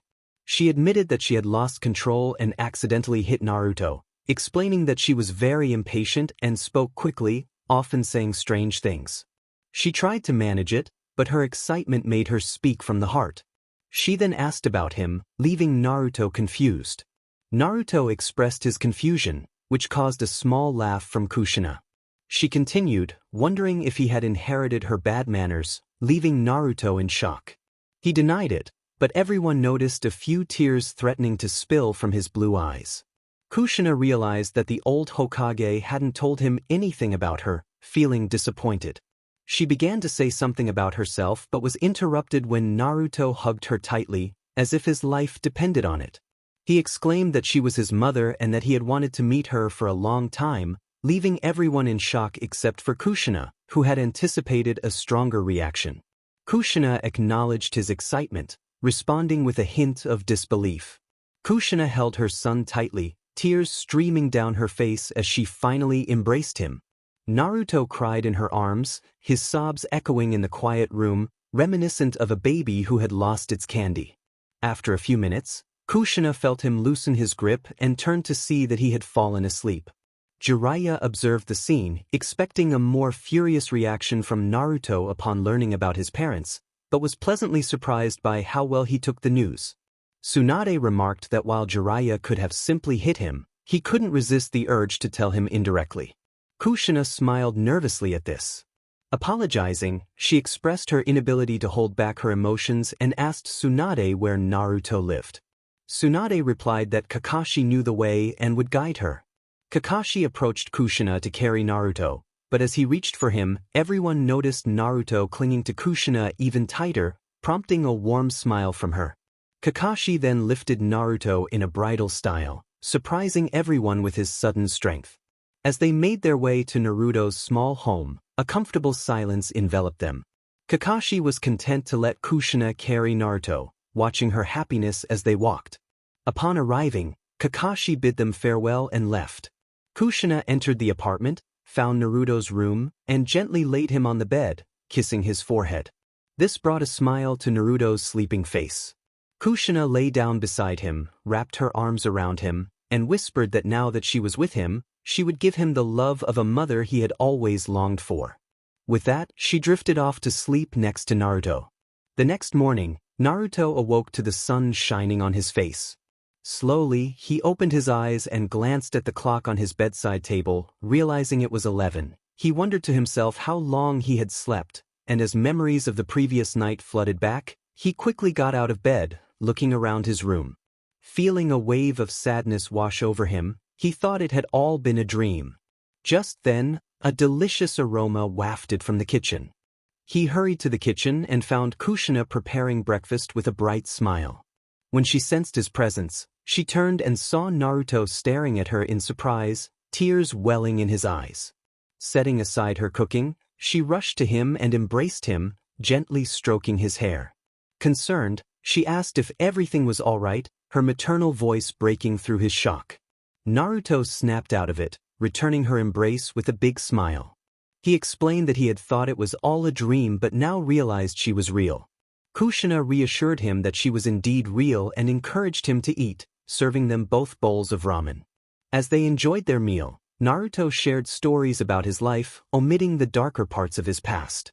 Kushina expressed her surprise at how much Shisui had taught him and inquired about how he had unlocked his Sharingan. Naruto hesitated, not wanting to reveal the truth, but eventually shared that he had activated it at the age of 4 while being chased by a mob of villagers. Cornered in an alley, he had endured their attacks for what felt like an eternity, which had awakened a strength within him. Kushina listened in shock, covering her mouth as she silently sobbed. She felt deep sorrow for not being there for him during those years. Naruto reassured her, saying it wasn't her fault but rather Orochimaru's. He vowed to confront Orochimaru one day for everything he had put them through. Kushina thanked him but urged him to focus on becoming stronger to protect those he loved. Naruto agreed, sharing that he had training with Neji and Sasuke planned for later, and left with a smile, leaving Kushina feeling proud of her son. As she washed the dishes, she reflected on how Naruto had inherited her love for ramen, chuckling at the thought of their shared addiction. 2 weeks passed, and they were some of the best days for Naruto. Every time he returned from training or hanging out with friends, Kushina welcomed him with a smile and a hug. Their mealtimes were filled with lively conversations that made time fly by. Naruto's friends were astonished to learn he had a mother, but they quickly warmed up to Kushina, who was cheerful and always had something to talk about. Kushina also made friends with the mothers of Naruto's peers, including Tsume Inozuka, Yoshino Nara, and Mabuki Haruno. Although Yoshino and Mabuki weren't prominent ninjas, they were good friends. Kushina felt a pang of sadness upon learning about the deaths of Sasuke's mother, Mikoto Uchiha, and Hinata's mother, Hana Hyuga, but she enjoyed the company of her new friends as they celebrated with a small gathering. In the present time, Naruto, Neji, Sasuke, and Shikamaru walked through the streets of Konoha, illuminated by streetlights under the night sky. Each was heading home after a long day of training. They had invited Shikamaru to join them to boost his fighting spirit. Although he initially refused, they managed to convince him. Shikamaru expressed his confusion about how they had persuaded him to train with them, commenting on their monstrous training style while glancing sideways at his friends, who smiled slightly. Neji pointed out that Shikamaru needed to train more to improve his fighting spirit, warning that staring at clouds every day could lead to trouble. Shikamaru simply muttered about how problematic it was. Naruto chimed in, agreeing with Neji that Shikamaru needed to train harder for their future battles. However, he suddenly stopped walking, sensing something unusual. Sasuke noticed and asked if everything was alright, but Naruto only shook his head and pointed to the roof of a nearby house. The group turned to see 4 figures standing there, a red-haired girl, a boy with 6 arms, a chubby one, and another with 2 heads, all staring intently at Sasuke. The boy with 6 arms taunted Sasuke, inviting him to join them for a tour of the village. The red-haired girl interrupted, insisting they needed to take Sasuke to Lord Orochimaru. The boy with 2 heads added that they should end this quickly and jumped down from the roof, landing in front of Naruto, while the others followed suit, positioning themselves for confrontation. Tayuya faced Sasuke, Jirobo stood before Shikamaru, and Kidamaru confronted Neji. Naruto realized they were after Sasuke to bring him to Orochimaru and questioned their intentions.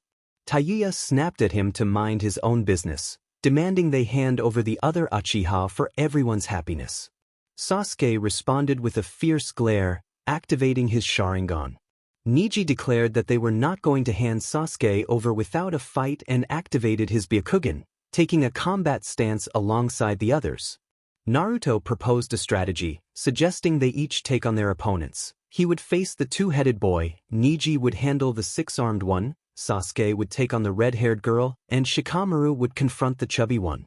As they prepared for battle, Shikamaru muttered about how problematic it was while drawing a kunai, joined by Neji and Sasuke. They charged at their opponents. Naruto was the first to reach Zeikon, the 2-headed boy, and attempted a strike to his stomach. Zeikon intercepted with a kunai and quickly tried to land a blow on Naruto's face.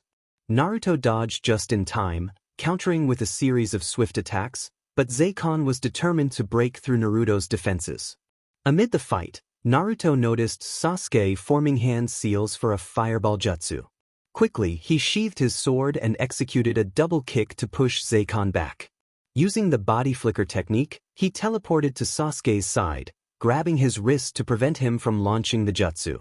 Naruto urged Sasuke to stick to taijutsu, explaining that using jutsu would alert the nearby Umbu. He preferred to avoid a commotion, and Sasuke nodded in agreement before re-engaging Jirobo in combat, which was slightly in Sasuke's favor. Meanwhile, Naruto began his own taijutsu battle with Zekan, gaining the upper hand as he intercepted attacks and retaliated with greater force. After a couple of minutes, Neji called out to Naruto and Sasuke, reminding them of their training. 8 trigrams, 64 palms, Neji announced as he struck Kidamaru with incredible speed, gradually disrupting Kidamaru's chakra coils.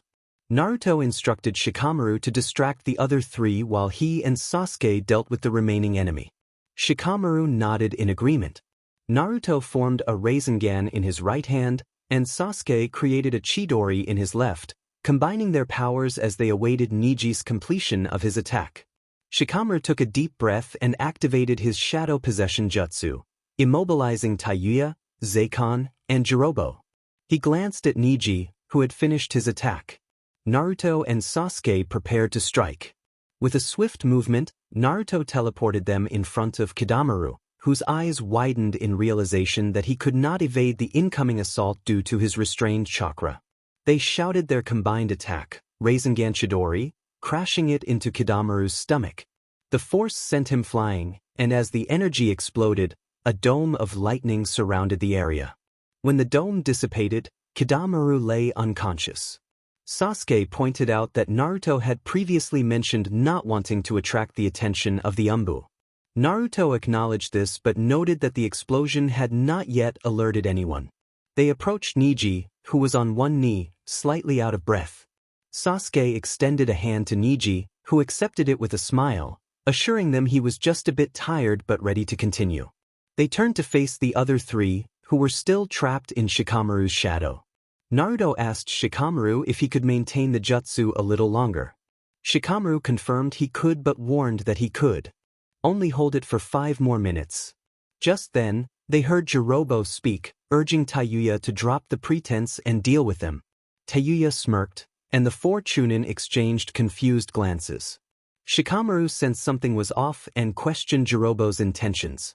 Tayuya explained that the only one against their plan was the fool they had knocked out, calling them a disgrace as Chunin and ninjas for not realizing what was happening, and with that, the 3 vanished in a puff of smoke, leaving everyone stunned. Naruto realized they were shadow clones and was about to voice his concern when he and the others were struck from behind, rendering them unconscious. As Naruto fell to the ground, he caught a glimpse of Jirobo grabbing Kidamaru while Tayuya and Zekan stuffed Sasuke into a barrel. Tayuya noticed Naruto was barely conscious and approached him with a grin, commenting that it was too late for a child like him to be awake.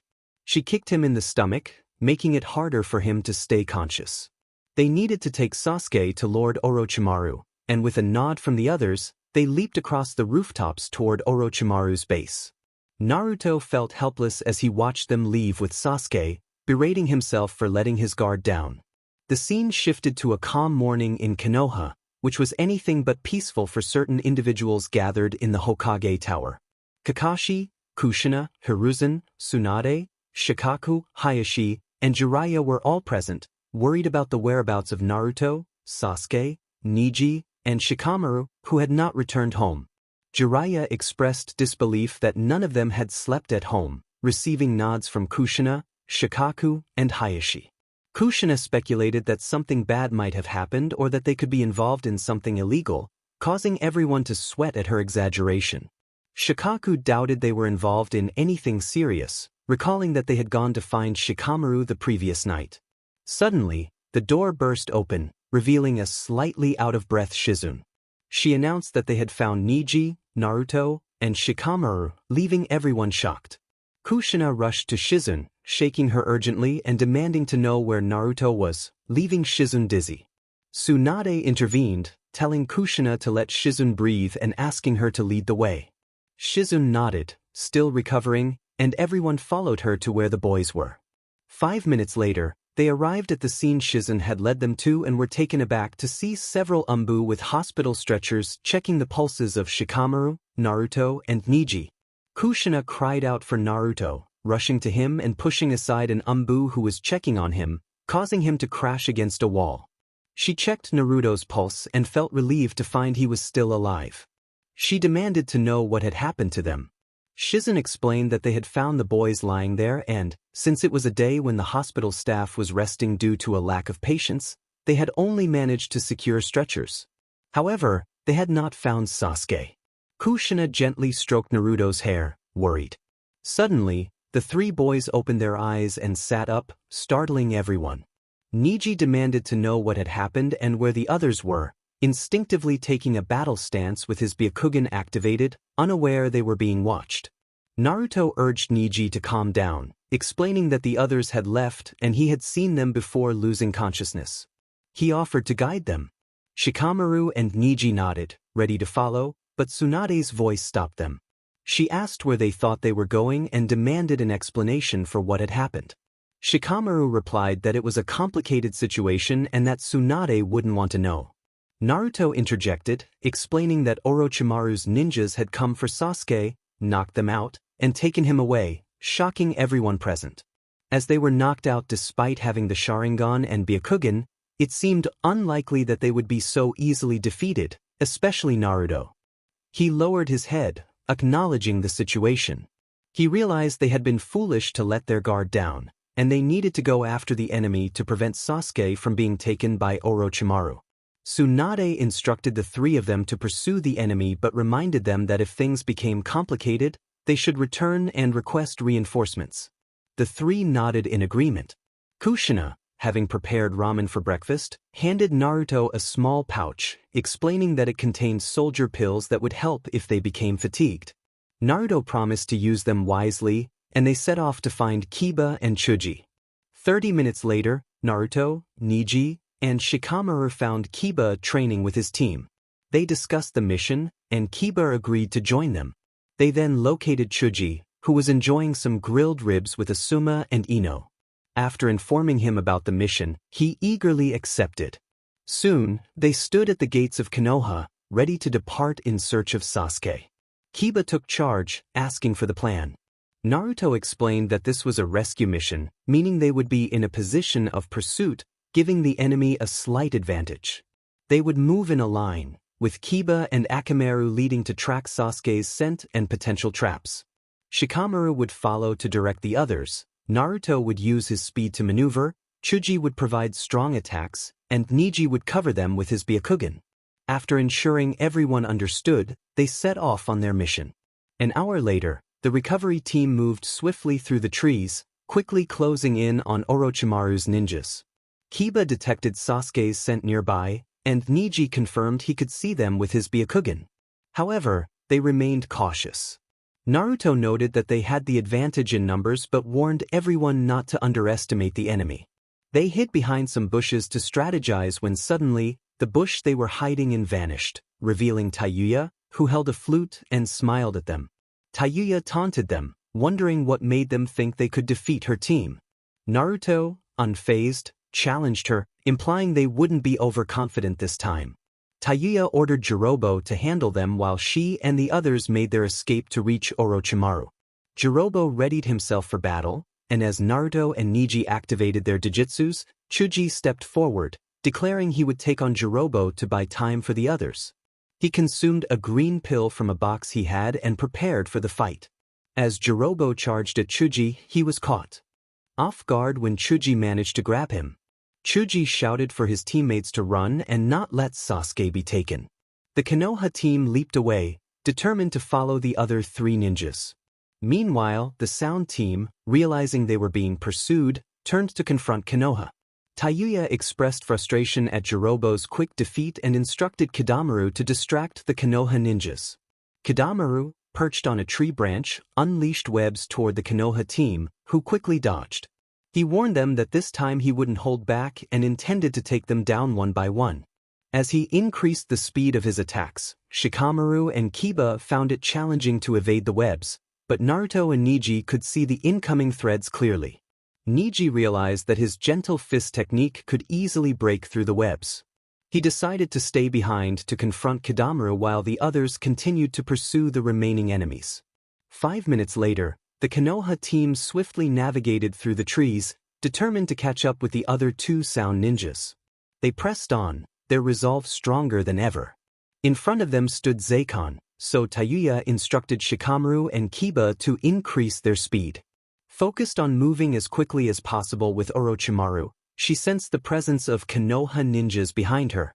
Turning to look back, she noticed one more was missing.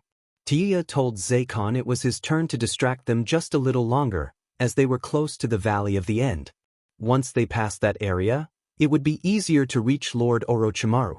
Zeikon nodded and stopped on a branch, staring intently at Naruto, Kiba, and Shikamaru, who had halted and prepared for battle. Zeikon declared that it seemed they were leaving someone to fight him, questioning whether it would be the Uchiha or one of the others.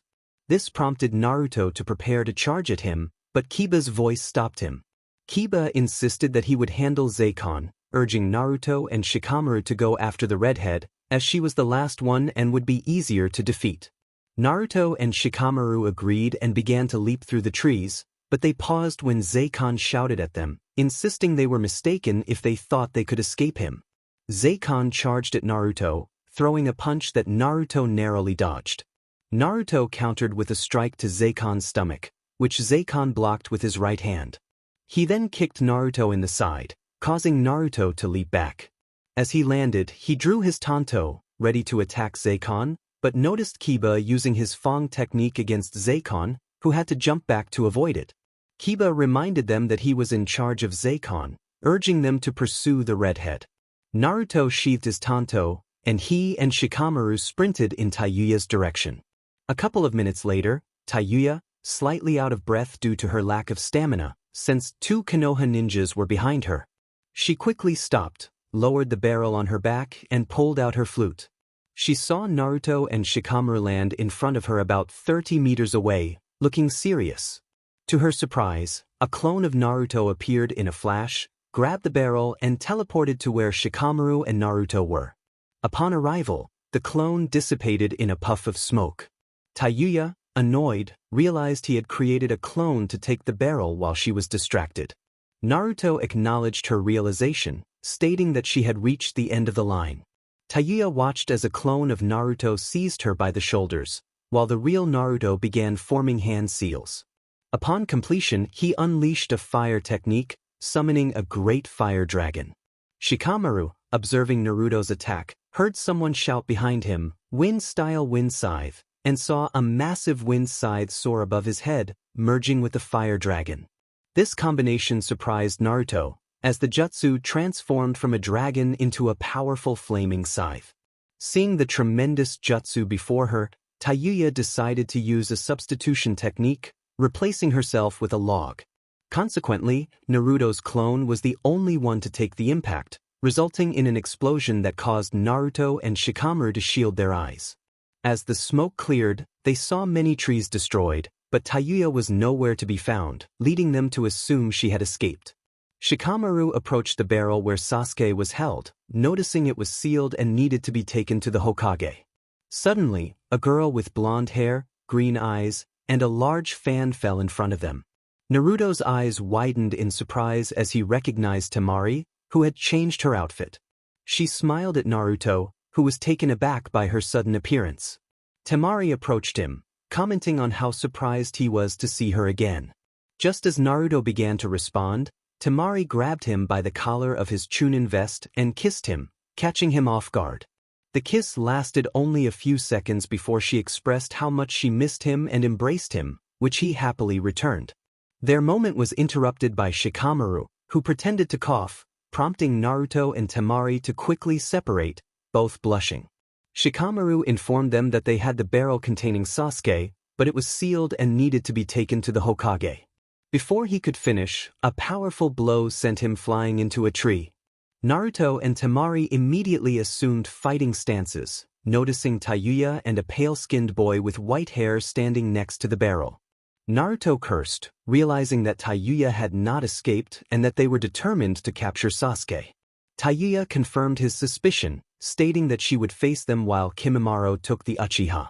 This made Naruto frown as he quickly drew his sword. Kimimaro instructed Tayuya not to die, receiving a nod from her before he dashed away at incredible speed, surprising Naruto and Shikamaru, who was just recovering from the blow. Naruto declared he would take on both of them, telling Temari and Shikamaru to stay and fight Tayuya.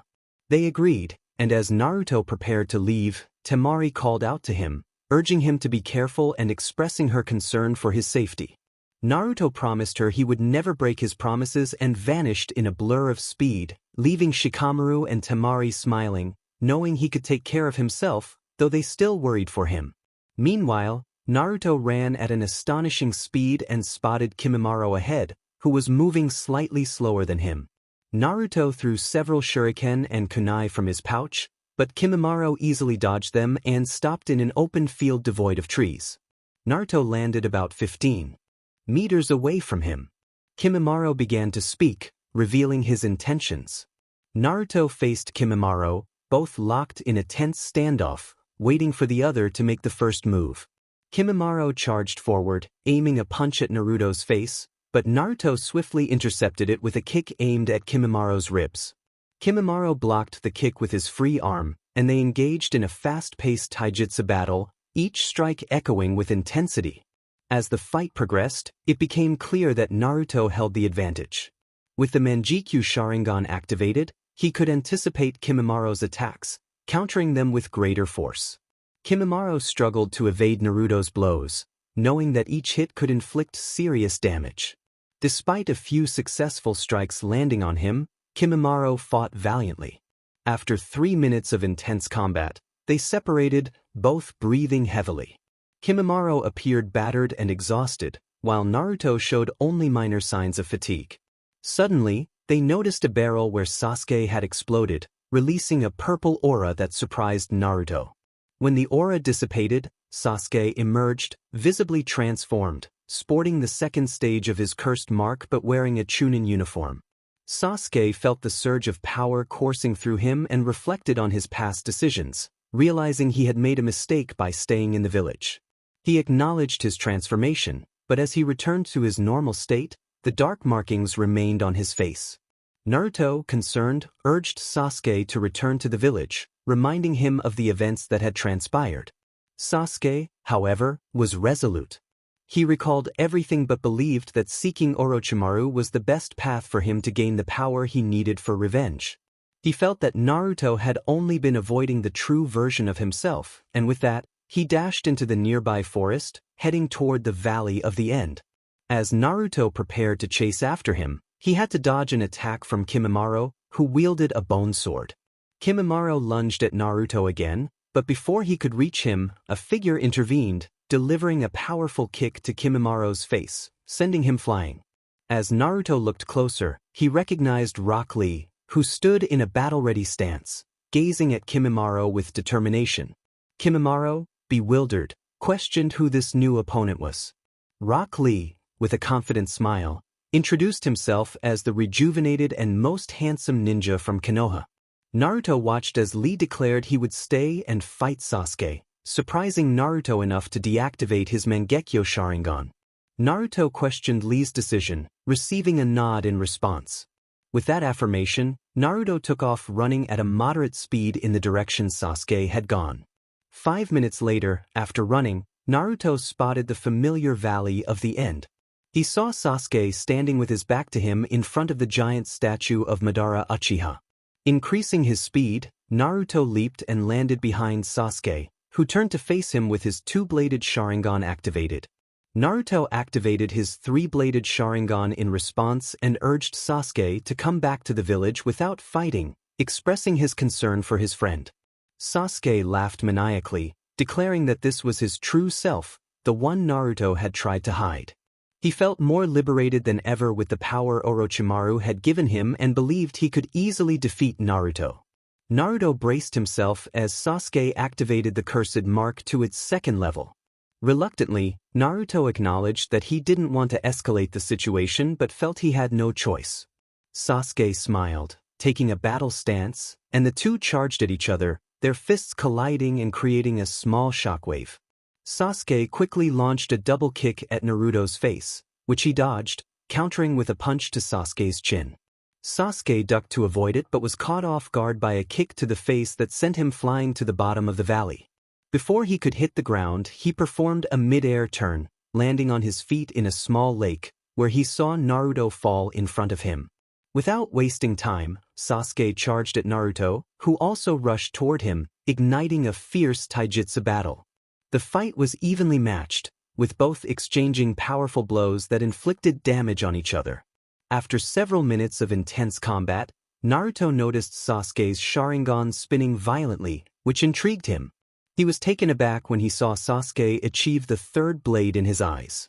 Naruto, fixated on Sasuke's eyes, threw a punch that surprised Sasuke, allowing him to see Naruto's movements more clearly. Sasuke dodged the punch and retaliated with a kick that caught Naruto off guard, sending him flying several meters back, landing about 50 meters away. Sasuke declared he was tired of the fight and intended to end it once and for all, beginning to form the seals for his Chidori as he watched Naruto rise from the ground. Naruto thought to himself that Sasuke truly wanted to harm him, but he didn't want to reciprocate. He decided not to use his Rasengan or Chidori and instead focused on a jutsu he had created and used only once during Kakashi's test. Kurama, sensing Naruto's thoughts, teased him about the name of the jutsu, which Naruto had previously called Electric Blade. Naruto felt embarrassed but pushed the thought aside, knowing he needed to end the fight. As Naruto began forming hand seals, small bolts of lightning crackled in his palm. He and Sasuke locked eyes, each ready to unleash their jutsu. Naruto felt a surge of nerves, not wanting to harm Sasuke, while Sasuke, consumed by power, charged at him. Just before their attacks collided, Naruto deactivated his jutsu, recalling the Sasuke he once knew, the one untainted by darkness. In that moment of hesitation, Sasuke's Chidori struck Naruto near his shoulder, piercing through him and causing him to cough up blood. Sasuke was taken aback, returning to his normal state, devoid of the cursed mark, as he watched Naruto, whom he considered a brother, impaled by his own attack. Sasuke, panicking, questioned why Naruto hadn't attacked him, tears streaming down his face as he withdrew his hand from Naruto's chest. He carried Naruto to the edge of the lake and laid him down gently. Naruto, with a weak smile, reassured Sasuke that he would be fine and that he was glad Sasuke had returned to normal. Sasuke checked for Naruto's pulse, relieved to find it still there, but was astonished to see Naruto's wound healing gradually. Ignoring his surprise, Sasuke hoisted Naruto onto his back and sprinted toward the village, reflecting on the near betrayal he had almost committed for power. An hour and 30 minutes later, the rescue teams, including Lee, gathered at the village gate, bearing various non-fatal injuries. Choji and Kiba were among the most hurt, receiving swift treatment from Tsunade. Kushina, Jiraiya, Kakashi, Hiruzen, Asuma, Kurenai, Guy, and Naruto's friends were all present, along with Gaara, Temari, and Kankuro from the Sand Village, who had come to discuss an alliance but ended up providing support instead. Kushina expressed her worry about Naruto and Sasuke's well-being, while Temari reassured her with a smile, prompting Kushina to narrow her eyes skeptically. Tsunade supported Temari's words, calming Kushina slightly. Just then, they spotted someone approaching with another person on their back. As they drew closer, they recognized Sasuke, who was carrying Naruto. They felt relieved but noticed that Naruto was missing. Concern washed over them when they saw that Sasuke was carrying Naruto on his back, a small trickle of blood at the corner of his mouth. They decided to wait for Sasuke to reach them. Once he arrived, Sasuke carefully lowered Naruto to the ground. Everyone rushed over, worry etched on their faces as they noticed a hole in Naruto's Chunin vest and the blood on his lips. Kushina knelt beside Naruto, cradling his head in her lap and stroking his hair, tears streaming down her cheeks. Sasuke expressed his regret, admitting that it was his fault for causing Naruto's injury. He explained how the cursed mark had taken control of him during their battle, leading to a collision of their final attacks. Sasuke had unleashed his Chidori, but at the last moment, Naruto had deactivated his own technique, resulting in Sasuke being the only one to land the hit. He was surprised to see that Naruto had healed remarkably quickly. Kushina reassured Sasuke, saying that it was no one's fault but Orochimaru's. She hinted that Naruto had a significant secret to share, leaving everyone, including Temari, curious.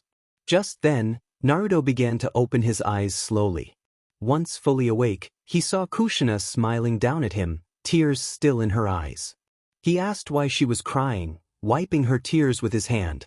Kushina replied that she was just happy he was okay, returning his smile as he sat up. Tsunade noted that the mission had been a success, as they had brought Sasuke back. Kiba mentioned the difficulty of defeating the two-headed creature, crediting the boy who wore makeup for his victory, which earned him a disapproving look from Kankuro. Tsunade then announced that everyone could take a break, and they all nodded in agreement before heading home. Kushina turned to Naruto, eager to ask about his mission, but was interrupted by Temari, who approached Naruto and took his hand, causing him to blush slightly. Temari suggested they go eat ramen at Ichiraku, and Naruto agreed, feeling hungry. As they walked away, Kushina frowned, feeling ignored. She asked Naruto who Temari was, making him a bit nervous. Before he could respond, Temari introduced herself as Naruto's girlfriend, which shocked Naruto with her directness. Kushina then introduced herself as Naruto's mother, noting that he had never mentioned having a girlfriend, which made Naruto even more anxious. Temari, confused, pointed out that Naruto was an orphan. Naruto sighed and suggested they go home to eat and discuss everything. Once at Naruto's house, they prepared a meal in a slightly awkward silence. After finishing the vegetable ramen, they sat down to eat. Naruto and Temari began to share how they met and everything they had done together. Kushina listened intently, surprised by their story, as it reminded her of her own youthful adventures with Minato, bringing a smile to her face. Naruto also shared stories about Kushina, which intrigued Temari, especially when she learned about Kushina's past. As the meal progressed, laughter filled the room, and they lost track of time, realizing 2 hours had passed. Temari noted that it was getting late and decided to return to the hotel where she was staying with her brothers. Naruto offered to accompany her, standing up from the table. Kushina bid Temari farewell, expressing her pleasure in meeting her, and reminded Naruto not to stay out too late. Naruto nodded, lifting Temari in a bridal carry, causing her to blush before she vanished in a flash of movement. Arriving at the hotel, Temari complimented Naruto's mother, saying she had expected her to be overprotective but found her to be very kind. Naruto smiled, happy to hear that. He expressed his joy in having both her and his mother in his life, leaning in to kiss Temari gently.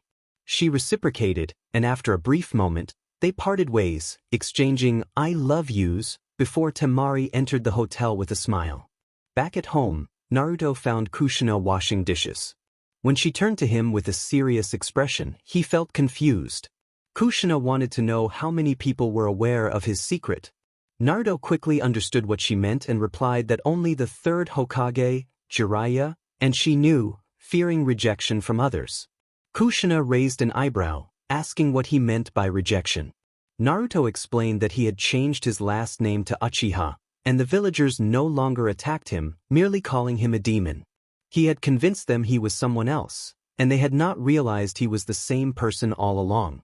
This was why he hadn't shared his secret with anyone, not even Sasuke or Neji, his closest friends.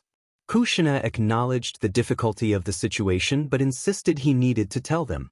She suggested inviting all his friends to the Akimichi restaurant in 2 days at 8:30 p.m. to share his secret. She empathized with him, revealing that she had also been the Jinchuriki of the Kyuubi. Naruto smiled back at her, feeling encouraged, and agreed that he would tell them soon. Naruto decided it was time to rest and went to relax alongside Kushina.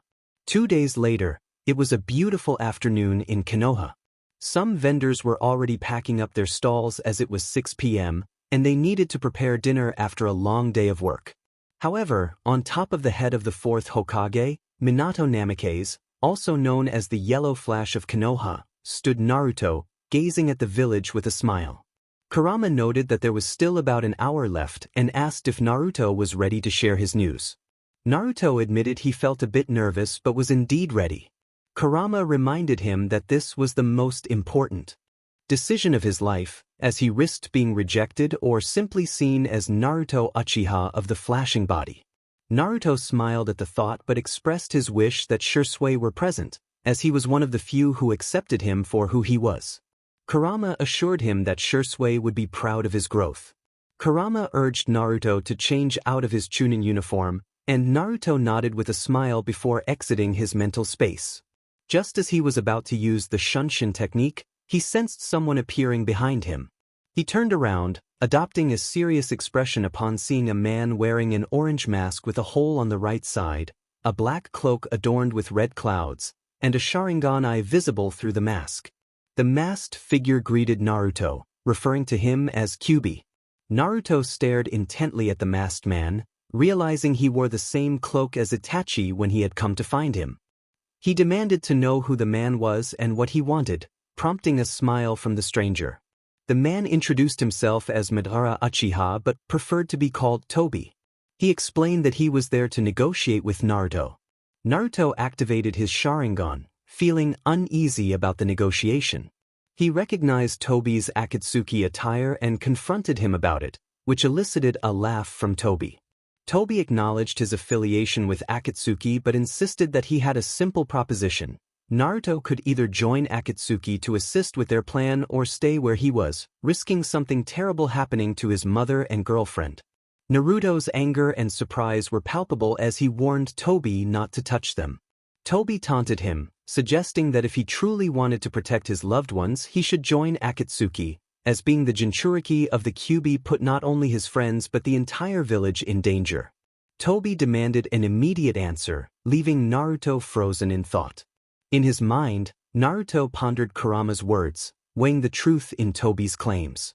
Kurama reassured him that both choices had their pros and cons, but he would always be there to support him. With newfound determination, Naruto focused on Tobi, who was eager for a response. Naruto decided to join Akatsuki but inquired about any additional requirements. Tobi confirmed there was one crucial condition. Naruto had to eliminate all members of a clan, preferably the Haruno clan, as they were vital to Konoha's economy. This shocked Naruto, who vehemently refused at first. Tobi, however, pressed him, suggesting that if he wanted to protect his loved ones, he would have to comply. Realizing the gravity of the situation, Naruto reluctantly agreed to spare a maximum of 2 people and asked how much time he had. Tobi smiled beneath his mask, confirming the time limit was until midnight. He warned Naruto that failure to comply would have dire consequences before disappearing in a vortex, leaving Naruto on his knees, tears welling in his eyes. Feeling manipulated and conflicted, Naruto wiped his tears and resolved to protect Sakura and her family. Kurama reminded him that the Haruno clan was not composed of ninjas, making the task easier, but warned him it would result in his exile from Konoha. Naruto accepted this fate, determined to do what was necessary for the village and his loved ones. He decided to steal an ANBU outfit. Quickly, Naruto concealed his chakra and infiltrated the ANBU headquarters, skillfully avoiding detection. He entered the room with the uniforms, found one that fit, and donned it along with a fox-shaped mask. Once suited up, he used the Shunshin technique to leave the headquarters and appeared outside his home. Entering cautiously, he noticed Kushina was not there, so he rushed to his room and began packing his belongings into a storage scroll. As he reached for a photo of himself and Kushina taken shortly after they met, he hesitated but ultimately decided to leave it behind. He sealed the storage scroll to his wrist and grabbed a table clock before vanishing in a Shunshin, reappearing atop the Hokage monument.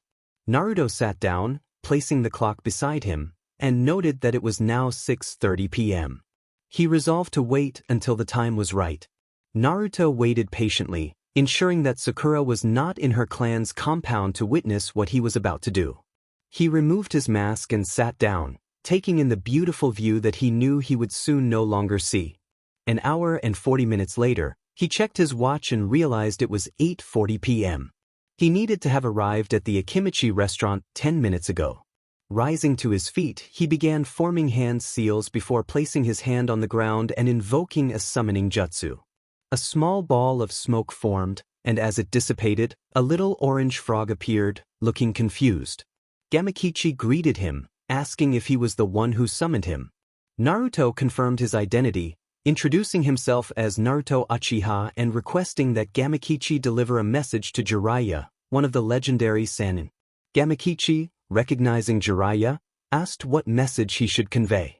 With a serious expression, Naruto instructed him to tell Jiraiya that he would not be able to attend dinner at the Akimichi restaurant due to an unforeseen circumstance and that he should not wait for him, as it was likely he would never arrive.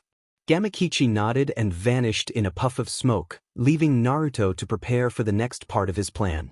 At the Akimichi restaurant, Naruto's friends, along with the Jounin sensei of Teams 7, 8, 9 and 10, the San team, Jiraiya, Tsunade, Hiruzen, Kushina, Ayame, and Tuchi, waited for him at a large table. They anticipated his arrival and were puzzled by his absence. Kushina expressed her concern, noting that he should have arrived 15 minutes ago. Jiraiya reassured her that Naruto would be there soon. Suddenly, a small ball of smoke appeared in front of Jiraiya, and when it cleared, Gamakichi stood before them. Gamakichi announced that he had an important message from Naruto Uchiha, capturing everyone's attention. Jiraiya asked what the message was, and Gamakichi relayed that Naruto could not come to dinner due to an unforeseen issue and that they should not wait for him, as he likely would not show up. This revelation shocked everyone. Kushina inquired about the nature of the incident, but Gamakichi shook his head, indicating he did not know. Sasuke, who had been observing, turned to look out the window and caught a glimpse of someone crouched atop a post.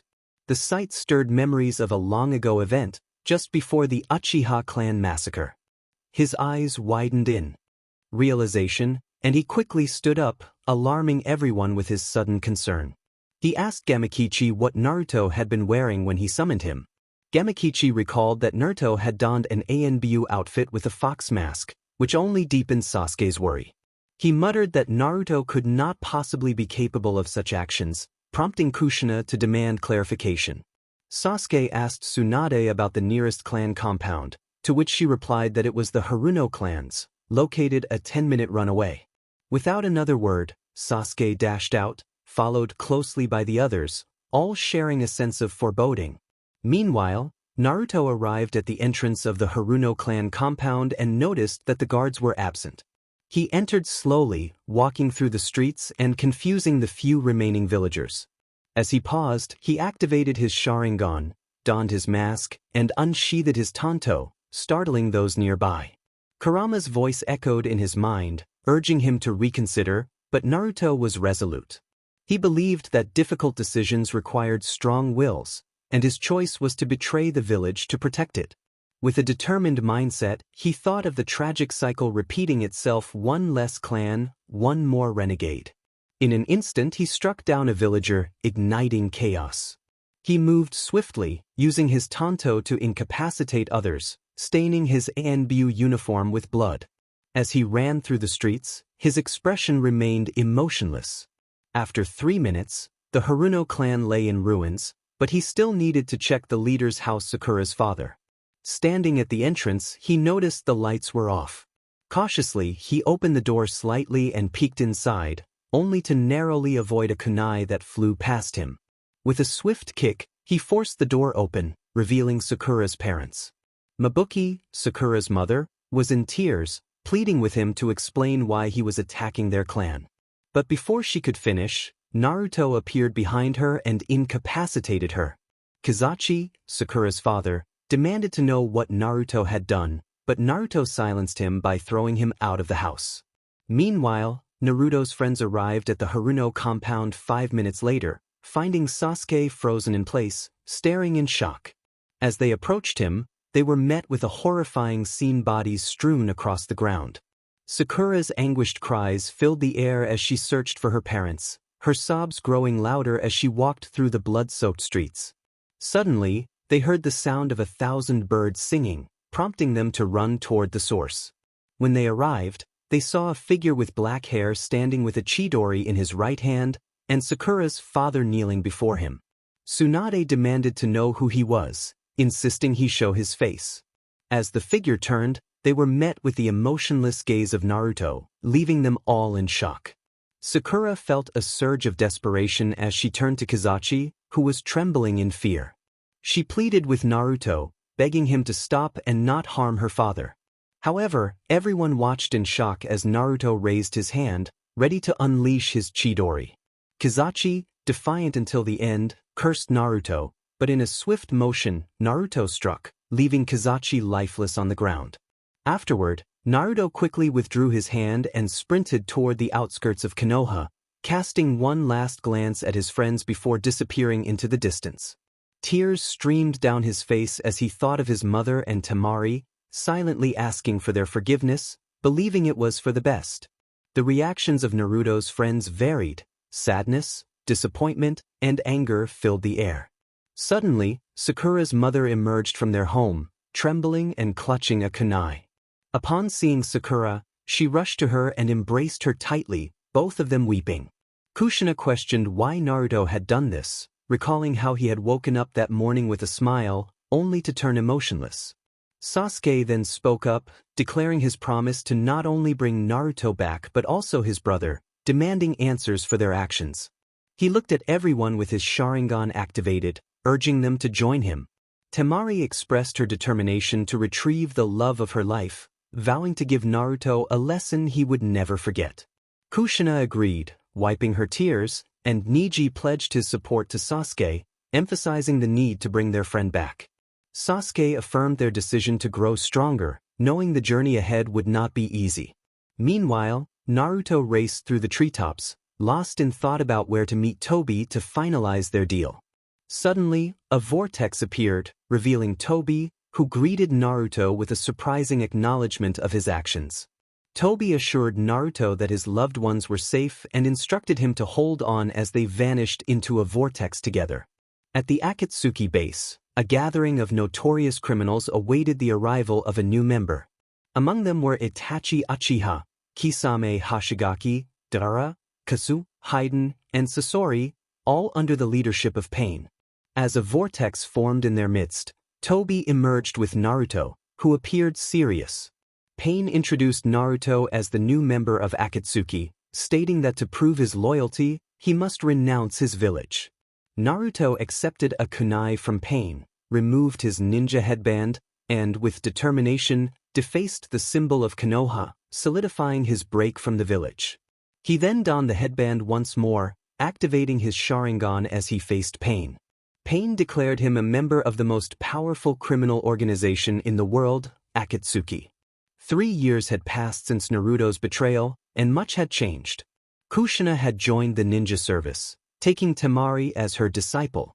Although their training sessions were infrequent due to Temari's home in the Sand Village, she was amazed to learn that Kushina was the legendary Habanero Sangriento, a woman who had instilled fear in the armies of Kumo and IW.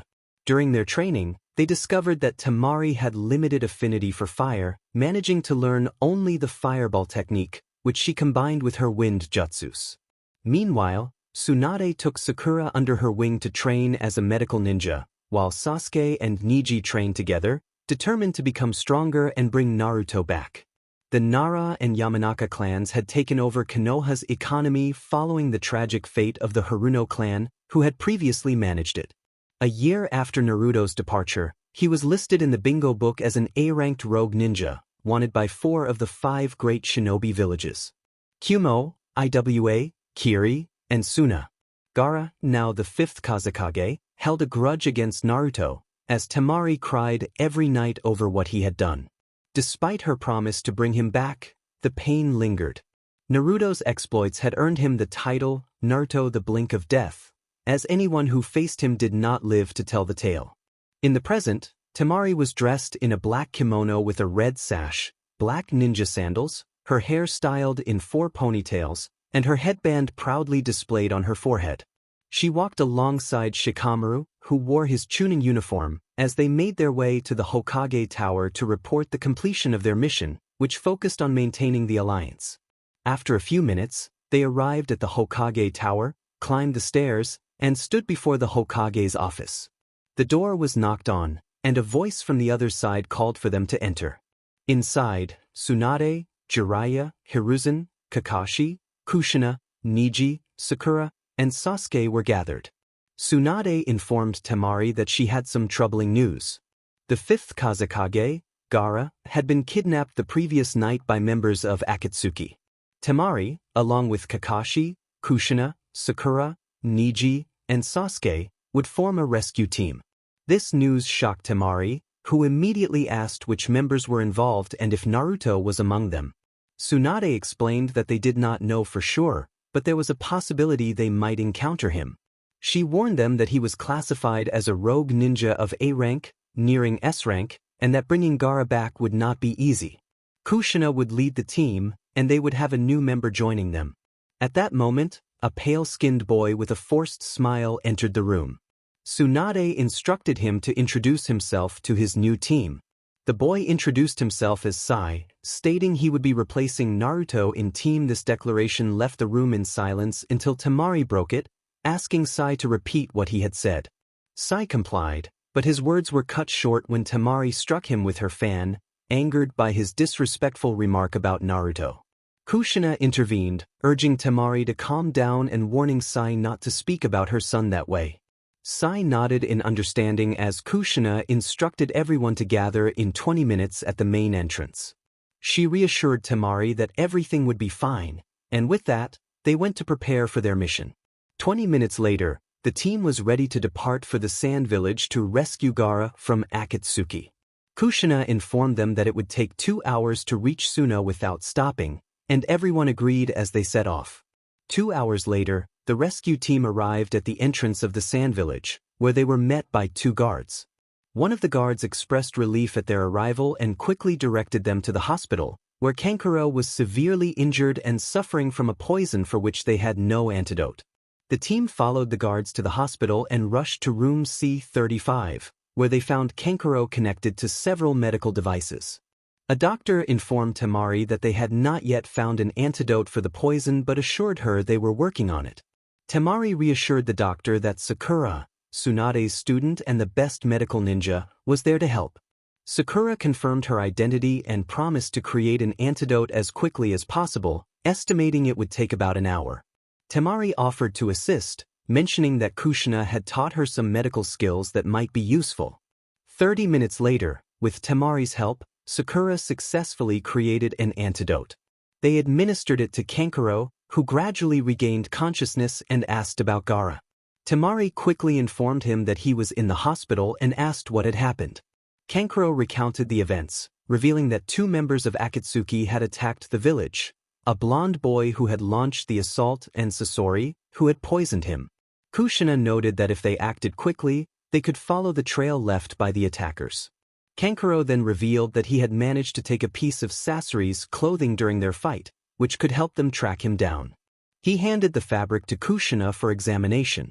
Kakashi requested to take a look at the cloth and, upon receiving permission, performed a summoning technique, which resulted in a small dog named Pakun appearing.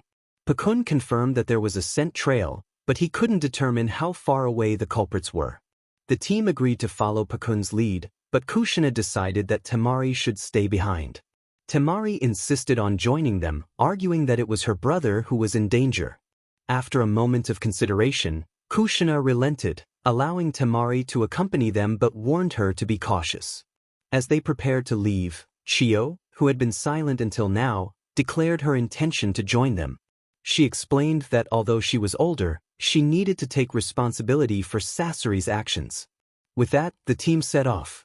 Meanwhile, at the Akatsuki base, members were gathered in holographic form, except for Deidara and Sasori. Pain informed the group that the rescue team was pursuing Deidara and Sasori. To prevent interference with their plans, he decided to send Itachi and Kisame as distractions. Naruto, however, expressed that it was unnecessary to send them, asserting that they could handle themselves. Hayden remarked on Naruto's apparent indifference to the safety of his comrades, noting that he and Itachi had previously destroyed a clan and their village. Naruto responded with a serious look, his Sharingan activated, as he focused on Pain. Itachi had expressed his indifference about the fate of 2 individuals, stating that Pain did not need to send Itachi and Kisame, as they could handle themselves. However, he felt compelled to act if things went awry. He disconnected his hologram, revealing he was in a small cabin. Frustrated, he thought about the reason he had advised against sending Itachi and Kisame. He didn't want anything to happen to those sent to rescue Gaara. Yet, he acknowledged that Shisui and Deidara were a threat, and he needed to intervene. He grabbed a straw hat and left the cabin at a moderate pace.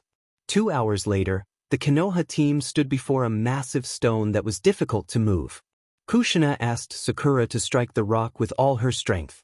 Upon doing so, the rock shattered completely, revealing a cave with a giant statue inside. Sasori stood there, with Deidara seated beside the lifeless body of Gaara. Deidara mocked them, pointing out,